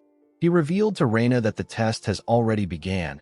He explained to her that she would have lost some points if she had failed to control her anger and charged at the man. When Raina heard this, she turned around. She saw that the instructor was jotting down things that were happening. She took a deep breath and calmed herself. She asked Zeke about what they should do. Our boy was impressed that the genius was able to make a quick judgment. He revealed to her that there is a perfect strategy that they can use in this situation. He said that they have to get one strike in. The two of them surrounded the man. Al drew his sword. Zeke found his sword to be weird. It only had a single edge. It came from the Eastern Empire. It is known as the Wando. Our boy realized that Al has been using the sword since he was young. He noticed that Raina was looking down a bit. He realized that her pride has been hurt. However, Zeke didn't care because pride and honor is worthless to the weak. He hoped that she wouldn't make things personal and she would just focus on the strategy. Zeke and Raina charged at Al at the same time. Al was able to block our boy's attack first. Raina tried to use the opportunity to attack him, but he blocked the attack too. She attacked him again from behind, but the man was able to block it again. The girl was impressed with the power of an upper-class knight. Zeke advised her to focus on attacking Al's blind spots. Raina was not able to land any effective blows on him. She was not even able to scratch him. She decided to attack the man with the intent to kill. She covered her sword with aura and used verse 1 of Chapter 3 of the Dragon-Slaying Arts. The technique is known as Half-Moon Slash. She swung her sword in a clean and swift manner. Al was able to dodge the attack by moving his body to the side. While Raina was still in the air, the knight gave her a kick in her throat. The girl spat out some blood. She was sent flying. She crashed into the wall. Two attendants in the room moved to the wall to check on her. They asked her if she is all right. Reina stood up from the rubble and told them that she is fine. She advised them to step back because it is dangerous. For a moment, the girl lost consciousness. She realized that she had no hope of creating an opening in Owl's defense. Even Zeke was getting pushed back. Reina wondered if it was really possible for our boy to create an opening. Earlier before, when Zeke was explaining his plan to Reina, the girl said that she cannot participate in such a shameful strategy. She asked our boy if he intends to tarnish an honorable duel. Our boy asked her if honor puts food on the table. He tapped her on her shoulder and reminded her that this isn't a match between knights. He said that it is an exam. He told Reina that they are testing their ability to kill. The girl told him that she understands. She knew that she was the one who asked Zeke for his help. She asked our boy if he really believes that his strategy will work. She reminded him that Owl is an upper-class knight. Zeke explained to her that they have to create a situation where the plan works. He reminded her about the fight that they had when they were in the cradle. He asked her if she knows why she wasn't able to dodge the rock. Reina said that it is because she didn't expect him to use such a method. Zeke told her that she is correct. He said that it is the same thing with Owl. He asked her to just wait for his signal. He assured her that it will work. He told her that a small opening is all they need. Our boy charged at the man again. He used the Gale Art's shadowless step to charge at Owl. He created several afterimages of himself. Owl looked around. He quickly realized that this was Duke's technique. He was actually able to sense Zeke and block his attack from the side. With a smile on his face, our boy told Owl that he has to get serious from now on. The moment he said this, the lights in the building went out. Owl did not expect this. He immediately realized that they were taking advantage of a pure blood's trade of mana interference. He knew that Reina was the one responsible for this. He pushed Zeke back. Our boy charged at him again in the darkness, but the man was still able to block his attacks. He believed that this was a childish ploy. He could not believe that they expected that they would have an opportunity to defeat an upper-class knight like him by simply obstructing his vision. While he was blocking the attacks, the man got a strange feeling. He did not understand how Zeke was able to move within this pitch darkness where even he could barely sense the things around him. It was as if Zeke's vision was unperturbed. Our boy was using his dragon eyes. He put some distance between himself and Owl. He decided to use his dragon claw. He has been looking for an opportunity to use the skill. He knew that Owl isn't the type of person who would go around talking about what he experienced in a fight. Zeke covered his hand with the golden energy and fired an attack at Owl. The man was shocked to feel the weight of Zeke's attack. He was shocked to see that this was the sword strike of a first-year cadet. He quickly realized that this wasn't a sword strike at all. It was something different. Owl didn't actually care about what it was. All he knew was that Zeke has long surpassed the level of a cadet. He noticed that Reina couldn't move in the dark like Zeke. He wondered if our boy disregarded unnecessary forces to restrict him. This was something that would only work against an opponent of a similar level. While he was thinking, Zeke charged at him again. The man was able to block the attack. He decided to make his attack faster. He and Zeke moved at a crazy speed. Our boy was able to keep up with his attacks, but it was a bit tough for him. He noticed that Owl's attacks are starting to resemble what they were before the lights went out. He did not expect him to have already adjusted to the darkness. While he was in the air, Owl swung his sword at him. He noticed that Zeke had disappeared. He could only make out a hazy figure. It was like fighting a shadow. The moment he thought of this, someone appeared behind him. Owl swung his sword. He ended up cutting something different. The man noticed that he tore through a mana light. Our boy was cutting the ropes holding the lights in the air. He allowed them to fall on Owl. The man realized that this extraneous noises were covering up any traces of Zeke. While he was trying to sense his presence, our boy attacked him from above. Owl managed to block the attack. Immediately he did this. Zeke asked Reina to do something. The girl threw something at them. The scene shifts, and we are taken to the past. We see Fanon telling our boy that he can create something since its structure and ingredients are simple. He said that it is only a one-time use item. He asked Zeke about the kind of spell he wants to store in it. He asked him if it is explosion magic. Our boy smiled and told the man that it isn't. He said that a flash and the sound of an explosion is enough. The scene shifts, and we are taken back to the present. We see our boy's magically engineered flashbang get released in the air. Zeke was able to hide behind his sword and cover his ears. The bright light blocked Owl's vision, and the sound affected his hearing. The man knew that they got him. He realized that he made a mistake by disregarding Reina as unnecessary. The girl and Zeke charged at him at the same time. Our boy was happy to see the man cornered. Al decided to use verse 1 of chapter 4 of the dragon slaying arts. The technique is known as the full moon slash. The attack covered the area around him. It caught Zeke and Reina off guard. It sent them flying. They both crashed into the ground. Al was able to do this without his senses.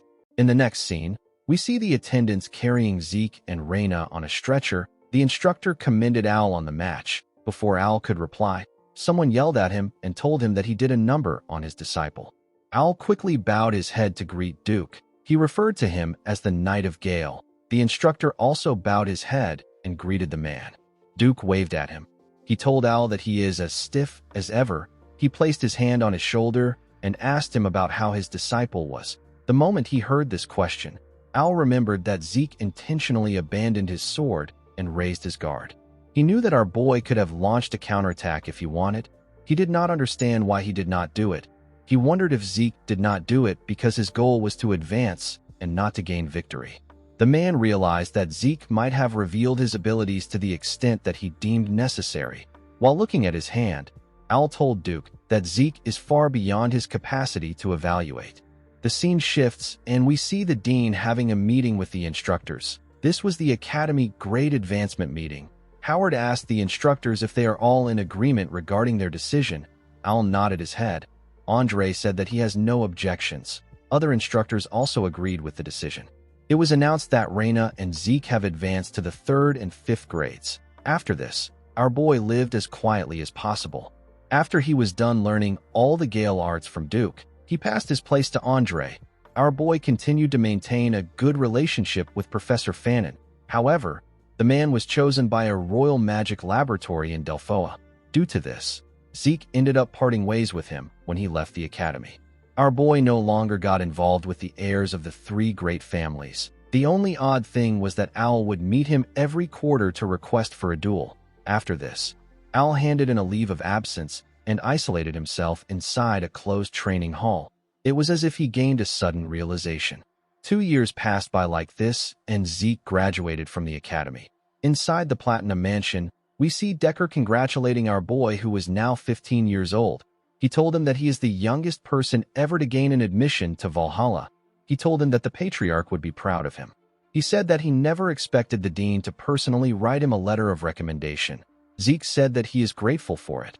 Our boy did not actually like the situation. The title of youngest to be admitted rendered his 2 years of quiet living null and void. He told Decker that he has 3 months before the entrance ceremony takes place. He asked the man to head to Atlas first. Decker was surprised to hear this. Before he could say anything, Zeke told him that he intends to rest quietly by himself. He said that he doesn't want to be bothered by anyone. He asked the man if he understands. Decker assured him that he understands. Zeke planned on going to the giant mountains where Kaiser's remains lay.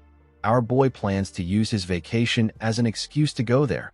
He wanted to explore through the Adventurers Guild belonging to the Argos Kingdom. He didn't want to reveal his destination to any suspicious individuals. While he was looking through some documents, someone knocked on his door. Zeke asked the person to come in. The person turned out to be Liam. The boy kneeled in front of Zeke. He referred to him as his liege. Our boy reminded him that he asked him to ease up a bit. He told Liam that it is fine to greet him informally. Decker said that he will be leaving. Zeke asked him not to forget to use the black card to take care of the matter with Valhalla. Liam asked Zeke to tell him why he called him to the Platinum Mansion. Our boy told him that he heard about him getting transferred to the special class. He said that he couldn't just stand by and do nothing as his liege. He grabbed a book and stretched his hand out to Liam. He revealed to him that he organized everything that he will need during his time in the academy. It contained expected exam questions, training manuals, and information on some essential items. Zeke asked the boy to go to the Papner's Breath and show the blacksmith the book. He told him that he will be given the required items. Liam was shocked to hear this. Our boy reminded him that he will need a personal sword in the 4th year. He asked him to commission Papner's Breath for this too. He asked him not to worry about the cost. He told him that he has already paid for everything. With a smile on his face, Zeke told Liam that he believes that he will follow after him. Liam was very touched by his master's gesture. He wanted to cry. He went on his knees and promised Zeke that he will live up to his expectations. Our boy reminded him that it has not been a minute since he asked him to ease up a bit. Liam said that he will try to rectify his behavior. The Argos kingdom lies at the northernmost edge of the central continent. It is one of the 4 central kingdoms alongside Delphoa, Thebia, and Alencia. Dungeons of different sizes litter the giant mountains that divide the land of the monsters from the continent. This draws in adventurers aiming to get rich quickly. The first king of Argos recognized this and chose to make his kingdom's central business one that ties adventurers and dungeons together. With the support of the royal family, the giant mountains have been divided into hundreds of regions with shipping routes and bases constructed and managed by the Argos Adventurers Guild, which has now spread across the continent. In the next scene, we are taken to an adventurers guild. We see people getting registered in the guild. We see someone register as Zeke Murray. The person was asked to submit his documents to the issue desk to receive his registration certificate. The person turned out to be Zeke. Our boy was wearing a wig and magic lens for his eyes. He knew that it will be best for him to get an adventurer certificate in order to operate in peace. Going around as a Draker would cause him to stand out. Zeke decided to start his treasure hunt immediately. He got his certificate. He went to a place where several carriages were in order to get a ride to his destination. He ended up joining other people in the carriage. Our boy was relieved that he was able to get a caravan during such a busy season. While he was resting, someone asked him if he is an adventurer too. With a smile on his face, the man told Zeke that he looks nervous. He asked him if this is his first time going into a dungeon. One of the man's teammate moved close to our boy. He asked him if he wants to join them. He said that they are actually veterans despite how they look. The man and the woman next to him smiled at Zeke. Their teammate said that dungeons have been dangerous recently. He told our boy that he will be monster food if he makes a mistake down there. Zeke realized that trash like this will always be everywhere he goes. With a smile on his face, the man asked Zeke if he knows that the first party to go into the dungeon takes half of the adventurer's livelihood. Our boy was already familiar with this tactic. People like this use new adventurers as monster bait or sell them off to slave traders. While he was thinking, Zeke sensed something coming from the mountains. He stood up and asked the idiot next to him to shut up. The idiot was surprised to hear this. He asked our boy if he offended him in some way. Zeke moved close to the driver. He informed him that there are monsters 500 meters behind them to their left. He said that it is a group of orcs. He asked the driver if the place is infested with monsters. The man was surprised to hear this. He said that the route is safe. The idiot laughed at Zeke. He called him a little rookie and asked him not to be nervous. He explained to him that the routes of the main branch Adventurers Guild are managed directly by the kingdom. He said that even wild animals cannot get inside this safe zone. Our boy asked the idiot to explain what is behind him. The moment he said this, a orc appeared and screamed at them. A small amount of orcs destroyed the trees around them and attacked the carriage. They easily destroyed it. They killed the people inside the carriage with their giant clubs. Unfortunately for the poor idiot, the carriage fell on his legs. While he was struggling, an orc walked up to him. The man called for help, but no one answered. The orc squashed his head. Zeke hid behind a tree and watched as the orcs tore the carriage apart. He realized that the base was not operating properly for there to be orcs roaming around in a safe zone. When our boy arrived at the base, he saw dead bodies everywhere. He did not expect the Argos soldiers to lose. With this much manpower, most monsters wouldn't even stand a chance. While looking at the bodies, Zeke noticed something odd. He saw the cuts on the bodies. He quickly realized that the soldiers didn't lose to the monsters. They were actually killed by humans. The humans intentionally left massive damages on the bodies to make it look like a monster attack. However, if this was truly done by a monster, the cut wouldn't have been so clean. On top of this, there is almost no trace of resistance. The men were killed in a clean manner with a single attack. Our boy realized that the people who did this must be on the level of a purple knight. He knew that he will create some misunderstandings if he stays there any longer. He decided to leave. Finding traces of Kaiser was his top priority. As he walked deeper into the forest, Zeke saw a basket filled with human skulls. He knew that this is a symbol that marks the barbarian territory. The mini-map informed him that he is almost at Kaiser's ruins. While looking at the skulls, Zeke wondered about what the Empire's hunting dogs were doing there. They were hiding behind some trees and watching our boy from afar. The hunting dogs were recruited from the greatest talents among the Empire's knight trainees. They are a unit under the direct control of the Emperor. They are trained in tracking and assassination techniques. Presently, They are hidden from the eyes of the public. Only those in the highest positions are even aware of their existence. However, they will make a grand entrance in the public eye as the main fighting force during the Continental War waged by the Empire. On his way here, Zeke had been watching their movements. He could never forget their unique tracking techniques. This is because they were the ones who killed him. Zeke remembered that Duke mentioned that the Emperor is obsessed with immortality, and he is turning the continent inside out to find it. Our boy remembered that the Emperor was obsessed with rare artifacts even before his regression. Not only did he bear the foolish dream of unifying the continent, he also dreamed of something as insubstantial as immortality. Zeke wondered if the Empire has already discovered Kaiser's ruins. He realized that he needed to confirm this by himself. He disappeared in front of the hunting dogs when he thought of this. They were surprised to see what happened. They turned to a man to signal him to do something. The man put his hand into his clothes. He brought out a flare gun. Before he could fire the gun, Zeke reappeared and cut off his hand. Our boy looked at the gun, which fell to the ground. He saw a golden robe tied to its bottom. He realized that the man was going to fire a gold flare, which signifies an emergency. He became certain that the man was the team leader. Due to the fact that there were only 3 of them, our boy asked the man if they are the perimeter guard team. He said that they should normally be 12 men on a team. One of the man teammates asked Zeke to tell him who sent him. Our boy cut off the head of the man in front of him when he heard this. The other 2 were shocked to see this. Zeke asked them if they do not understand the situation. With a scary look on his face, he told them that he is the one asking the questions in this situation. He advised them to think carefully. He told them that he can see 2 mouths that can talk. He asked them if the other person will die quietly if one of them dies. The men became scared. Our boy advised them to think carefully and make a wise decision. Zeke was able to get the location of their temporary base. It was filled with hunting dogs. Our boy realized that these hunting dogs were probably the ones who killed the people at the base. Due to the fact that they harmed the kingdom's soldiers, Zeke wondered if they have really found Kaiser's ruins. He decided to check it out by himself.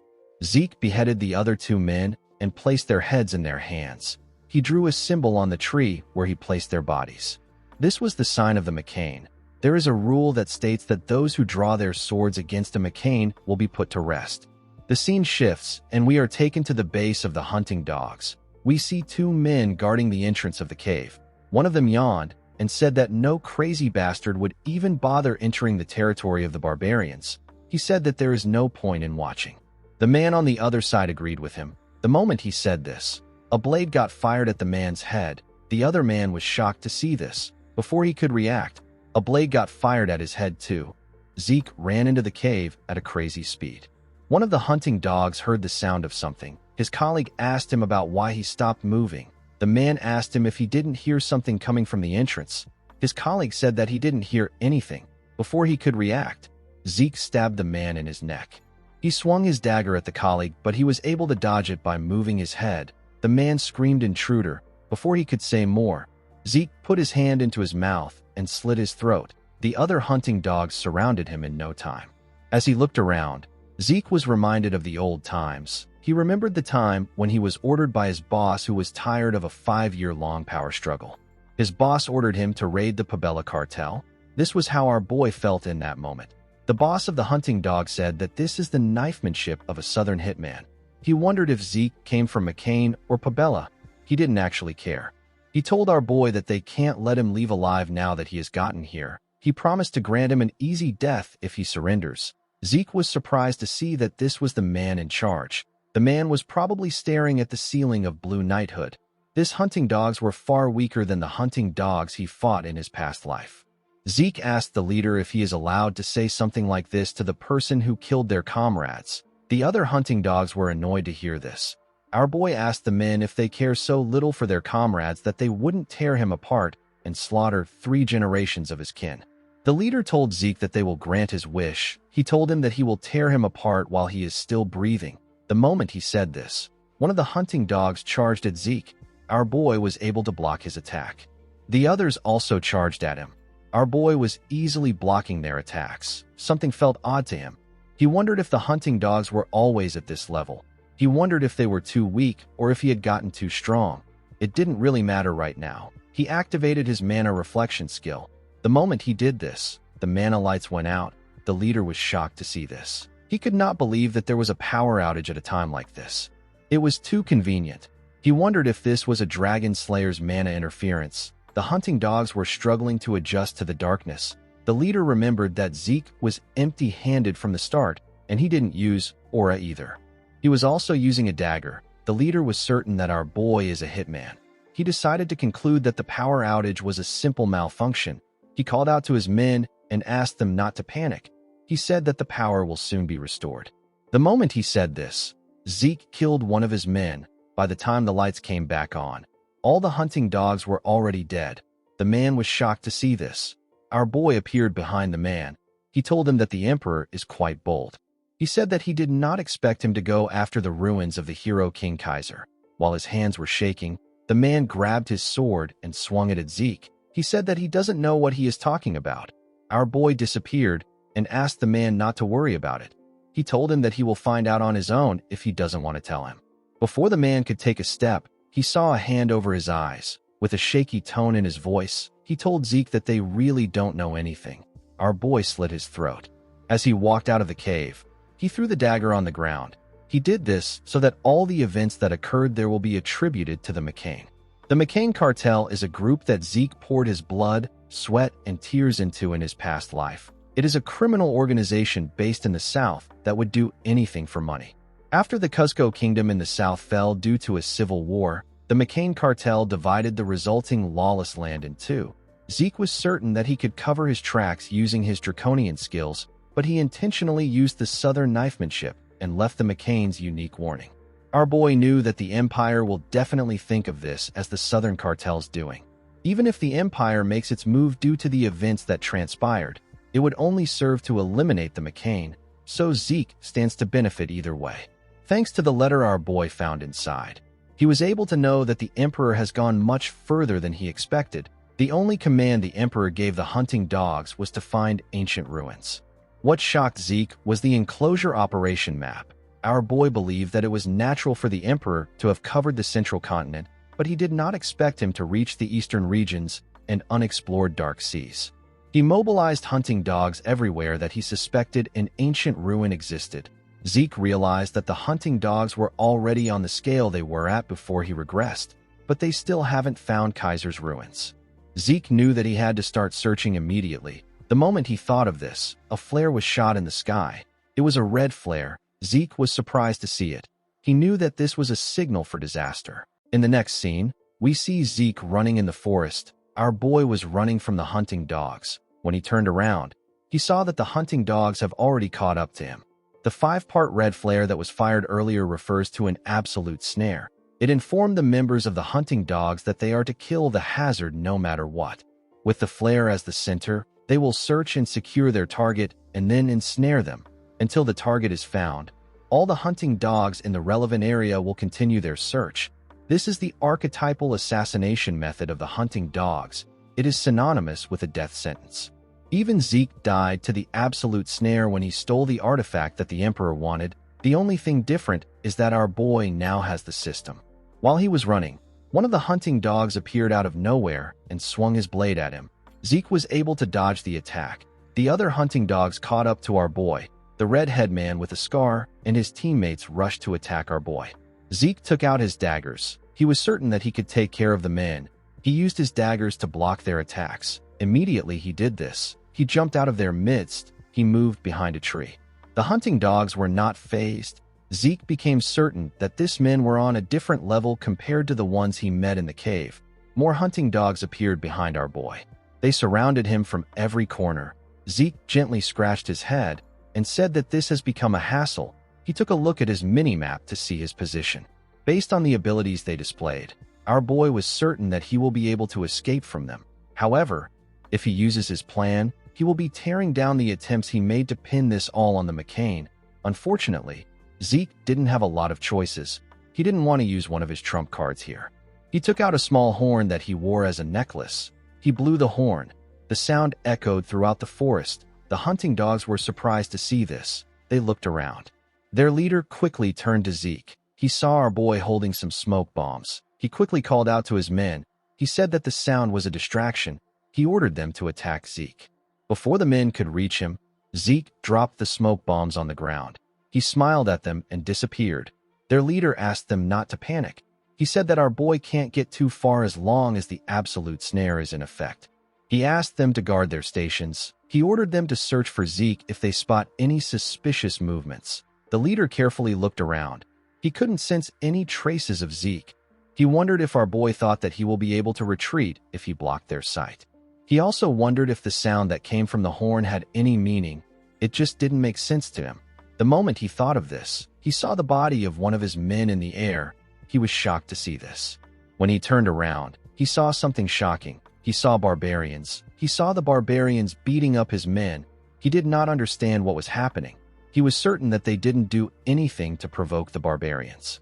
It was possible for them to take on 1 or 2 barbarians. However, they were attacking in a large number. One of the hunting dogs drew out his sword and called the barbarians uncivilized brutes. He told them that they have a lot of guts to intrude. The moment he said this, he swung his sword at the barbarian. His sword was not even able to dent his skin. The man was shocked to see that his hand was shaking. The barbarian crushed his head with a single blow. The leader realized that this was his first time seeing them so enraged. He understood that they are at a disadvantage with their current force.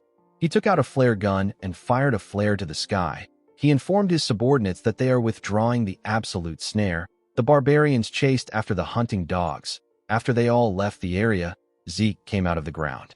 He said that the horn was far more effective than he expected. The barbarian's horn was created to be an efficient means of communication during the chaos of battle. It is a barbarian tool of war. When Zeke looked at his necklace, he noticed that the horn has broken. In his past life, he was able to develop a friendly relationship with the Mohawken tribe. They taught him how to make and use the horn. The signal Zeke sent with the horn was to tell the tribe that there were outsiders intruding upon their sacred motherland. The barbarians are considered to be simplistic and uncivilized savages. However, they have clear cultures and traditions, and they live in their indigenous civilizations.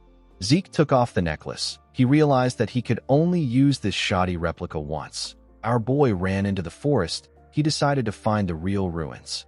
When Zeke arrived at the entrance of the ruins, he hid behind some rocks. He saw something shocking. He did not expect to face another problem today. At the entrance of the ruins, there was a monster with multiple heads walking around. The system informed Zeke that he has discovered a fallen dragonborn corrupted by contaminated energy. Our boy did not know what a fallen dragonborn was. All he knew was that the door leading to the ruins was next to the monster. He asked the system if it can open the door. The system confirmed his request and connected to the home of the hero King Kaiser. It informed Zeke that it will now open the home of the hero King Kaiser. The moment it said this, the door began to move up. The Dragonborn also saw this. It screamed when it saw this. Zeke realized that the monster was now on high alert. He knew that he couldn't walk past it.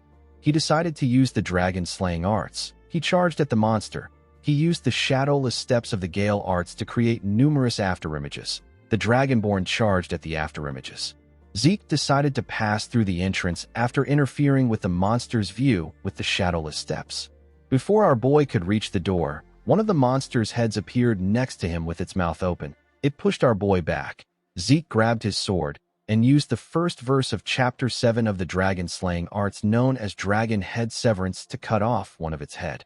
The monster's blood splashed on him. He noticed that the blood was acidic. His healing factor quickly activated.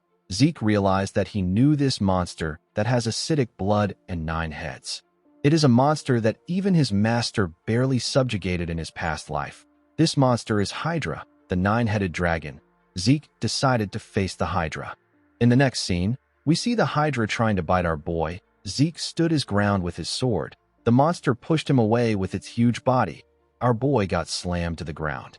He used his sword to hold himself up. He could not believe that he was struggling this bad. In this age where dragons are extinct, Dragonborn monsters are said to be the closest to dragons. Zeke's attacks were not working on the monster at all. No matter how much he cuts it down, it heals itself immediately. This was quite frustrating for Zeke. He realized that the Hydra was too much for his current self. He noticed that he was about 30 meters away from the door. He pointed his sword down and ordered the system to close the door. The system confirmed his request and told him that it will close the door of the home of the hero King Kaiser. The door began to slowly descend. Zeke pressed his sword into the ground and released some energy. The heads of the monsters slowly surrounded him. Our boy dragged his sword on the ground and used the fifth form of the Gale arts known as Wind Splitter. He used the technique to fire an attack that cut off one of the Hydra's heads. He was able to clear a path for himself. He quickly ran towards the door. He decided to give up on the monster and get through the door before it closes. The Hydra saw through Zeke's plan. It quickly charged at him with multiple heads. Our boy carefully used his sword to hold the door and pass through it. He quickly turned around to see what happened to the Hydra. Immediately he did this. One of the monster's heads passed through the door and grabbed his hand with its teeth. Zeke grit his teeth to withstand the pain. He did not expect this. The Hydra used part of its neck to hold the door. Two of its heads were able to enter the ruins. Zeke did not think that the Hydra would follow him here. Since the head was holding on to his hand, our boy added his ether to his sword and used it to cut it off. While he was in the air, his arm began to regenerate. One of the heads fired a poisonous gas at him. The system informed him that he has been poisoned by the Hydra. Zeke added ether to his sword and activated his soul manifestation. He used Lacerate to cut off the head that poisoned him. He easily cut through it. Unfortunately for him, there was still one head left. Our boy was breathing heavily. He was quite exhausted. The head charged at him while he was breathing heavily. Since he was tired, Zeke decided to use one of his draconian skills. He activated the dragon's dignity. He used it to create a terrifying image of a dragon. With a horrifying look on his face, Zeke asked the monster to screw off if it doesn't want to get crushed. The Hydra could feel Zeke's terrifying power. It became scared. It quickly moved back and left the room on its own. Our boy did not think that dragon's dignity would walk on the Dragonborn. He realized that he should have tested it earlier. Zeke wondered why he was so tired. He knew that his infinite stamina is active. He wondered if this was because of the poison. A status window appeared in front of him while he was thinking. It informed him that he has struck fear into the fallen Dragonborn. It asked him if he will activate Dragonic control to subjugate the target. Zeke was surprised to hear that he struck fear in it. He wondered if he struck fear in it with the dragon's dignity. He couldn't believe that he had a chance to subjugate this powerful monster. He decided to give it a try. Zeke was quickly disappointed. The system informed him that he lacks the required administrator authority to be able to subjugate the Dragonborn. It told him that he has failed to subjugate the target. Zeke stood up. He said that he was looking forward to it. He realized that it would have been weird if such a cheat skill doesn't have any restrictions. The moment he thought of this, he felt a large amount of pain. The system informed him that the Hydra's poison has surpassed dangerous levels. Zeke fell to the ground. He could not believe that his healing factor was not working on the poison. He believed that there has to be a way to overcome this. He recalled that gluttony can consume bloodline abilities. Since it is such a potent poison, our boy was certain that the monster must have a bloodline ability that involves resistance against poison. He quickly activated gluttony. The shadow came out of his body and ate the head of the Hydra that he cut off.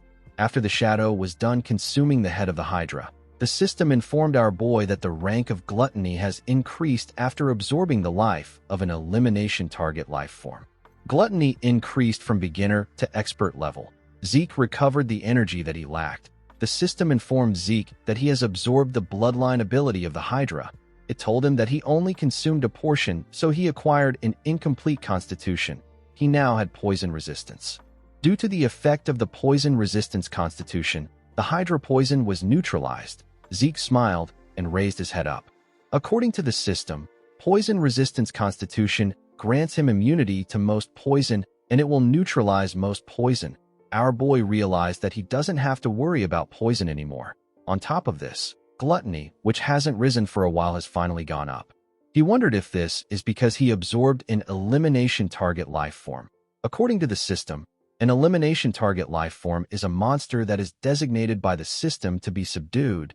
Zeke will be given additional rewards for subduing such monsters.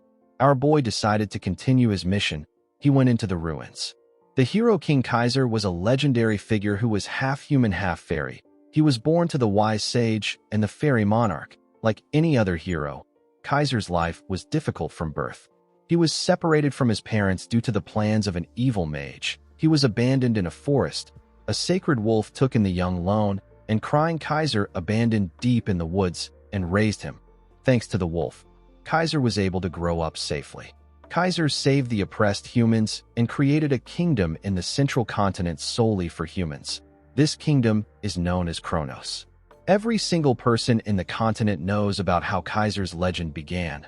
Currently, there are hardly any documents left from this time. This made Kaiser's story a legend. However, the proof that the hero King Kaiser and the Kronos kingdom actually existed was right in front of Zeke. While looking around the majestic palace, Zeke noticed that it was smaller compared to what he saw in the books. Our boy didn't think that the ruins of Kaiser would be the Kronos kingdom itself when he arrived at the entrance. He saw a huge door. Zeke realized that the home of the Dragon Slayer was also like this. The system helped him open the huge door. When Zeke stepped inside, he saw a huge glowing rock in the middle of the room. He walked up to the rock. He believed that it contained the secret technique of Kaiser. Before he could touch the rock, the system informed him that a quest linked to the hero King Kaiser's secret technique has begun.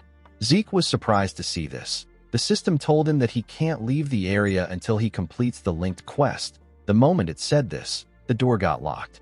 The system asked him to acquire Kaiser's wisdom from the remnants of his presence left in the ruins. There was no time limit on this quest. He will be given the tears of the fairy monarch as a reward. Zeke was surprised to see what the reward was. He recalled that Kaiser's mother was an existence that grants the wishes of men. He could not believe that he would be getting the tears of the fairy monarch. Although our boy didn't know how to use this treasure, he knew that it is a cheat-level treasure. He asked the system to tell him how he can obtain the wisdom. The system confirmed his request and began to extract the data within the magic video recording device. It discovered entry 546 of Kaiser's magic video records. There were 12 entries in entry 546 that corresponded with Zeke's request. The system decided to play the first video among the 12 magic video entries. It detected that the language used in the video was ancient Kronosian, which is no longer in use. It translated the language into the central continent language which Zeke speaks. The moment it did this, the device released a video of a man. This was the man of legends, the hero King Kaiser. At the beginning of the video, Kaiser said that a sword is simply a sword. He said that the senile old men who don't even know how to swing a sword always spout this kind of nonsense. Immediately he said this, he noticed that his recording device was shaking. He asked someone whose name is Sheltern to get himself together. He told him that the device is shaking. Zeke quickly recalled that Sheltern is the man known as Kaiser's most loyal knight. Kaiser asked our boy about what he needs to do to wield a sword well. He said that a person doesn't need to do much. He said that they simply have to swing their sword often and with vigor. He asked Zeke if he is curious about the amount of times he needs to swing his sword. He told our boy that he needs to reach this goal. The moment he said this, he took out his sword and made a simple and powerful swing. Zeke felt like he was cut in half. He basically died while looking at the attack. Our boy fell to the ground. He began to sweat and breathe heavily. He could not believe that this overwhelming spirit was able to affect him even though it was just a recording. He could not believe that this was the wisdom of the hero king. Zeke smiled nervously. He said that he likes it. He stood up and asked the system to replay the video from the beginning. The system accepted his command. In the next scene, we see Zeke swing his sword. It has been about 4 days since he locked himself in here to train. He discovered 3 other doors across the entrance. The first room is a food storage that contains enough food to last for months. The second room is a rest area meant to allow one to manage their body's condition. The final room contains a variety of books and weapons of war. This room is a training room meant for Kaiser's successor. Thanks to this, Zeke was able to focus purely on training and swinging his sword. Our boy was already able to mimic the form he saw in the video, but it still didn't feel right to him. While he was looking at his sword, the system informed him that he has acquired Kaiser's wisdom. It told him that he has gotten the basic form of the elemental sword. Zeke was surprised to see this. He didn't know what it meant. The system informed him that he has surpassed the basic level and entered the applied level. Our boy did not know what this meant. The system told him that it is going to summon Kaiser's soul. The recording device began to gather a large amount of energy. It brought together something. The device stopped gathering energy when the person had been formed. The person turned out to be the king of the ancient Kronos kingdom, the hero King Kaiser. Zeke could not believe his eyes. The hero King Kaiser was standing in front of him. While he was staring in wonder, Kaiser took out his sword and attacked him. Zeke was able to block the attack. He did not know why Kaiser suddenly attacked him. Kaiser added more strength to his attack and sent our boy flying. Zeke crashed into a wall. The Hero King asked our boy to stand up immediately. Zeke could not believe that he sent him flying. He only felt this kind of strength once in his life. He felt it when he was facing his master in his past life. Kaiser asked our boy if he is going to learn his swordsmanship with such pathetic skills. With a look of anger on his face, he said that the knights of the old would pound the ground and lament at this sight. Zeke did not understand why Kaiser was attacking him. He wondered if the Hero King was trying to test his abilities. Before he could even get up, Kaiser appeared in front of him. He swung his sword at our boy. Zeke was able to dodge the attack by moving to the side. Kaiser's sword destroyed the wall. Our boy became convinced that Kaiser was trying to kill him. He did not know if he will be able to go against the Hero King.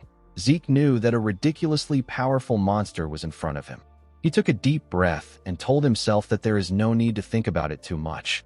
He threw his training sword on the ground and told himself that he simply has to do what he always does and give it his best. He took out his sword and covered it with aura. He told the Hero King that he is ready. Kaiser did not expect to see Zeke wield aura. He asked him if he is Sheltern's disciple.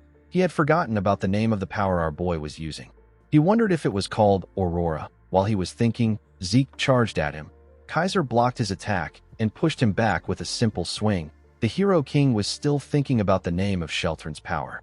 Our boy's arms were shaking from receiving Kaiser's attack. He could not believe that the Hero King was this strong even though he was not paying attention. The moment he thought of this, he saw Kaiser in front of him. The Hero King said that the name doesn't matter. He said that all that matters is how fun it is. He attacked Zeke again. Our boy was able to block the attack. Kaiser began to make his attacks faster. Zeke was struggling, but he was able to keep up with him and parry his attacks. His body was shaking after he received the Hero King's attacks. Zeke already knew that he couldn't win against this man. However, he didn't think that there would be this much difference in their powers. He was like an ant that Kaiser was playing with. He wondered if Kaiser was trying to show him why he is the Hero King. Even though he was losing, Zeke was still confident in his perseverance. His critical strike got activated. His continuous slash and high-speed movement got activated. His dragon claw also got activated. Our boy charged at the Hero King with his skills. He used his dragon claw to attack him. The attack caused a huge explosion. When the dust cleared up, we see that Kaiser didn't even move. He simply stood there and took the attack head-on. He was actually surprised to see that Zeke was able to wield draconian powers even though he is not a dragonoid. Our boy charged at Kaiser from behind. He activated his ether. Kaiser turned around to see him. He told Zeke that he is also using elemental force. Zeke activated his soul manifestation and used Lacerate to attack the Hero King. Kaiser covered his sword with an unknown energy and used it to stop Zeke's attack. Our boy grit his teeth and continued pushing. The Hero King simply smiled at him. In the next scene, we see Zeke wake up on the ground. Our boy was surprised to see himself on the ground. Kaiser referred to him as weakling and asked him if he is finally awoken. When Zeke raised his head up, he saw Kaiser floating in the air. The Hero King told him that he has quite the talent. He said that our boy has Sheltern's talent, draconian powers, and even elemental force. Immediately he said this, Kaiser noticed something odd. He moved close to Zeke. He told him that a part of his soul is stuck in the spirit realm. Our boy was surprised to hear this. He didn't know what the spirit realm is. Kaiser explained to him that he managed to overcome the wall of death even though he has a human body. He said that his ability to utilize elemental force now makes sense. Zeke stood up and told Kaiser that he has been talking about nonsensical things like the spirit realm and Sheltern's talent. He asked the Hero King to explain things in a way that he understands. Kaiser smiled when he heard this. He asked Zeke to forget about this trivial issues. He reminded him that he has a more important goal. Zeke asked him about what he means. Kaiser asked him to stop pretending. He told him that he is attempting to learn his wisdom. He raised his hand and gathered wind, water, fire, and earth. He told our boy that he is talking about the elemental sword. The elemental force is the pure natural force that makes up all things. Kaiser raised his sword and released water, fire, earth, and wind. He explained to Zeke that the elemental sword is the application of these four basic elements. He swung his sword and used a technique called Wind Field Tempest Sword. He released a tornado with the technique. He explained to our boy that this is the Wind Field Tempest Sword created by the wind. He said that the source of the elemental force that is behind the elemental sword is ether. Zeke was shocked to see the destructive power of the technique that Kaiser used. He believed that Kaiser's explanation and his raw power are closer to magic than swordsmanship. Zeke could not believe that the source of the elemental force is ether. He could not feel any ether from Kaiser. Our boy wondered if there is some kind of secret involved in the conversion of ether to elemental force. He asked Kaiser for the method of converting ether into elemental force. Kaiser covered his sword with fire to show Zeke how it works. He revealed to him that he is just naturally able to do it. He said that he doesn't know how to explain. Zeke wondered why people like this are always his masters. He realized that he could now feel the ether in Kaiser's sword. It wasn't that he didn't feel anything. It was that he couldn't feel anything if he wanted to. This is because Kaiser's ether usage is so perfectly controlled to the point that he needs to completely focus all his senses in order to feel anything. Zeke raised his sword and told his master that he will try it on his own. He told himself that he shouldn't lose himself in what he can see.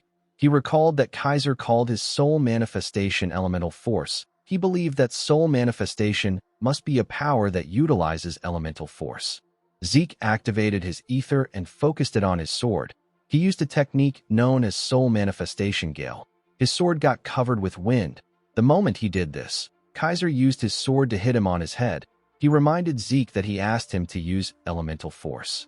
He told him that he is doing a knockoff imitation with his incantation. Our boy was surprised to hear about an incantation. Kaiser explained to him that incantation is the exclusive domain of dragons. He said that he doesn't know about dragonoids, but humans definitely cannot use it.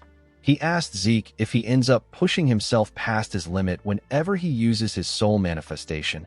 Our boy was surprised to see that Kaiser was aware of his problem. He remembered how he always gets tired after using soul manifestation.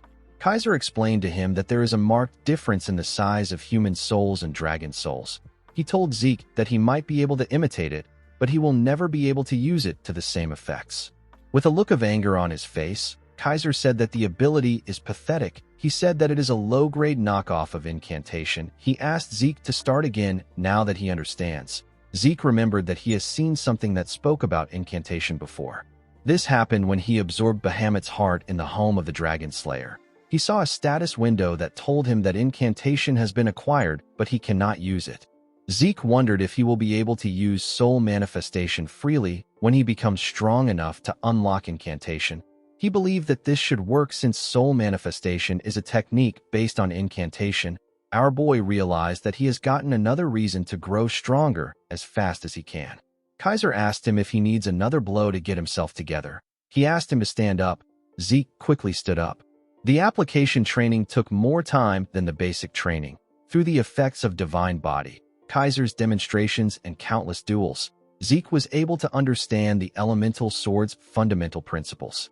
Just like how magic is activated using mana as its driving force, elemental sword is founded on the principle of utilizing ether to drive the power of the spirits, which is elemental force. After understanding the fundamental principles and the method of using it, the elemental sword was no longer difficult for Zeke to use. Our boy was able to use his sword to fire the Wind Field Tempest Sword. Kaiser told him that he can finally look at him. He told him that it will be incredibly difficult to reach the next level. He asked him to rest for now. Zeke told him that he understands. When Kaiser put his sword into the ground, Zeke asked him if he can ask a few questions while he rests. Kaiser used the wind to float in the air. He asked Zeke to go ahead. After learning from Kaiser, Zeke now understood that he was floating using elemental force. He asked his master to tell him why he called him Sheltern's disciple when he saw him use aura. He asked him about what it meant. Kaiser realized that the name of the power he was trying to remember was aura. He revealed to Zeke that Sheltern told him that humans can't use elemental force. He told Zeke that Sheltern created the power that he is using. Kaiser was annoyed to see that Sheltern ignored his techniques and only passed down his own. He cursed the man known as Sheltern Draker. Zeke was shocked to hear Sheltern's surname. He could not believe that the right-hand man of the hero king and the man known as the noble knight was the founder of Aura and a Draker. This means that the progenitor of the Drakers was not Tarakan. It was actually Sheltern Draker. Zeke wondered why this truth isn't known by the people. He told Kaiser that he also wants to know what the spirit realm is. He explained to him that he has acquired elemental sword, and he can feel the power of the spirits, but he cannot yet grasp the concept. Kaiser swung his hand when he heard this. A huge wall made from wind rose from the ground. Zeke immediately knew that this was the elemental sword wind field. He did not expect that it could also be used in this way. Kaiser said that the spirit realm is basically the afterlife. He asked our boy to think of their current realm as this life. He told him that he can never return once he leaves his body in this realm and enters the spirit realm. It is as if a person has been blocked off by a wall that he cannot cross. Zeke reminded his master that he said that part of his soul is in the spirit realm. He told Kaiser that he also exists as a soul in front of him. Kaiser snapped his finger and created a hole in his wall. He told Zeke that this is his first time seeing a case like his. He said that there are actually a couple ways to cross between realms. Zeke passed through the hole. Kaiser revealed to him that a dragon actually helped him cross over to this realm. Our boy simply accepted this. He quickly thought about his master's response again and asked him if he is sure. Kaiser told him that he is. He asked our boy if there is a problem. Zeke said that it should be impossible for a dragon to help a human. Kaiser asked him about what he is talking about. He said that dragons are beings that cherish humans. Zeke was shocked to hear this. He did not understand what his master was talking about. He did not know what to say. He wondered about the monsters that were led by the evil dragon Bahamut to destroy the world. Zeke was having a mental breakdown. He realized that the relationship between dragons and the ancient humans must have been different. Our boy didn't know what was true anymore. Kaiser stopped floating. He told Zeke that he is a living testament of dragon's love. He appeared in front of him and touched his chest. The moment he did this, the symbol of Bahamut came out of his chest. There were some signs next to it. Zeke was shocked to see this. Kaiser asked him if his heart and the fang he used to create his sword are not things that Bahamut gave him. He said that Bahamut's character may be questionable, but he has a cute side to him that cannot refuse a sincere request. Zeke realized that Kaiser and Bahamut were on friendly terms. He believed that it was best that he hides the fact that Bahamut was subjugated. With a pretentious smile on his face, Zeke told his master that he is right. He said that Bahamut gave these things to his clan which worships him because they were admirable. He said that he simply made a mistake. Kaiser laughed when he heard this. He said that Bahamut always takes great care of those under his wings. He tapped Zeke on his shoulder and asked him if he had a hard time dealing with Bahamut because of his temper. He said that Bahamut fought many times with Kronos because of his fiery temper. Zeke wondered if Kronos was the name of another dragon. He asked his master if he is referring to the kingdom's dragon. He said that he heard a lot of things about Kronos from Bahamut. He asked Kaiser if the kingdom's name was gotten from Kronos. Kaiser told him that he is right. He revealed to Zeke that he is Kronos' contractor. He said that while someone was racking his brain over the name of the kingdom, Kronos was leisurely drinking tea. When he saw this, Kaiser decided to name the kingdom after him. Zeke was shocked to hear about a dragon drinking tea. He wondered if this was done through the polymorph skill. Kaiser said that Kronos didn't react much. It was as if he expected it. The Hero King said that he wanted the name of the dragon to be known by future generations. Zeke started to piece things together. Thousands of years ago, during the era Kaiser lived in, humans and dragons lived in harmony. However, in the case that an incredibly powerful dragon helped a human without a contract, the balance of the world would collapse. This would endanger the entire realm. In order to prevent this, the dragons suppressed their own strength and polymorphed into human form to help humanity through their contracts. The dragons called their contracted humans contractors. Zeke deduced that the reason the ancient figures were so powerful was because they were receiving help from dragons. Our boy wondered about what caused the rift between the humans and the dragons. Kaiser told Zeke that he can no longer wait for him. Our boy decided to hear his master's entire chronicle when he gets the chance. He told Kaiser that he waited over 2,000 years for a successor. He told him that he can afford to wait a little longer. Kaiser said that he picked up an arrogant disciple. He told Zeke that he wants to see if he will be able to keep up this attitude.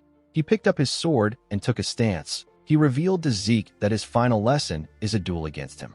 Our boy noticed that the atmosphere around his master has changed. Kaiser said that an ordinary duel will not be different from what they have been doing. He said that he is going to add a rule. He raised his hand and created walls that blocked the 3 doors in the room. He told Zeke that eating and sleeping will be forbidden from now on, and the duel will continue until he says that they can stop. He also told Zeke that he can only use an elemental sword of the same element as him. Zeke asked his master about what will happen if the rules are broken. Kaiser activated a technique known as Flame Field Dance of Flames. This technique covered his sword with fire. He charged at our boy. Zeke managed to block his attack. With a serious look on his face, Kaiser told Zeke that he is free to break the rules if he has more than 1 life. The elemental sword is split into 4 fields that each corresponds to an element. The first field was founded on the element of fire.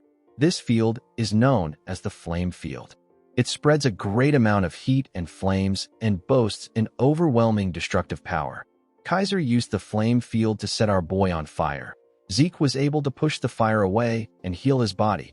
The next field that Kaiser used is founded on the element of earth. It is the steel field. Kaiser pressed Zeke down with the steel field. He charged at him with his sword. Our boy was able to block the attack, but his master pushed him deeper into the ground. The steel field specializes in subduing and defending. It uses the power to freely control solidity and mass. As Kaiser pressed him into the ground, Zeke grit his teeth and gathered his strength. He pushed Kaiser back with a large amount of energy. Immediately he did this, something cut him on his face. Kaiser activated the wind field, which is founded on the element of wind. He used the wind field to fire multiple attacks at Zeke. While he was in the air, our boy was able to block the attacks. Compared to the flame field, the wind field lacks power. However, it is useful for its attack speed, high-speed movements, and sword aura. Upon seeing that Zeke was blocking his attacks, Kaiser decided to fire a larger attack at him. Our boy dodged the attack and appeared behind him in an instant. He covered his sword with wind. He wanted to attack his master from behind. Unfortunately for him, Kaiser activated the last field, which is founded on water. It is known as the water field. Kaiser used the water to block Zeke's attack. The water field is used for attack and defense, as well as suppression and support. Kaiser used the water field to push our boy back. The water field is as variable as water itself. It possesses a versatile and well-balanced strength. Kaiser used the water to land a huge cut on Zeke's body. Our boy did not understand what was happening. He believed that his power and range should be greater. He could not comprehend why there was such a huge gap between him and his master. Our boy recalled when he was training to use the water field. He made a large amount of water pour on the ground. Zeke was happy to see what he did. Kaiser quickly hit him in the head with his sword. Zeke asked his master to tell him why he hit him. While floating in the air, Kaiser explained to him that the power he used was the power of a waterfall. It was not the power of water. Zeke asked his master if this isn't all right. He told him that the important thing is that he can use the right element. Kaiser moved to the ground. He told his disciple that when it comes to the other fields, he only needs to manifest the right attribute and wield it with all his force for the power to come to life. However, it is different for the water field. He told Zeke that the water field is all about fluidity. He told him that fluidity will trump strength. He asked Zeke if he understands. He asked him to do it again. Our boy stood up out of anger. He believed that his master was spouting nonsense. It did not make sense to him that fluidity would win against strength. He remembered that he submitted in his past life because he lacked the strength to fight back. He lost what was precious to him because he lacked the strength to protect it. In order to survive, in order to adhere to his convictions, in order to protect that which is precious to him, Zeke sought nothing but strength throughout his life. He could not believe that his master was now telling him that fluidity will win over strength. Our boy could not comprehend this concept. He put himself together and covered his sword with water. He used it to block Kaiser's attack. He could not believe that he was thinking of something else during the duel. Kaiser sent Zeke flying with his attack. Our boy used his sword to hold himself down. His body trembled as he slowly pushed himself up. He realized that he stopped keeping track of time after the 15th day. He believed that this insane duel must have been going on for a month. He had been fighting endlessly without food or rest. Thanks to the duel, Zeke realized that infinite stamina isn't all-powerful. It didn't mean anything in front of a monster that overwhelms it. Kaiser charged at him again. Our boy quickly used his sword to block the attack. He noticed that he couldn't put any strength into his arms right now. The floor was also slippery. While struggling to stand his ground, Zeke slipped and caused a huge splash in the water. Fortunately for him, he was able to stand his ground. He did not expect that he would parry Kaiser's heavy attack with the water. Zeke smiled when he remembered what his master said. He now understood what his master meant when he said that fluidity will trump strength. When he casted aside his strength to grip his sword and his strength to remain standing, he finally began to understand Kaiser's words. The methods our boy learned to control a blade's arc and strikes do nothing but bind its freedom. Zeke realized that he needed to cut away this unnecessary shackles. Just like how water flows from above to below, our boy needed to create his own path. He grabbed his sword and charged at his master. He recalled that he has felt something like this in his past life too, when the line between his sword and himself blurred, and he felt like he was one with the world around him. Zeke now understood that water could be violent at times and refined too. He moved his sword with the water and pushed his master back. He stood before Kaiser like an equal. Kaiser smiled when he saw this. He was excited. He swung his sword at our boy. Zeke quickly moved back to dodge the attack. He went down and gathered a large amount of water around his sword. Kaiser also did the same. With a smile on their faces, the two of them used a technique of the water field known as Water's Edge. Their attacks shook the entire Kronos kingdom. It even left a large hole in the roof of the palace. Zeke fell to his knees. He lost consciousness. Kaiser told him that he is magnificent. He accepted Zeke as the sole successor of his teachings. In the next scene, we see Zeke wake up. He was surprised to see that he passed out. This was his second time losing consciousness. The first time it happened was during his duel with Duke. At the time, the system informed him that the excessive use of his skills has resulted in fatigue that surpasses the allowed amount. The system forcefully shut down his consciousness for his own sake. However, it was different this time. This was the first time Zeke passed out because he reached his body's physical limit. He pushed himself up and called out to Kaiser. He turned around to see that the stone that summoned his master was broken. He realized that his master has returned to the spirit realm. Our boy wondered about what happened to the quest. He felt like he managed to decently use the water field before passing out. While he was thinking, several messages popped up out of nowhere. Zeke was shocked to see the amount of messages that appeared in front of him. The system informed him that he has completed the linked quest. It told him that his reward will be increased due to the time bonus.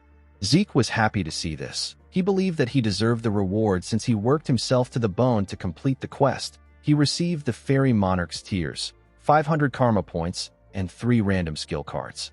The system informed him that he has completed the achievement quest. It told him that his reward will increase due to the time bonus. It elevated Zeke's administrator rights and gave him 500 karma points, as well as 3 random boxes. Due to the fact that he was elevated to an intermediate administrator, certain system functions were to be unlocked. Zeke's elementary level quest book changed into an intermediate level quest book. An item hotkey slot was unlocked. The mini-map portal transportation function was also unlocked. The system informed Zeke that his soul has seen some growth. Due to the growth in his soul, the seal on Bahamut's heart was partially unlocked. 90% of Bahamut's power was still sealed off. The messages were quite much. Zeke believed that reading through them will be a lot of work. Our boy decided to first check the seal percentage. He recalled that the seal was at 95% when he first absorbed Bahamut's heart. At that time, Zeke tried to unlock the seal immediately, but the system blocked him. Since he had directly faced the power, he knew that it was something that he couldn't handle. He realized that he can only handle 10% of the power now. Zeke understood that incantation, which he couldn't unlock with points alone, and dragonic control must be related to the seal percentage. He decided to keep an eye on it. He opened the system and unlocked the random boxes he got as a reward. He got some boots created from meteoric iron and a lower body armor that was also created from meteoric iron. The system told him that the property of the items will be activated once he equips a full set of meteoric iron. The third item he got were some earrings that were delicately made from crystals. The earrings grant the user 15% improvement in their mana recovery speed. They also look nice when paired with a red dress. Zeke knew that he could sell the earrings to a mage for a good price. He could not believe that he managed to get the boots and the lower body armor to match with the gauntlet he got from before. Our boy knew that it won't be long before he gets the full set. He decided to check his random skill cards next. When he opened the cards, he saw that he got a C-rank skill known as Static Discharge. The skill allows him to generate electricity to give a target an electric shock through touch. He got another C-rank skill called Flashbang. The skill allows him to shoot condensed energy, which then explodes and generates a bright light that disables a person's vision. The third skill Zeke received was a C-rank skill called Dissonance. It allows him to create an unpleasant sound to interfere with the target's hearing. Zeke did not expect all the skills to be C-rank. He realized that there would be no point to all his hard work if the system just gave him high-ranked skills. Our boy took out a dagger and applied his static discharge to it. It caused a huge spark. Zeke could not believe that this was a C-rank skill. The power was very good. He realized that he could use it in different ways. He believed that he will be able to produce something that surpasses the effect of the artifact he used during the Great Advancement exam if he uses Flashbang and Dissonance together. Zeke opened his messages. He recalled that he unlocked more system functions by raising his administrator level. He clicked on the item hotkey slot. This function allows him to use items in the slot like a skill. Our boy believed that the function would be useful in an emergency. He wondered about what he should keep in the slots. Since he had healing factor and infinite stamina, he didn't need any healing potions. While looking through the system, Zeke realized something important. The skills that he thought would be all-powerful each had their own disadvantages. However unlikely it may be, there is no guarantee that he will never encounter another skilled opponent like Kaiser that can't be managed with infinite stamina. He realized that he hasn't been able to confirm the limits of his healing factor yet. He did not want to take any chances. He bought a top-grade healing potion known as Salvation.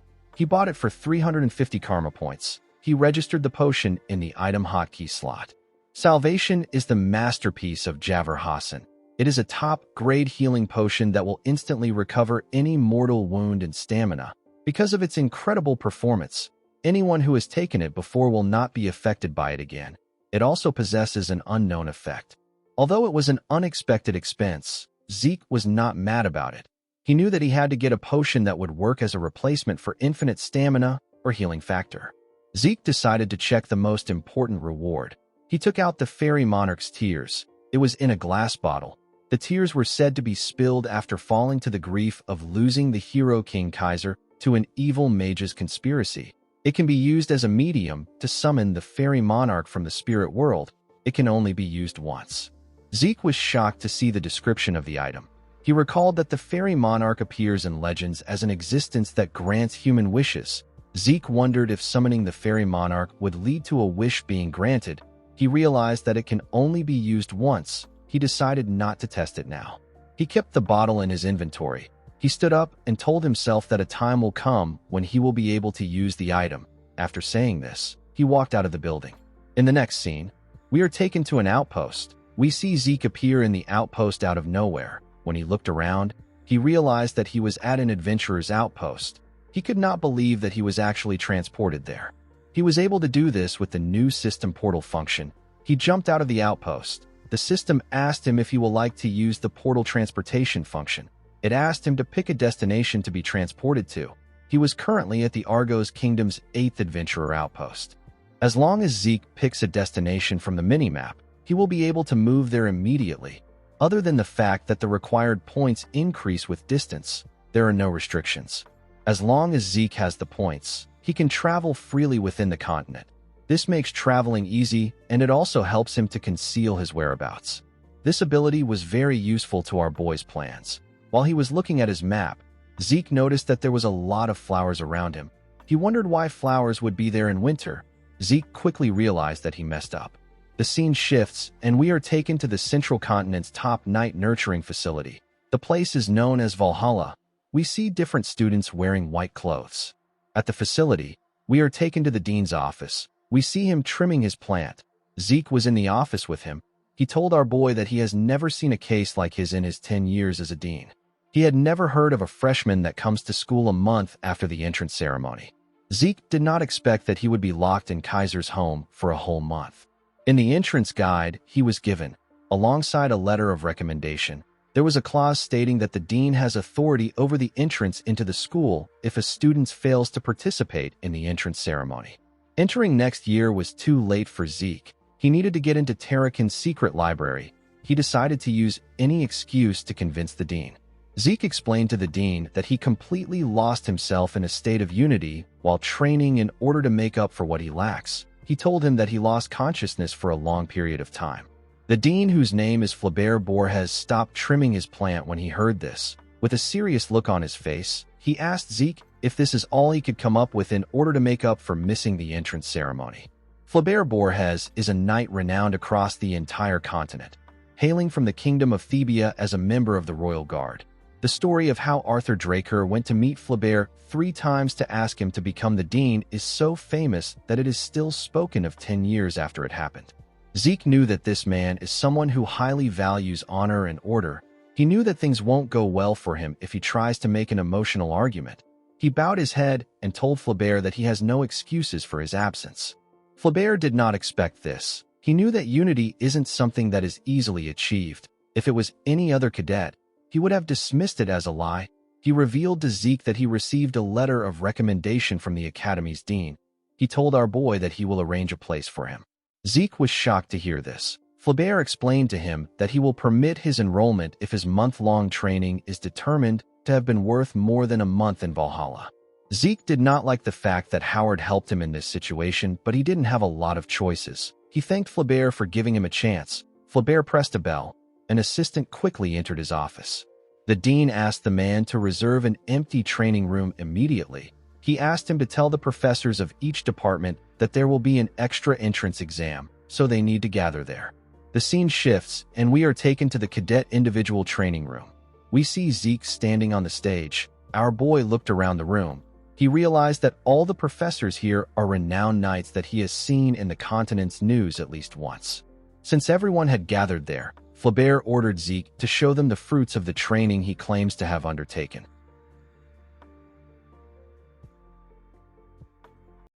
Guys, we have come to the end of our video. If you guys want more of this recap, let me know in the comments section. Don't forget to like and smash that subscribe button for more recaps. See you guys later.